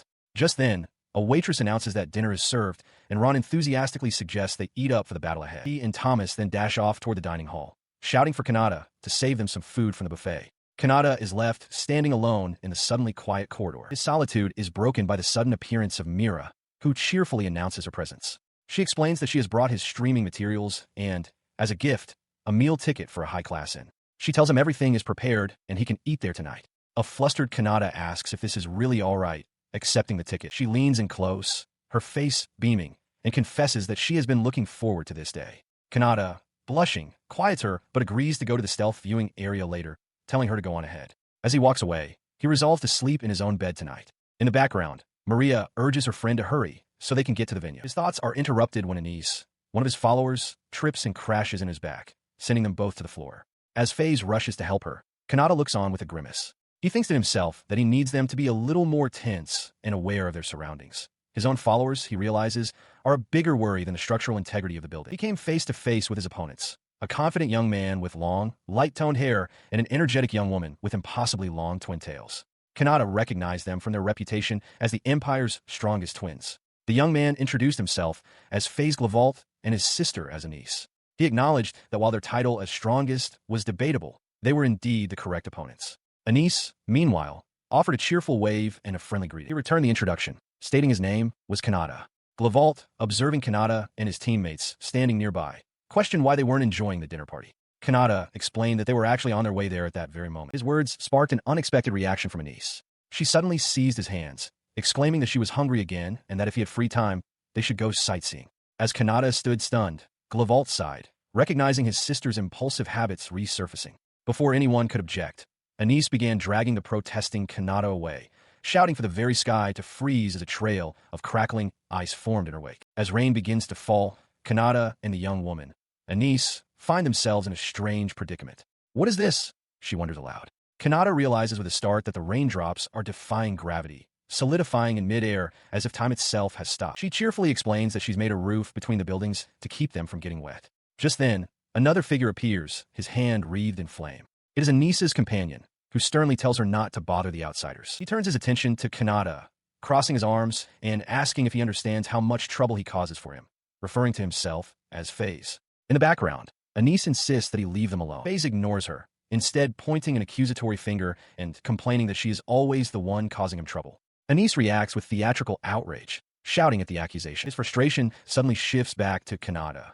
FaZe grabs him by the collar, demanding to know if he's aware of the streamer in the capital, mentioning his own cute little sister. The sudden outburst startles Kanata, and FaZe himself seems shocked to have revealed so much. The emotional turmoil is too much. His shirt bursts from his torso in a flash of energy. He roars, asking about a recent lottery for new merchandise in the capital and demanding to know if Kanata managed to acquire any of it. His intense fandom is laid bare, leaving Kanata and Anise utterly bewildered. Still held by the shirtless FaZe, Kanata cautiously asks if there has been any news about the streamer in the capital's newspaper. FaZe stares back, questioning if Kanata thinks he's strange, while Anise apologizes for her brother's behavior. She explains with a mischievous grin that her brother's upper clothing tends to spontaneously combust whenever he gets excited. A small scene shows FaZe shivering under an umbrella made of frozen rain, lamenting how cold it is. Rummaging through his bag, Kanata pulls out some items. He explains that he worked part-time at the sales event and, as a souvenir, bought a shirt and 2 badges. Since he won't use the badges, he offers them to FaZe. Both siblings stare in utter shock. Anise snatches the badges from his hand. She declares that if he's giving them to her, then tomorrow she will proudly crush everyone besides Kanata and become the MVP. She clutched the towel to her chest, overcome with emotion. "Thank you, Kanata," she cried out, explaining that this was the one piece of merchandise she desired above all else. Nearby, her brother FaZe also celebrated his own prize. Kanata watched them, pleased by their joy but also slightly unnerved by their intense devotion. He turned to Anise, asking if she was all right. Her demeanor shifted in an instant. She unfurled the towel, revealing Kanata's own image printed upon it, and thrust it towards him with a fierce intensity. She declared herself one of his original listeners, someone who had followed him since he first began streaming. She explained that his comments always raised her spirits, which is why she considered herself his top fan. Kanata could only stare, stunned by the fervor in her eyes. Her intense focus then shifted, spotting Alfana nearby. Anise's voice filled with resentment as she questioned why the princess and saintess had the privilege of meeting Kanata before she did. Alfana simply offered a knowing smile, commenting on Anise's skill. Faze attempted to intervene, urging his sister to calm down, but his words went unheard as Anise's jealousy flared. The jealousy twisted her expression into something menacing. Her eyes widened with a possessive fury as she confessed a dark urge to snap Alfana's beautiful neck. The chilling declaration left Kanata and Faze frozen in terror, realizing the situation in the capital had just escalated into a major crisis. Anise's face twists with manic devotion. She declares that while she and Faze have seen better days, they are now allies to her darling Kanata. Her expression darkens as she points, claiming a vixen is on the opposing team, guided by God. A sudden surge of power contorts her body, and she realizes she is about to lose control. In response to her outburst, Faze acts instantly. He shouts her name, calling her Plan C, as he unleashes a freezing power that encases her upper body in a solid block of ice. Kanata and Mira watch in stunned silence. Without hesitation, Faze shatters the ice with a powerful strike, a technique he calls thawing. The force of the blow sends Anise tumbling through the air. Faze, now shirtless, calmly pulls his garment back on, remarking that he has cooled his head. Anise lands and laughs, admitting that in her anger, she almost froze the entire town. He then turns to Kanata, apologizing for the commotion and explaining that this is how they must deal with Anise's rampaging magic. Taking her hand, Faze reminds her that Maria is an important friend to their master, and therefore, to them. Faze informs Kanata that they will save the real fun for tomorrow, thanking him and promising to meet again. As the pair departs, Anise waves a cheerful goodbye, announcing that she's hungry and heading home. Watching them go, Kanata mutters about how intense they are. He is startled when Mira suddenly appears beside him, chewing on a large piece of meat. She announces her return from guard duty, explaining it was a stealth patrol. Kanata, surprised, questions if she was just eating. In response to his unasked question about a potential fight, sharp spikes of ice erupt from the ground around Mira. She calmly states that if she were to face Anise and Faze alone, she estimates her chances of winning at about 60%. Kanata then asks what her chances would be against both of them at once. She turns to him, still holding the bone from her meal, and repeats with unwavering confidence that her chances are 60%, even against both of them. With a slight blush, she apologizes for the insufficient explanation, leaving Kanata speechless. Later, back in his room, Kanata sits at his desk during a live broadcast. He decides to eat, stream, and then sleep. He signs off to his viewers, saying he'll see them tomorrow and that the stream will end in 5 seconds. He turns from his desk, only to be met with a shocking sight. Alfana and Anise are sitting politely on his bed, while Mira lies on the floor. They all greet him in unison. Kanata stares, bewildered, wondering why on earth they are all in his room. He finds himself cornered by Alfana, who clings to his arm and asks for confirmation that the other girl, Mira, is staying at a separate inn. When Kanata affirms this, Alfana cheerfully suggests they should both prepare for the next day, releasing him. As she speaks, Mira, sitting on the bed, momentarily thinks she hears her own voice, but dismisses it as a trick of the mind. Alfana then turns back to Kanata, declaring that in an emergency, she and Anise will be the ones to protect him. Anise chimes in, adding that recklessness is now forbidden. As the door to the room swings open, both girls turn toward Kanata with unsettlingly intense expressions, jointly vowing that from this day forward, they will always protect him. Their possessive vow sends a chill down his spine. He has a terrifying vision of the two of them as monstrous figures, their faces contorted with rage as they threaten to attack Maria if she were to betray them. The thought crystallizes in his mind.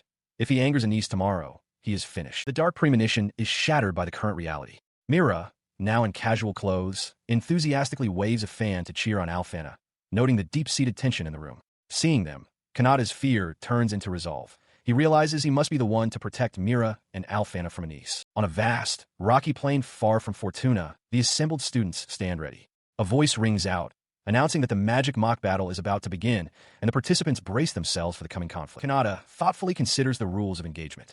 Victory is achieved by capturing the enemy's base within 1 hour or by eliminating all opposing players. He recognizes it as a strategic territory game where the allocation of personnel is key, weighing the merits of a defensive posture against an all-out attack. In the background, a rival student celebrates an early victory. The battle commences immediately. An announcement confirms that the Royal Capital side has suppressed base A. Elsewhere, a student is struck down, their badge shattering.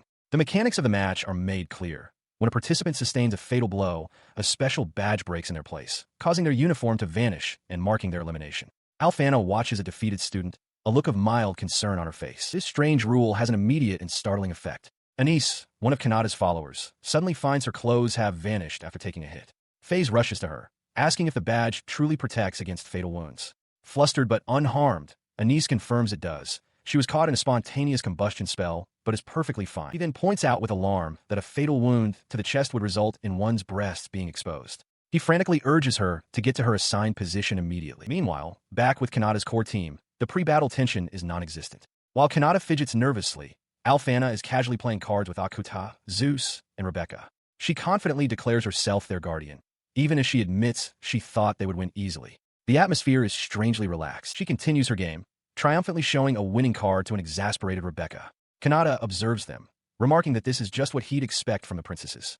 Alphana's attempt to lighten the mood seems to be working, though not without annoying her companions. His attention then shifts to Akuta. Kanata confirms their 5-squad strategy, asking if Akuta is truly prepared for it, acknowledging that the plan requires a significant sacrifice. From a short distance, Zeus and Rebecca watch their serious discussion. Rebecca explains the tactical layout to Alphana. The bulk of their forces, squads 2, 3, and 4, will form the attack group, while squads 1 and 5 handle defense. She stresses the need to support each other to avoid being forced into a desperate relocation. Alphana, however, clings to Rebecca, declaring that she will handle the odd formation and that protecting Rebecca is the most important thing. Alphana rallies the group, suggesting that breaking through the enemy's weakest point is their best option. Maria agrees, adding that if the 5 of them stick together, they will all survive. With renewed determination, the core team raises their hands in a unified cheer. At that exact moment, a notification sounds. The Royal Capital's Prometano Sarita team has been eliminated. He and his teammates watched in disbelief as notifications of defeat flashed across the battlefield. One of them questioned how their strongest forces could have been eliminated so quickly, while Kanata himself was stunned to learn that the entire Second Army was gone. Another teammate reported that the Royal Capital team Radasuki and Azana Academy had also fallen, urging a temporary retreat to regroup with Maria's team. Elsewhere, the cause of the chaos revealed herself. A formidable young woman with long twin tails calmly noted that her targets were almost in range. As one of her allies warned that something was approaching, she simply ordered her team to prepare their defense and unleashed a powerful incantation. Frozen ice. The spell erupted in a massive wall of ice, instantly engulfing an entire team of students and vaporizing their clothes, eliminating them from the match. Kanata's squad arrived just in time to witness the devastation. Realizing the immediate threat, he ordered his teammates to get behind him. Across the icy chasm, the victor, known as the Ice Maiden, held up a broken badge with a smug grin, having just faced what felt like a final boss at the very start of the battle. A young woman with long, icy twin tails and a confident smirk materializes atop a spire of ice. Holding a set of cards, she addresses an unseen audience, welcoming the Ice Micro Girl and greeting all of Kanata's followers. She stands before Kanata and his companions, Alphana, Akuta, Zeus, and Rebecca. From a distance, Anise watches with a grim expression, realizing with shock that their opponent is suddenly Anise, the Ice Maiden. The Ice Maiden declares her intent to defeat them all by herself. In an instant, thick ice encases Kanata's party from the waist down. Alphana, however, remains defiant, stating she has decided to crush this newcomer herself. The Ice Maiden scoffs, telling her not to interfere. She admits that while she planned to freeze everyone but her target, Kanata is proving to be quite skilled. A device then projects a message from an archive, revealing that in this battle royale, even one's own companions are fair game. Anise looks on, stunned by the revelation. The Ice Maiden summons a massive scythe, remarking that it was a good thing she was called for the stream, as Alphana and Rebecca are quite cute. She seems irritated, however, that her first guest appearance was stolen from her. Before she can act, Kanata shatters his icy prison with a single punch. He yells for his friends not to lose as Ron and Thomas also break free, casting spells for body reinforcement, thunder, and healing. As Kanata charges forward, the Ice Maiden's confident expression falters into surprise. He closes the distance in a flash, grabbing the Ice Maiden and shouting that his human cannonball technique was a success. From afar, a spectator is left bewildered by the sudden maneuver. His unorthodox capture sends Alphana and Rebecca into fits of uncontrollable laughter. They recall Kanata asking them that very morning to trip up and eliminate any stragglers. Ron and Thomas simply look away, thoroughly embarrassed. Suddenly, a heavy boot stomps onto the rocky ground. Anise looks up, muttering that her bad habit has emerged again. Elsewhere, 2 other followers comment that the stream has become unexpectedly entertaining. A muscular man with long, light hair steps forward, his fist glowing with power. He tells FaZe to leave this to him. Anise instructs him to deal with the pervert and return to Kanata's side. The man smirks, asking how he should handle the young lady, noting that he senses the familiar scent of a sister. Kanata addresses his unseen, muscular follower, instructing him to handle the captured Ice Maiden with care. He explains that her actions were a clumsy imitation and asks him to endure it in place of the princesses. Simultaneously, at the Royal Capital B garrison, the aftermath of the battle is evident. The Ice Maiden, now bound, complains that she cannot move, while Kanata, himself partially encased in rock, simply tells her to go home. Anise watches, remarking that fighting Kanata is difficult, especially considering the power of his followers and items. Later, in a well-appointed room, Kanata calls out to his streaming persona, Haishin. He announces that he has a souvenir for the day's broadcast and will be taking questions. This declaration leaves the captive Ice Maiden, who is also in the room, completely stunned. From another location, Mira leaps into action, energetically cranking a device to begin the broadcast. She is serving as a proxy for the streamer, using a prearranged system of batteries, recorders, and a computer to manage the technical side of the stream. She then reports to Kanata through a communication device, announcing that it is now 9 o'clock. The announcement makes Kanata anxious. He had wanted to deal with the weakened Anise properly, but he had already requested the recorded data for his 7 o'clock broadcast. As he worries about getting home late, Anise mutters from the floor, questioning if her own preparations for the streamer's guerrilla broadcast are sufficient. While streaming, Kanata muses about his rivalry with Anise, stating that acknowledging defeat and challenging a worthy opponent is the key to growth. Elsewhere, Anise watches his broadcast, her face contorting with rage. She misinterprets his words, believing he is offering her goods as a rival, and her fury intensifies. The confrontation moves to the fantasy world. Anise declares that if Kanata is to defeat her, he must also make her stronger. With a flourish, she summons a massive snow golem at maximum power. Kanata, startled by the creature's unique form, realizes this is no ordinary monster and braces himself, warning her not to play games when facing an enemy. Without hesitation, the golem smashes its enormous fist downwards, obliterating a smaller creature Kanata had summoned. He can only watch as his familiar is instantly crushed by the overwhelming display of force. Anise, suddenly flustered, yells at him, calling him an idiot for getting her black hair. Unfazed, Kanata recognizes the familiar pattern of their encounters and calmly activates a body reinforcement spell, his fist beginning to glow with power. He lunges, striking the golem's torso, but feels his attack fail to connect. The blow is completely ineffective. From a safe distance, Anise mocks him, stating that non-elemental magic is utterly useless against her creation. She smugly reveals the golem's design.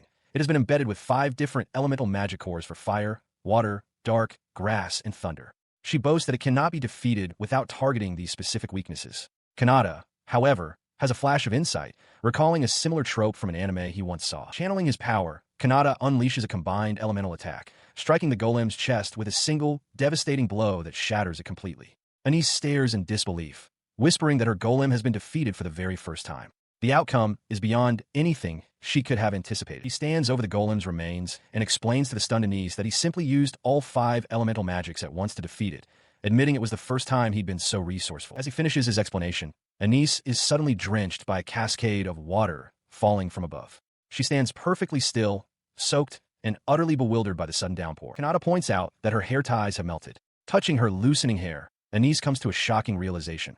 She had been using ice to freeze her hair into her signature twin-tail style all along. Still on the ground, she watches him leave, remarking on his strength. Suddenly, she declares that he won't escape as a massive hand of ice bursts from the earth to block his path. From a distance, Maria and her friend stare at the towering pillar of ice. Maria questions what it is, noting that she can't see through it at all. Her companion observes with awe that Anise's magic seems to be limit-breaking. Now trapped within an ice dome, Kanata confronts Anise. He asks why she is a member of the capital's 5 military corps, but she dismisses the question, declaring that inside her dome, neither allies nor enemies can interfere with them. Observing the confrontation, a previously unseen young woman licks her lips, her interest piqued. She murmurs that she wants to learn more about Kanata.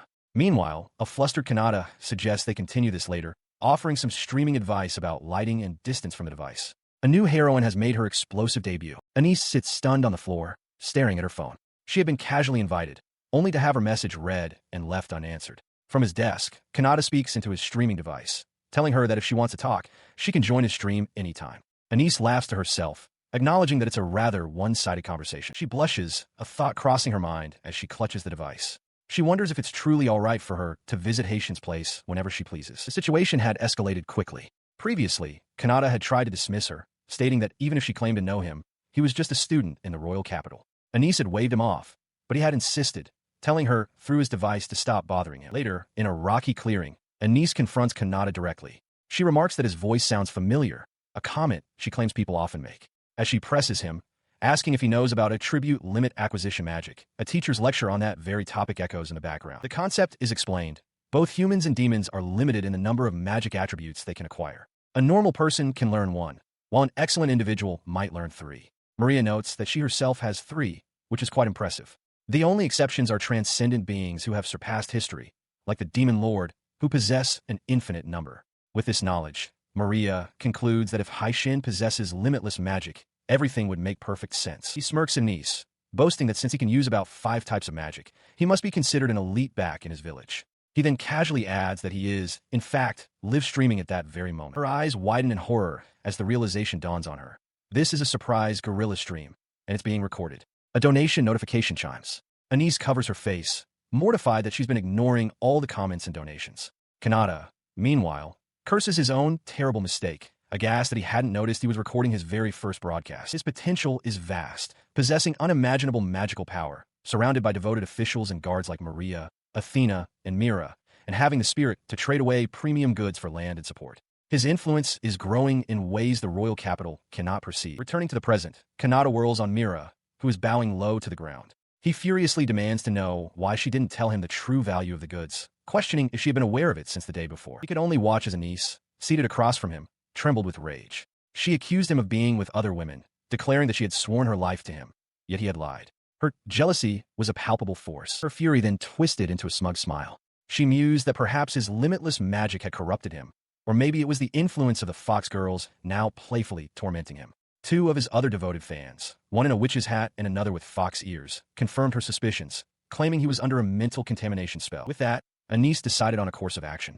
She would purge the poison from him herself. Her voice took on an ecstatic tone, declaring that her own poison had been purged and that her devotion to him made her invincible. Kanata looked on, realizing he was trapped within the fortress of her obsessive delusions. He dodged her swift attack, shouting that she was being foolish and that this was no time for games. He insisted that miracles like resurrection don't happen, and he was acutely aware of his own mortality. Anise, however, seemed to only hear his words as a testament to his greatness. She playfully hung upside down from her weapon, taunting him. She declared that she hated being cut by his limitless power, but if he were to strike her down, she would become the strongest, surpassing even him. Kanata considered her words, realizing she was speculating that he himself was not human. He grimaced, acknowledging her difficult personality. He had no more time to waste on this. His entire demeanor shifted. He declared that he was Haishin, the streamer, and that he would now use his limitless magic. As he spoke, powerful fire magic erupted from his hands, shocking Anise. In response to his fiery assault, she countered immediately, shouting for him not to come any closer as she unleashed a powerful ice spell.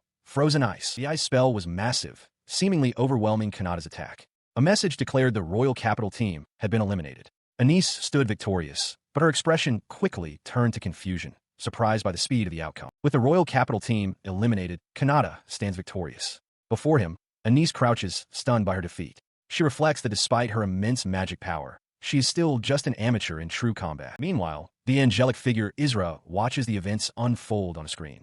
She notes with a calm smile that she has successfully recorded Kanata's announcement, confirming that this is more than just a live stream. Back in the arena, a loud crash echoes as Kanata's strength gives out. He collapses forward, his body too exhausted to move, pinning Anise beneath him. He grimaces, admitting he can't move. As Anise stares up, their faces inches apart. He then pulls out a small device, switching it to microphone mode. With a quiet apology to Anise, he gently places a single earbud into her ear. She looks up at him, startled and confused by the unexpected action. His plan, conceived days earlier, was to make her admit defeat not through force, but through atmosphere and technique, to make her submit to an overwhelming sensation. Returning to the present, he holds the device to his lips and whispers, "Anise, can you hear me?" Her reaction is instantaneous. A deep blush spreads across her face as her eyes widen in shock and a strange pleasure. She gasps, completely caught off guard by the intimate sounds now flooding her senses. As she squirms, he leans closer and explains that he's conducting an ASMR stream. He whispers, asking if her brain is tingling from the sensation. He continues his broadcast, declaring that he's casting aside all shame to deliver this experience directly to her. He tells her she won't be able to run away tonight. Anise listens, flustered, her fingers trembling as she touches the earbud. She lies on the ground, completely overwhelmed. He taunts her, asking if she's just a weakling to be so easily affected. He demands she stay quiet and listen. Anise thinks he's a pervert, but her flushed expression reveals she's captivated. He leans back, confidently continuing his stream and asking if she can still fight while her brain is melting. Anise can only manage a breathless agreement as a wave of pleasure washes over her. Seeing her in this state, Kanata decides it's time to make a promise with her. He leaned in close, his voice a low whisper in Anise's ear. He swore an oath with 2 conditions. First, that her secret life as the streamer Haishin would remain his alone, and second, that he would not bring harm to Maria or her companions. Anise, still reeling from the sensory overload, could only tremble at his words. He then stood, looking down at the defeated girl. He admitted, with a hint of a smile, that he was merely borrowing Phase's harsh words. She was a pain, he conceded, but he was genuinely grateful for her support and comments during his early streams. Extending a hand, he invited her to comment again sometime. His unexpected kindness left her utterly bewildered. Her face flushed with confusion as she questioned his sudden change in demeanor. Overwhelmed by it all, she turned and fled without another word. As she disappeared, he glanced at his device, ending the microphone mode and admitting to himself that he might have gone too far. In the distance, Anise cried out in anguish, her hands flying to her head as her hair clip shattered. She couldn't bear the thought of losing to Haishin. The thought drove her into a frenzy. She spun around and charged back, tackling him with surprising force. He cried out her name, caught completely off guard by the sudden impact and her unexpected way. Their clash signaled the end of the mock battle. On the field, a massive ice construct dissolved into water as official announcements declared the withdrawal of both Anise and Kanata. From a distance, Anise's teammates watched, one remarking on her surprising strength. As the time limit expired, Anise declared she would not be defeated by Haishin, while an announcer declared the match concluded. Several days passed. At the academy, the members of the Imperial team still appeared waterlogged and dazed, the psychological effects of the battle lingering. Meanwhile, Anise seemed to have undergone a complete transformation. She clung to a window pane with a look of ecstatic bliss, thrilled to have returned to her normal life. Her behavior drew shocked stares from Maria and a look of intense envy from Agila. Her new normal, however, involved clinging to a deeply uncomfortable Kanata, obsessively licking his face while repeating his name. He could only blush in confused protest, wondering how things had come to this, all under the horrified gaze of Maria and her friend. A few days prior, a mock battle was held. The conflict reached its climax when one of Kanata's friends broke through the Imperial line and seized their flag just as time expired. With a score of 1-0, the victory was decisively the capital's. Despite the win, Agila's companions felt it was hollow. They noted that Anise's solo actions had effectively frozen the entire Imperial force, making the flag capture almost effortless. Agila himself couldn't shake the feeling that he hadn't truly won. Back in the present day, Kanata sits in the classroom, looking exhausted. He reflects on his return to life in the capital, wondering why he's even attending school when both Maria and Alfana are absent on official business. He concludes it must be for the sake of study. His thoughts are interrupted as a girl with long, light-toned twin tails confidently introduces herself to the class. She announces that her name is Anise Kravitz, a transfer student from the Xandered Imperial Academy. As a reward for her performance in the recent mock battle, she will be studying with them for a short period. Kanata stares in disbelief, while Agila looks on in surprise. She spots Agila, calling him her comrade from the mock battle, and asks to sit next to him. Kanata is still reeling from the realization that all the participants from that battle are now in the same class. Anise cheerfully takes her seat, much to Kanata's visible discomfort. Leaning in so close their faces almost touch, Anise whispers directly into his ear. With an unnerving intensity, she tells him she came for him, addressing him by a name only his audience should know. Listener. Kanata's eyes widen in sheer terror at the revelation. The unsettling encounter leaves him shaken. Later, as Kanata walks through the school, Agila calls out, reminding him that he's on duty and needs to collect materials from the staff room. Just then, Alfana appears, cheerfully offering to help since she is also on duty. She winks and takes a heavy stack of documents from his hands. Walking together, Alfana playfully asks if he's angry that the Saintess is making him work. She then adds that if she's the one on duty, it will surely boost Kanata's reputation. Flustered by her teasing, he mutters that she's going to get them both in trouble. Meanwhile, back in the classroom, Anise has already become the center of attention. She chats and laughs with Ron, Thomas, and several other female students. From his desk, Kanata watches with exasperation, marveling at how quickly she has managed to fit in. He tries to tune out the noise by focusing on a book. Anise suddenly appears at his desk, asking if his book is interesting. Her cheerful demeanor drops as she tells him to stop ignoring everyone and come talk with the group, putting him on the spot. He finds himself surrounded by his friends, who are enthusiastically welcoming Anise. They comment on how well she and Kanata seem to get along and how impressed they were by their teamwork. Anise, however, leans in close, her expression intense as she claims to see a hunter in him, asking if her outer defenses are being breached. To everyone else, she appears to be a beautiful, popular girl, but Kanata knows the truth is far more complicated. As soon as class ends, he tries to make a quiet exit, but Anise intercepts him. She declares that they finally have a moment alone and insists they talk, perching herself playfully on a nearby statue's pedestal. Overwhelmed, Kanata can only stammer in protest. He explains that he's heading back to the capital, reasoning that when he came to after the match, she was already gone. His words strike Anise with unexpected force. Her face crumples, tears forming in her wide eyes as she laments that he would leave without a proper greeting or even arranging the dinner they had planned. Her distress turns to accusation as she grabs him,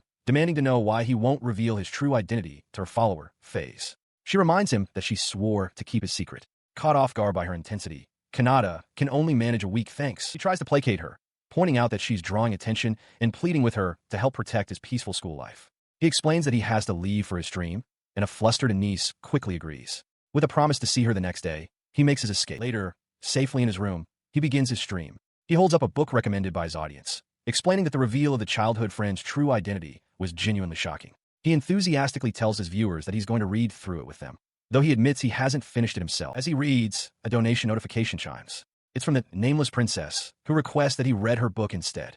He sighs, asking aloud if his own reading is no longer needed. Unseen by him, Maria watches his stream, her face alight with excitement. Meanwhile, Anise is also watching the stream. Seeing the rapid flow of comments from other viewers, her expression darkens. Her hands clasp together tightly as she vows to protect Kanata, her shadow twisting into a monstrous shape on the wall behind her. The next morning, a tired Kanata walks to school. Ahead of him, his friends chatter about a cute girl, wondering who she could be waiting for. He turns to look, and his sleepiness vanishes when he sees Anise standing there, greeting him with a bright, "Good morning, Kanata." She explains that she waited for him precisely because he had asked her to protect his school life. Taking his words at face value, she now walks alongside him towards the school building, leaving him to carry a stack of books. While carrying a heavy stack of documents, Kanata is confronted by Anise. She warns him that for a mob, like him to get friendly with her would be to invite jealousy and bullying, so he should stay away for his own good. He seems taken aback, questioning her use of the word dignity. She then abruptly changes her tone, grabbing his arm and declaring with a wide smile that she'll freeze any damp person who bothers him, so he can rest easy. Kanata is visibly flustered by her sudden closeness. In the background, his friends Ron and Thomas watch, with Ron greeting him and Thomas remarking on how kind Anise seems for help. His friends are comically knocked aside as one of Maria's friends observes the scene. She muses on Anise's smooth way with words and glances towards Kanata, thinking that while she likes Thomas, she might like Kanata even more. Anise then turns to her own friends, offering them meal tickets she received from her father's business partner. She suggests they all go for lunch together since school is ending early. A dejected Kanata slumps in the background, seemingly forgotten. However, she doesn't forget him, turning to offer him a ticket as well and telling him to do his best. The gesture triggers a sudden memory for Kanata, a flash of something for what he thinks of as a previous life. He regroups with Ron and Thomas, who tease him about girls enjoying the romance of others. Kanata comes to a realization that some people can unconsciously dominate a social situation, just as Anise has done. Before he can process it further, he finds himself swept up by Anise and her group of friends. Overwhelmed and blushing, he wonders how things escalated so quickly. He was just supposed to be streaming, but after becoming the MVP of a mock battle, he's being dragged to a beef bowl restaurant. Meanwhile, watching from a distance, Maria and Alfana are seething with rage. Alfana declares the situation an emergency, while Maria trembles, demanding to know why Kanata is being so friendly and familiar with another girl. She vows that she will not forgive this. Later, outside the restaurant, Anise cheerfully remarks on how delicious the meal was. Kanata, however, is slumped on the ground, utterly drained and wondering why he wasn't able to sit down properly during the meal. Inside, he laments that thanks to her, he couldn't even taste his food. As he speaks, Anise leans in close, pointing out that he has some food on his mouth. She gently reaches out and wipes it away with her finger, her gaze fixed on his, leaving him stunned into silence. He stammers, trying to process the intimate gesture, while Anise licks the residue from her fingers, declaring that his cheek tastes good. Kanata can only blush, thinking this is some kind of cute but overwhelming bug. In the background, the simmering anger of Maria and Alfana finally boils over. His embarrassment is cut short as another student, a blonde man, slams his hands on their table. The man furiously accuses Kanata of flirting with the girl he has a crush on, right in front of him. He explains that he'd been holding back his feelings, only to be rejected, and now he has to watch this. Grabbing Kanata by his tunic, he demands to know why he's ruining his meal and announces his intention to vent his stress on him. Before the man can act, his body seizes up, rapidly becoming encased in a thick layer of ice. He cries out in shock as he loses control of his limbs. Kanata looks on, startled, as Anise steps between them, her face a mask of cold fury. She glares at the frozen student, declaring that she will protect Kanata and that he has no idea who he has just provoked. Without a second thought, she grabs Kanata's arm and pulls him away from the scene, leaving the other patrons to stare at the frozen man. Kanata panics, pleading with her to stop, realizing that if her identity as an exchange student is revealed, her actions could cause an international incident. Behind them, the ice-encased student shatters. She drags him outside to a quiet walkway. Anise turns to him with a smile, saying she's happy he came with her. Kanata, however, is not amused. With his arms crossed, he confronts her directly, stating that her behavior over the past 2 days has been erratic and demanding to know what her true objective is. She explains that her sole purpose for coming was to meet him. Anise reveals that she had to rush to get a student visa, which was only valid for 1 week, but she pushed herself to make it happen. He remains skeptical, pointing out that if she simply wanted to meet, she could have won a trip to the Empire. He questions why she is so fixated on him. At this, Anise's demeanor shatters, Her face contorts with anguish as she points out that the princess and the saintess can see him whenever they please. She demands to know why she, someone at the very top, is being denied the same privilege. Her jealousy spills out as she describes what she believes is happening. She tells Kanata she knows that after his stream's end, he is alone with Maria and Alfana. Anise vividly imagines him in his streamer persona, Hain, being affectionately kissed by both women, claiming they are constantly intimate with him. Unseen by them, the real Maria and Alfana have caught up and listen in, their expressions frozen in shock. She grows more agitated, her voice rising as she fumes about the perceived injustice. She questions how someone like Hain could engage in such behavior, calling it a betrayal. Kanata, caught completely off guard by the accusation, can only stammer, utterly bewildered. Her fury suddenly collapses into desperate pleading. Anise drops to her knees, grabbing his hands. She begs him to be intimate with her as well, lamenting that she wanted to be his first woman. Insisting that he cannot refuse her after she is held back for so long, she clasps her hands together and implores him, leaving Kanata utterly speechless. He remained rooted to the spot, stunned by Anise's desperate plea. Kneeling before him, she declared that while everyone else might one day betray him, she would be the one person who never would. From the sidelines, Maria and Alfana watched the scene unfold in disbelief. Her gaze fixed on him. Anise insisted that her feelings of love for him were unmatched by anyone. She argued that she was a perfect partner, not only cute, but also willing to learn how to cook for him and do anything to please him. Her intense words left Kanata flustered and speechless. As he struggled to process her declaration, Maria turned to Alfana, her voice trembling slightly as she wondered aloud what Anise's request could possibly be. Clasping his hands tightly in hers, Anise looked up at him, her eyes wide with earnest desperation. "That is my request," she began, her voice filled with emotion. "Please, make me your girlfriend." She then vowed to dedicate her entire life to his happiness. She then moved closer, her face just inches from his, her breath warm against his skin. Kanata flushed, sweat beading on his brow. "You're a boy, Kanata," she whispered suggestively. "Aren't you curious about all the things a girl can do?" While carrying a stack of documents, Kanata questions Anise's earlier declaration. He asked what she meant by protecting his dignity. Anise, with a stern look, explains that if a mob character like him gets too friendly with her, he'll become a target for bullying and jealousy. So she's telling him to stay away for his own good. She then abruptly grabs him, her face uncomfortably close to his, and declares with a wide smile that she'll freeze any such insolent people. So he shouldn't worry. Kanata is visibly flustered by her intensity. In the background, his friends Ron and Thomas greet him, teasingly noting how kind Anise is to be helping him. As they walk, one of Anise's friends remarks on her glibness, wondering who she takes after.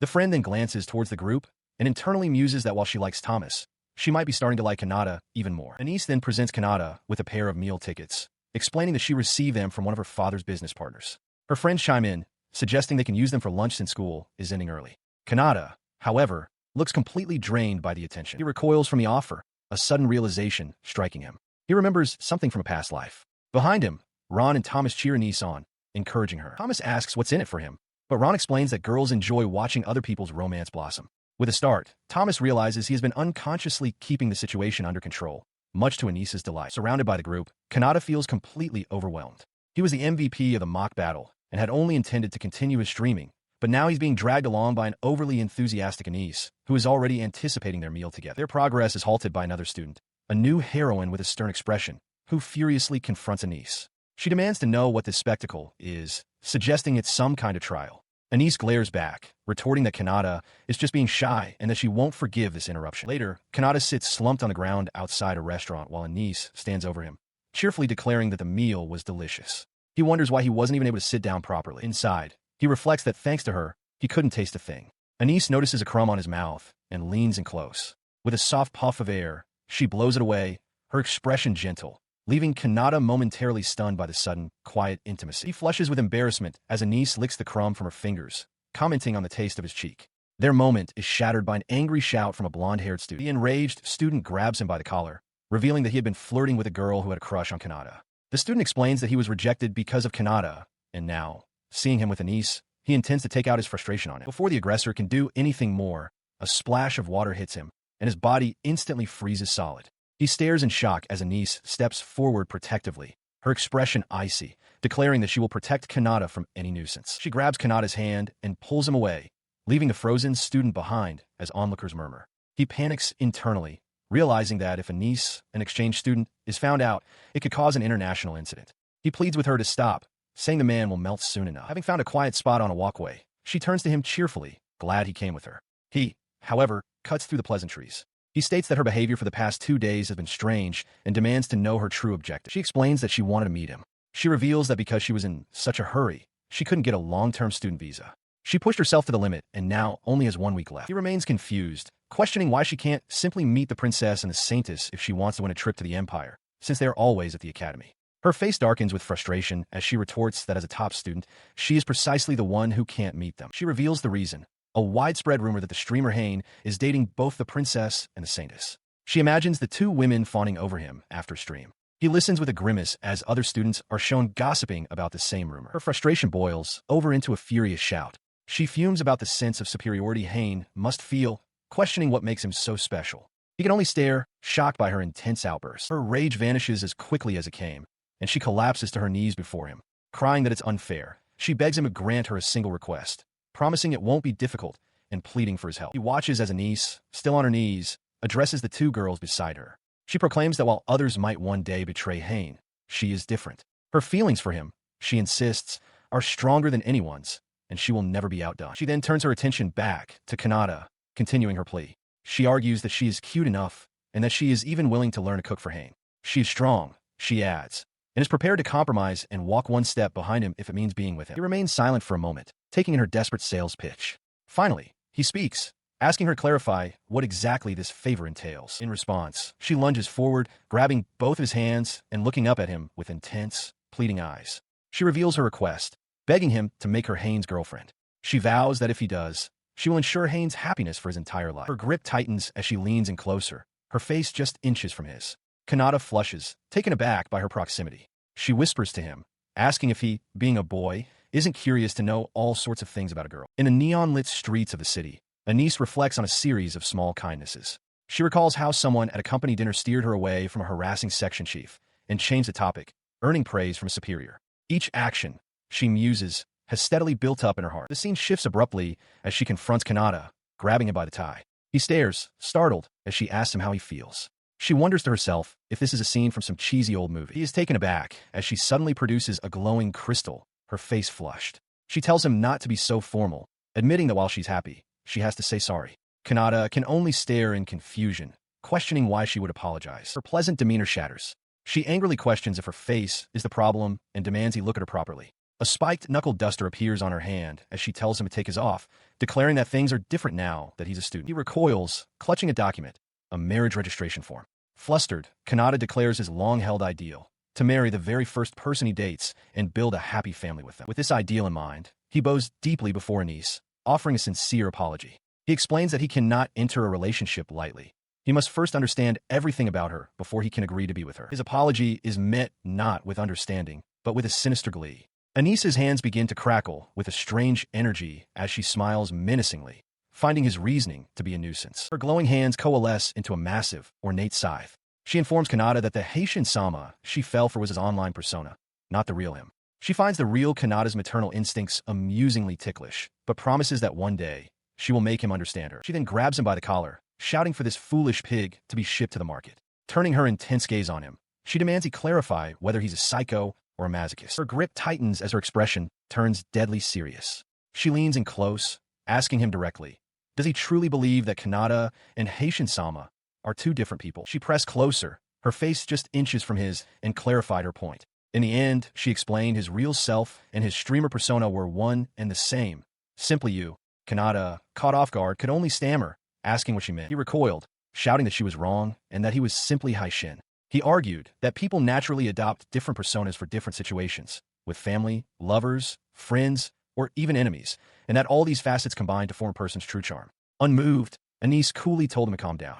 In the next instant, she unleashed a new technique, Ice Prison, causing crystalline bars to erupt from the ground and trap him. Caught inside the frigid cage, he desperately cast a fire spell, but the flames sputtered weakly against the enchanted ice. Anise approached the bars, a massive scythe now in her hands. She noted that while his reserves of magic power were impressive, his technical skill was still underdeveloped.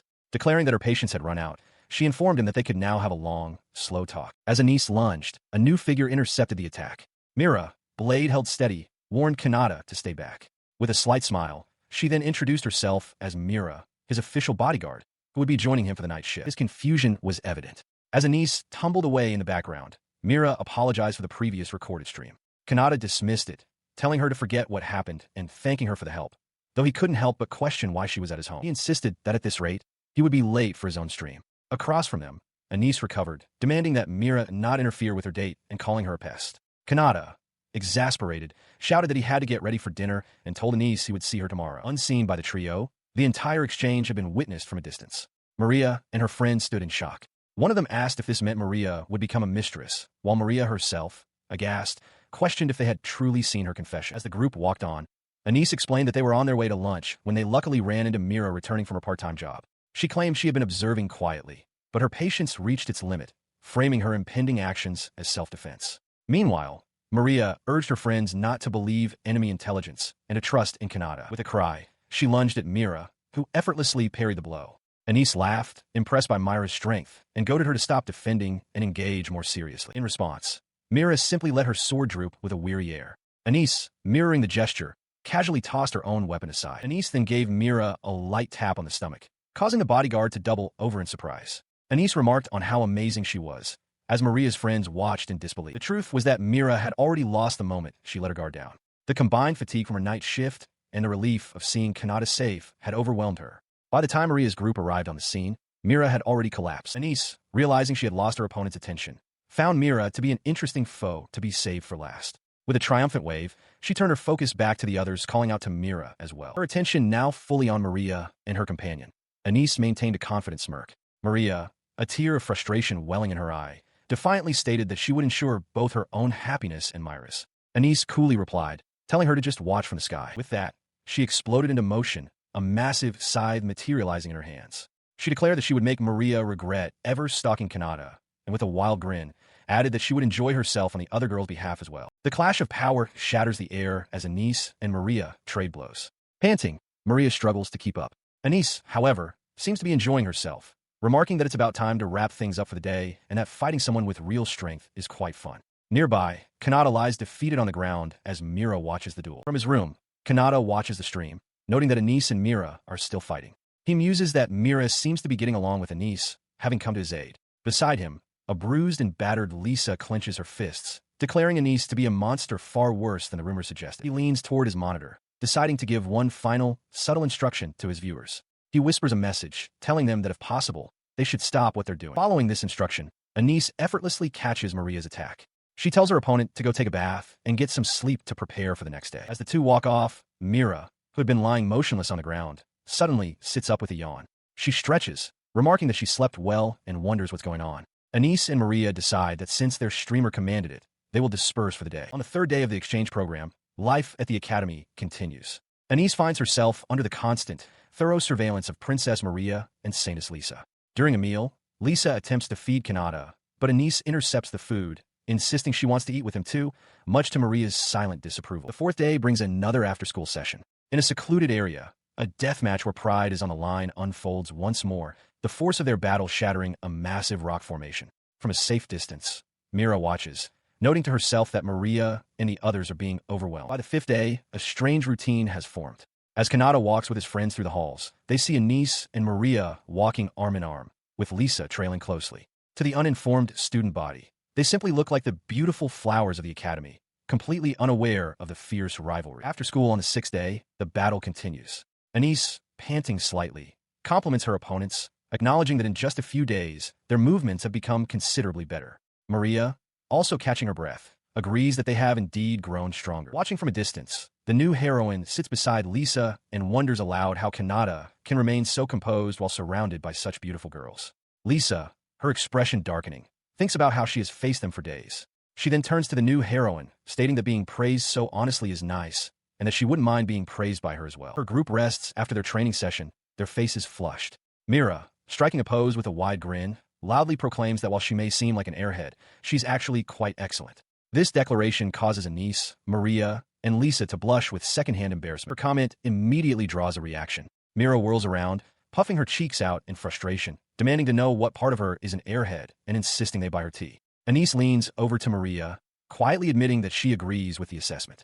A flustered Maria confesses that she's envious of Anise's straightforwardness, while Lisa silently seems to concur. She watches the group's playful squabble, reflecting on how they've all grown so familiar with Kanata that they treat him as an equal. Anise finds this boisterous camaraderie unusual, but she supposes the difference in how one treats a transfer student versus a saintess is to be expected. The playful atmosphere escalates as Maria grabs Anice's face, declaring that if she wants a real fight, she'll get one. Lisa and Mira cheer them on from the side, delighted by the spectacle. Their roughhousing subsides, and the conversation shifts. Mira explains that there are many kinds of like, and while she's happy in her role as a guard, she's never felt the urge to smell Kanata's bedding while he's away. The comment startles Maria and Anice, who ask in unison if this is the first time she's felt this way, hinting at a first crush. This talk of feelings prompts Lisa to reflect. She recalls that her strength always made her stand out from her peers, and she came to believe it was more enjoyable to act alone than to try and fit in with weaker people. She realizes with sudden clarity that her current obsession began the moment she started watching his streams. Meanwhile, the playful bout has ended with Anice on the ground,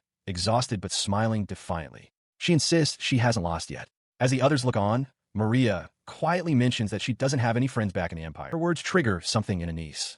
Her playful demeanor shatters as she reaches out a trembling hand, her expression filled with desperation. She cries out that she doesn't want to return to the Empire, then catches herself, confused by her own emotional outburst and admitting her thoughts are a mess. At that moment, the new heroine appears before them, holding a cross. She extends a welcoming hand and asks if they would be interested in joining a group to support Hyen, one that operates regardless of nationality. The offer leaves Mira, Maria, and Anice stunned and speechless. Anice, with a determined expression, explains that she, Maria, and the new heroine are now companions, able to share everything with one another. The new heroine adds that they have regular meetings, possess high combat power, and have much to learn, so they won't be lonely. In response, the new heroine agrees to join them, but her eyes narrow with competitive fire. She declares that once she is grown, she will become a wonderful woman who surpasses Anice, calling her a fool for inadvertently helping a rival. Their faces darken, consumed by a shared, menacing intensity. They have successfully contained a dangerous element.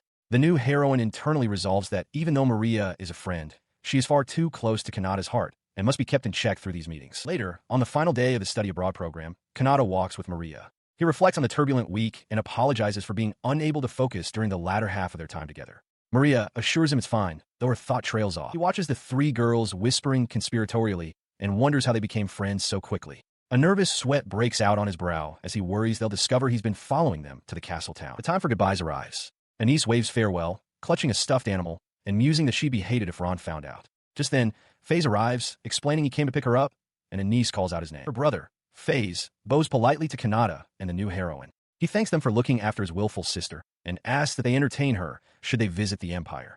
They watch as the siblings depart in a carriage. But just as they leave, Anice suddenly reappears, grabbing Kanata's hand. Startled, he asks what she's doing. She tells him she'll hold back for now, dismissing his status as a gentleman and calling him a pervert, but says it can't be helped. She leans in close, her face inches from his, and makes a promise. The next time they meet, she will have worked hard to become such a charming girl that he will fall for her. She warns him not to run away, leaving Maria and the new heroine watching in stunned silence. With her challenge issued, Anice dashes away with a triumphant laugh. The new heroine grabs Maria, declaring that they'll overlook it this time, since Anice is just a brat, but that it was a waste of time for a nobody. The two then run off together. Inside a well-appointed room, Faze addresses Anice, outlining their next steps. He informs her that the following day, they will participate in a mock battle with the other members of the Empire. He acknowledges that earning their trust will require time, but insists that it is an opportunity for her to learn about group dynamics and perhaps even make some friends. He leans back on the sofa, a look of contentment on his face. For the first time, he reflects, Anice has turned her attention to a real boy, not just the streamer persona. He sees this as a chance for her to truly reflect on her own behavior and achieve genuine personal growth. But while Faye saw a simple path to maturity, Anice was experiencing a violent epiphany. She had always believed her brother was the supporter she needed, but now she understood with shocking clarity. What was necessary for her growth wasn't him. It was Kanata. She frantically wondered what it was about him, as a dark energy seemed to erupt from her very being. Later that night, her carriage departs under a full moon. As Seabass drives the horses, Anice reflects on her feelings for the streamer, musing that she and Faze are now together in this endeavor. In the foreground, a sign confirms that the day's stream has concluded. She finds her way to Kanata's side as he sleeps soundly. Reaching a hand towards him, she dismisses Faze's excitement. She understands something deeper.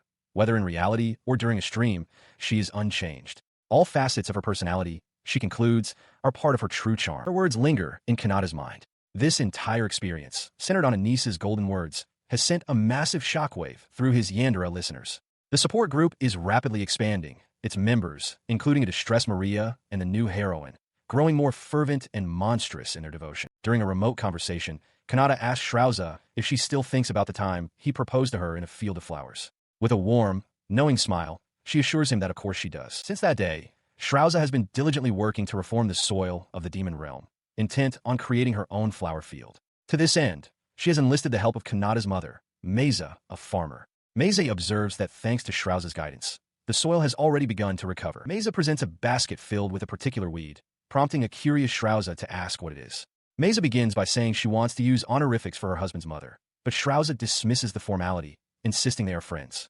Meza then explains the plant is a demon realm weed called hebejbobo, and that merely smelling it can induce a state similar to drunkenness. As Meza holds one of the weeds closer for inspection, Shrouza recoils with a terrified shriek, flailing her hands away from the plant. Garura arrives, just as Meza suggests the weed could be used as a medicine. She proposes that donating it to the church or a medical facility would lend the discovery more credibility, and Shrouza agrees. Meanwhile, Garura cautiously sniffs the hebejbobo. He is suddenly struck by a realization, loudly declaring that the beautiful woman before him is exactly his type. Wiping sweat from her brow, Meza calmly informs him that she is Kanata's mother. The news shatters Garura's composure.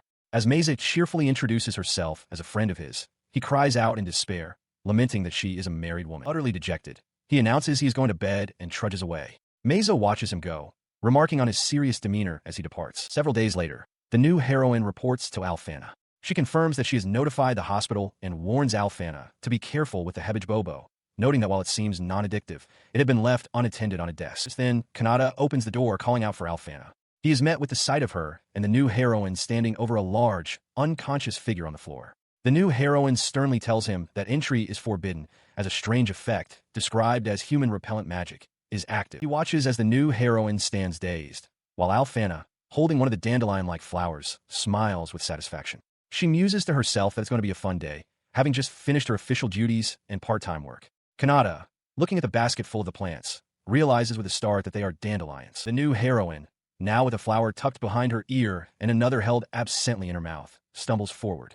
Her eyes swirl with disorientation as she mumbles, asking if anyone is injured. As she begins to fall, Kanata catches the flower's nostalgic scent and instinctively warns her not to bring her nose close to it. At that moment, a door clicks open and a female attendant peers in, asking with concern if the saintess is unharmed. Her question is met by the sight of Alfana, who has suddenly brightened, her entire demeanor shifting to one of sparkling cheerfulness. The attendant, hearing the thud, asks what the sound was, just as Alfana cheerfully remarks on her own changed atmosphere. On the floor, the new heroine lies unconscious. Realizing the flower's potent effect, Kanata urgently tells the attendant to call for help, explaining that the new heroine has been overcome by the scent because she is genetically weak to alcohol. Before he can process the situation further, Alfana closes the distance between them, her expression turning sly and possessive. She declares that since the new heroine is down, she will be his partner. From the floor, the new heroine weakly laments that she lacks the strength to restrain the saintess.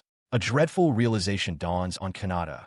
Alfana is the type who becomes incredibly clingy when intoxicated. Alfana confronts Kanata, demanding to know why he's been avoiding her to speak with Anise. She complains that things have been difficult since Anise returned.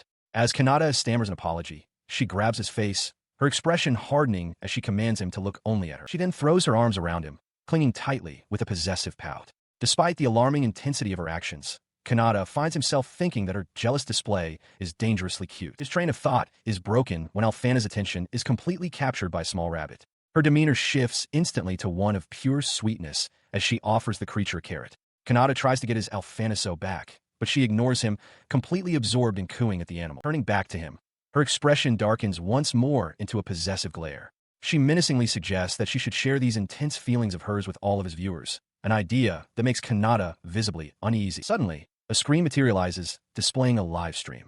On it, Alfana poses cheerfully with a muscular follower. She announces that they are currently broadcasting their friendly time together for all to see. Kanata recoils in horror, shouting that this is the worst thing she could possibly do and a complete betrayal. The stream shows Alfana sitting triumphantly atop a pinned Kanata as the chat feed explodes with frantic messages. Viewers declare they are quitting, scream in outrage, or perversely praise the betrayal. Alfana coolly asks about the audience's reaction. A fleeting thought considers how others might react to such a situation. Maria would likely resort to punching a nearby wall in frustration, while the Veterinary's spirit would probably be broken by the ordeal. The thought is violently interrupted as Alfana sinks her teeth into Kanata's shoulder. He cries out, exclaiming that she's gone too far. She pulls back, her eyes wide and unhinged, stating that since entertainment for the masses has become too adult, she will now make him understand personally. He clutches his wounded shoulder as she calls the bite a capture mark. With a chilling smile, she explains that every time he sees the tooth marks, he will be forced to remember her, ensuring the memory of this moment will never fade. She punctuates her threat by calling him a pervert. Leaning in until her face is inches from his, she whispers a sweet but terrifying request, asking him to tell her where he wants to be bitten next. The door to a room creaks open. Inside, Lady Shrauza turns to Garura, explaining that she had just been called by her subordinate, Alfana, and invites her to enter. Garura, surprised, asks why Kanata is with her. Shrauza dismisses it as a coincidence and wonders aloud where they should go in. Before they can get an answer, Alfana bursts through the doorway, her face alight with a manic, love-struck glee. She excitedly shouts for her big sister to let her join in whatever is happening. In the next instant, she tackles Kanata to the ground, overwhelming him completely. The sound of the doors swinging open startles Shrauza and Garura, whose silhouettes freeze in shock at the chaotic scene unfolding before them. With the intervention of the two older demons, the situation is eventually brought under control. Kanata lies on the floor, utterly spent and covered in fluffy, dandelion-like objects, while Alfana sits primly nearby, claiming to remember nothing. He protests that no matter how one looks at it, he was clearly the one who was assaulted. The following day, Alfana was absent from the academy, reportedly suffering from a hangover. On a clear, sunny day off from school, Kanata decides on his plan. With newfound energy, he declares that he will be recruiting recommendations for a new book. He makes his way to the school library, a place he considers a refuge. Inside, a student librarian with short, light-toned hair is engrossed in a book, seemingly annoyed by his presence. As he approaches, Kanata muses on the school's strange hybrid system of high school and university classes, which leaves him with odd pockets of free time. He calls out to her, addressing her as Tsutsuri-senpai. She looks up from her book as he explains the situation. A large crowd of students has gathered, all wanting to read the book he recently featured on his stream. The group buzzes with anticipation behind him. Tsutsuri informs him that the book he mentioned has just been stocked. She holds up a copy, noting that this is the 5th time in a month this has happened. Flustered, Kanata asks if he can now exercise his right of gratitude, curious about the book's contents. In response, she tells him she has a favor to ask. An event is scheduled for the upcoming weekend, but her sister, who is supposed to participate, has urgent business. Tsutsuri asks Kanata to help her sister in her place, framing it as a part-time job to compensate for his lack of brains. He agrees immediately, giving a confident thumbs up. The idea of an event in the capital city seems like perfect material for his next stream. Visibly relieved, Tsutsuri exclaims that she will hold him to his word. On the morning of the event, Kanata walks through the city streets with a male friend. He finds himself wondering what kind of help Tsutsuri's sister will actually need. His friend, noticing his apprehension, offers him a small pouch for good measure. Kanata takes it, questioning if he will really need to use it. A young woman with long, dark twin tails approaches them and introduces herself as Tsutsu, Tsutsuri's younger sister. As she bows politely, Kanata's friend whispers about how cute she is. Tsutsu then offers to guide them, and the three set off together. She arrived with Kanata at the chaotic venue, a room filled with overturned chairs and unpacked boxes. With a nervous energy, she clasped her hands together and explained the nature of her part-time job. She needed his help selling her creations at her booth. Kanata, looking around at the disarray, recalled a previous conversation about someone wanting to publish a book, the pieces of the puzzle clicking into place with dawning horror. Her attention then shifted, and she asked Kanata what he was selling. In response, he held up a book for her to inspect. The cover was striking, featuring an orc and a human character under the title, "Don't Lose to an Orc.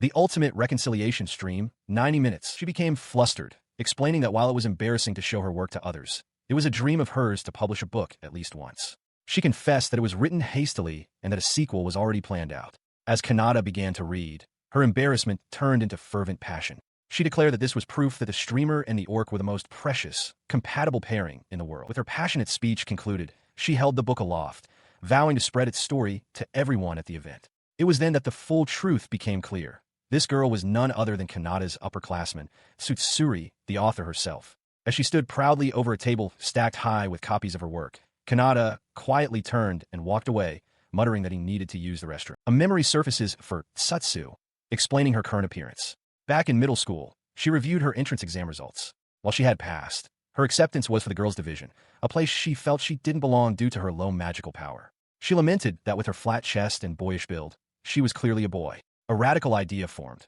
She would use her cut and paste magic, an ability to physically alter and move body parts at will. With a decisive snip, she changed herself and, as a result, enrolled in the school as a boy. Elsewhere, the toymaker Rumiu sat at her desk, struggling with writer's block for a class assignment. Her thoughts drifted to an upcoming spot sale, just a few months away. An idea sparked within her. She mused that if she wrote a short story about Hishin, she could surely produce enough pages to participate. With her new goals set, she dedicated herself to the task. She wrote through the day, continued deep into the night as the moon rose, and was still at her desk when the sun dawned again, surrounded by a growing mountain of paper. 3 weeks before the sale, her quill scratched furiously across the page, transcribing a dramatic scene. The words formed, "What are you doing, Ursulota?"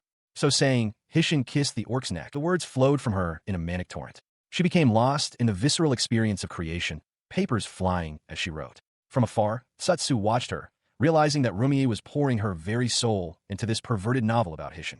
This observation sparked a thought in Satsu. Perhaps she should participate in the event as a girl. Sometime later, Rumie, now dressed in her distinctive creator's attire, approached Satsu. She introduced herself as the organizer of the Hishin online spot sale and, referencing a previous conversation, presented Satsu with an invitation and a copy of her completed book. In return, a flustered Satsu offered a gift of her own, a set of venue-exclusive playing cards. She explained that every single card featured original artwork of Hishin. The exchange delighted them both. Rumie looked at the book she'd received from Satsu, its cover adorned with a charmingly simple drawing, and gave her enthusiastic approval. The two creators shared a heartfelt high-five. Elsewhere at the event, on a separate island, Lucia browsed the available merchandise. She turned to Lady Shrauza, questioning if it was truly all right to sell items that were so helpful to their master. Shrauza, holding a book, simply replied that this was the unique charm of a spot sale. She continued to peruse the book, remarking that turning delusions into text wasn't so bad. She noted that the portrayal of Hishin in this novel was different from her own interpretation. As she read on, however, she identified another, more pressing point of concern. At a bustling venue, a line of eager attendees, including Kanata, waits for entry. A staff member announces that the general admission gates will open shortly, warning against rushing and asking for everyone's cooperation to ensure a smooth start to the event. Elsewhere, Lucia salutes sharply. She explains that since she slightly dirtied Kanata's clothes, she will compensate him with her part-time earnings. Secretly, she thinks it's a great excuse to get involved, clutching the borrowed shirt to her face and inhaling deeply, completely unbeknownst to Kanata. Once inside the crowded hall, Kanata wanders between the numerous booths, looking for potential material for his stream. He walks with a hand on his hip, surveying the lively scene with a thoughtful expression. Suddenly, the full scope of the event hits him. The grand Hishin-only fan gathering is in full swing. He sees Rumie proudly displaying her fan novel and merchandise, Satsu watching him shyly from the crowd, and Lucia enthusiastically promoting her work. Overwhelmed, Kanata's face contorts in shock as he yells, "What in the world is a Hishin-only event?" 10 minutes before the event opens, Kanata returns to his booth. Lucia greets him, asking if he's finished his business. He clutches his chest, face flushed with excitement, stammering that seeing all the fan art and custom merchandise is overwhelmingly wonderful. He explains his niche interests in orcs and slimes, showing Lucia a piece of fan art he found depicting a woman entangled with a tentacled creature. He admits that while he isn't officially involved with these fan creations, he's deeply moved by them, especially since they are holding a secret event. Lucia simply looks on puzzled. With only 5 minutes left, Kanata whispers the countdown. The angelic being, Isra, materializes behind him, gently reminding him that he must also be considerate of profits. At another booth, Lady Shrauza and Lucia are set up. Shrauza spots Mira in the crowd and calls out, asking if she's part of the staff. She then addresses her own circle, reminding them not to forget their last-minute preparations. Mira looks up, surprised to have been noticed. Kanata eagerly approaches their table to buy 2 books, thanking them profusely. Shrauza smiles, accepting the payment and telling him she'll put the money to good use later. She encourages him to spread the word to his friends. Elsewhere, Lucia reports to Shrauza that the event organizer was happy to have them participate. She is flanked by the dark-skinned elf and another woman in a sun hat. Lucia then asks Shrauza why she's in a mood to show off her horns today. While on a call, Shrauza admits that demons still aren't well received on the surface, making things feel awkward. She feels their circle's poster and general presence are making people tense, though she notes they've still attracted a lot of interest. Behind her, Kana sits nervously at the table. Back at the booth, Kanata enthusiastically declares that he'll buy all the support items. His passionate declaration inspires Shrauza and Lucia, who exchange a determined glance and agree they must work hard to protect that spirit. An announcement suddenly rings out. The event is now open. Standing together, Kanata and Alfana begin to applaud, their faces alight with pure excitement. The moment has finally arrived. The instant the doors open, a thunderous roar echoes through the hall. A massive crowd sprints past in a blur, shouting for the new publications. An event official is visibly startled by the sheer force of the opening dash as fans rush desperately to secure their desired books. Amidst the opening rush, 2 figures blur into existence before Kanata and Alfana's booth. The first, a girl with spiraling glasses, slams her hands on the table, her eyes wide with manic energy. She declares that she's been eagerly anticipating this moment since seeing their work in the catalog and demands 2 copies of their new book. Kanata, taken aback by their sheer speed, can only marvel at what incredible customers they are, while Alfana graciously accepts their payment. Having completed their first purchase, the two girls vanish in another burst of speed, reappearing moments later at the demon's booth. There, Kanna complains about the lack of time and her official duties, but Shrouza dismisses her concerns, stating that the sense of superiority gained from their spoils will be limitless. Their conversation is interrupted by the arrival of the two swift customers. The girl in glasses, holding a note, announces she has 10 silver coins left and has come for the orc book, much to Shrouza's delight.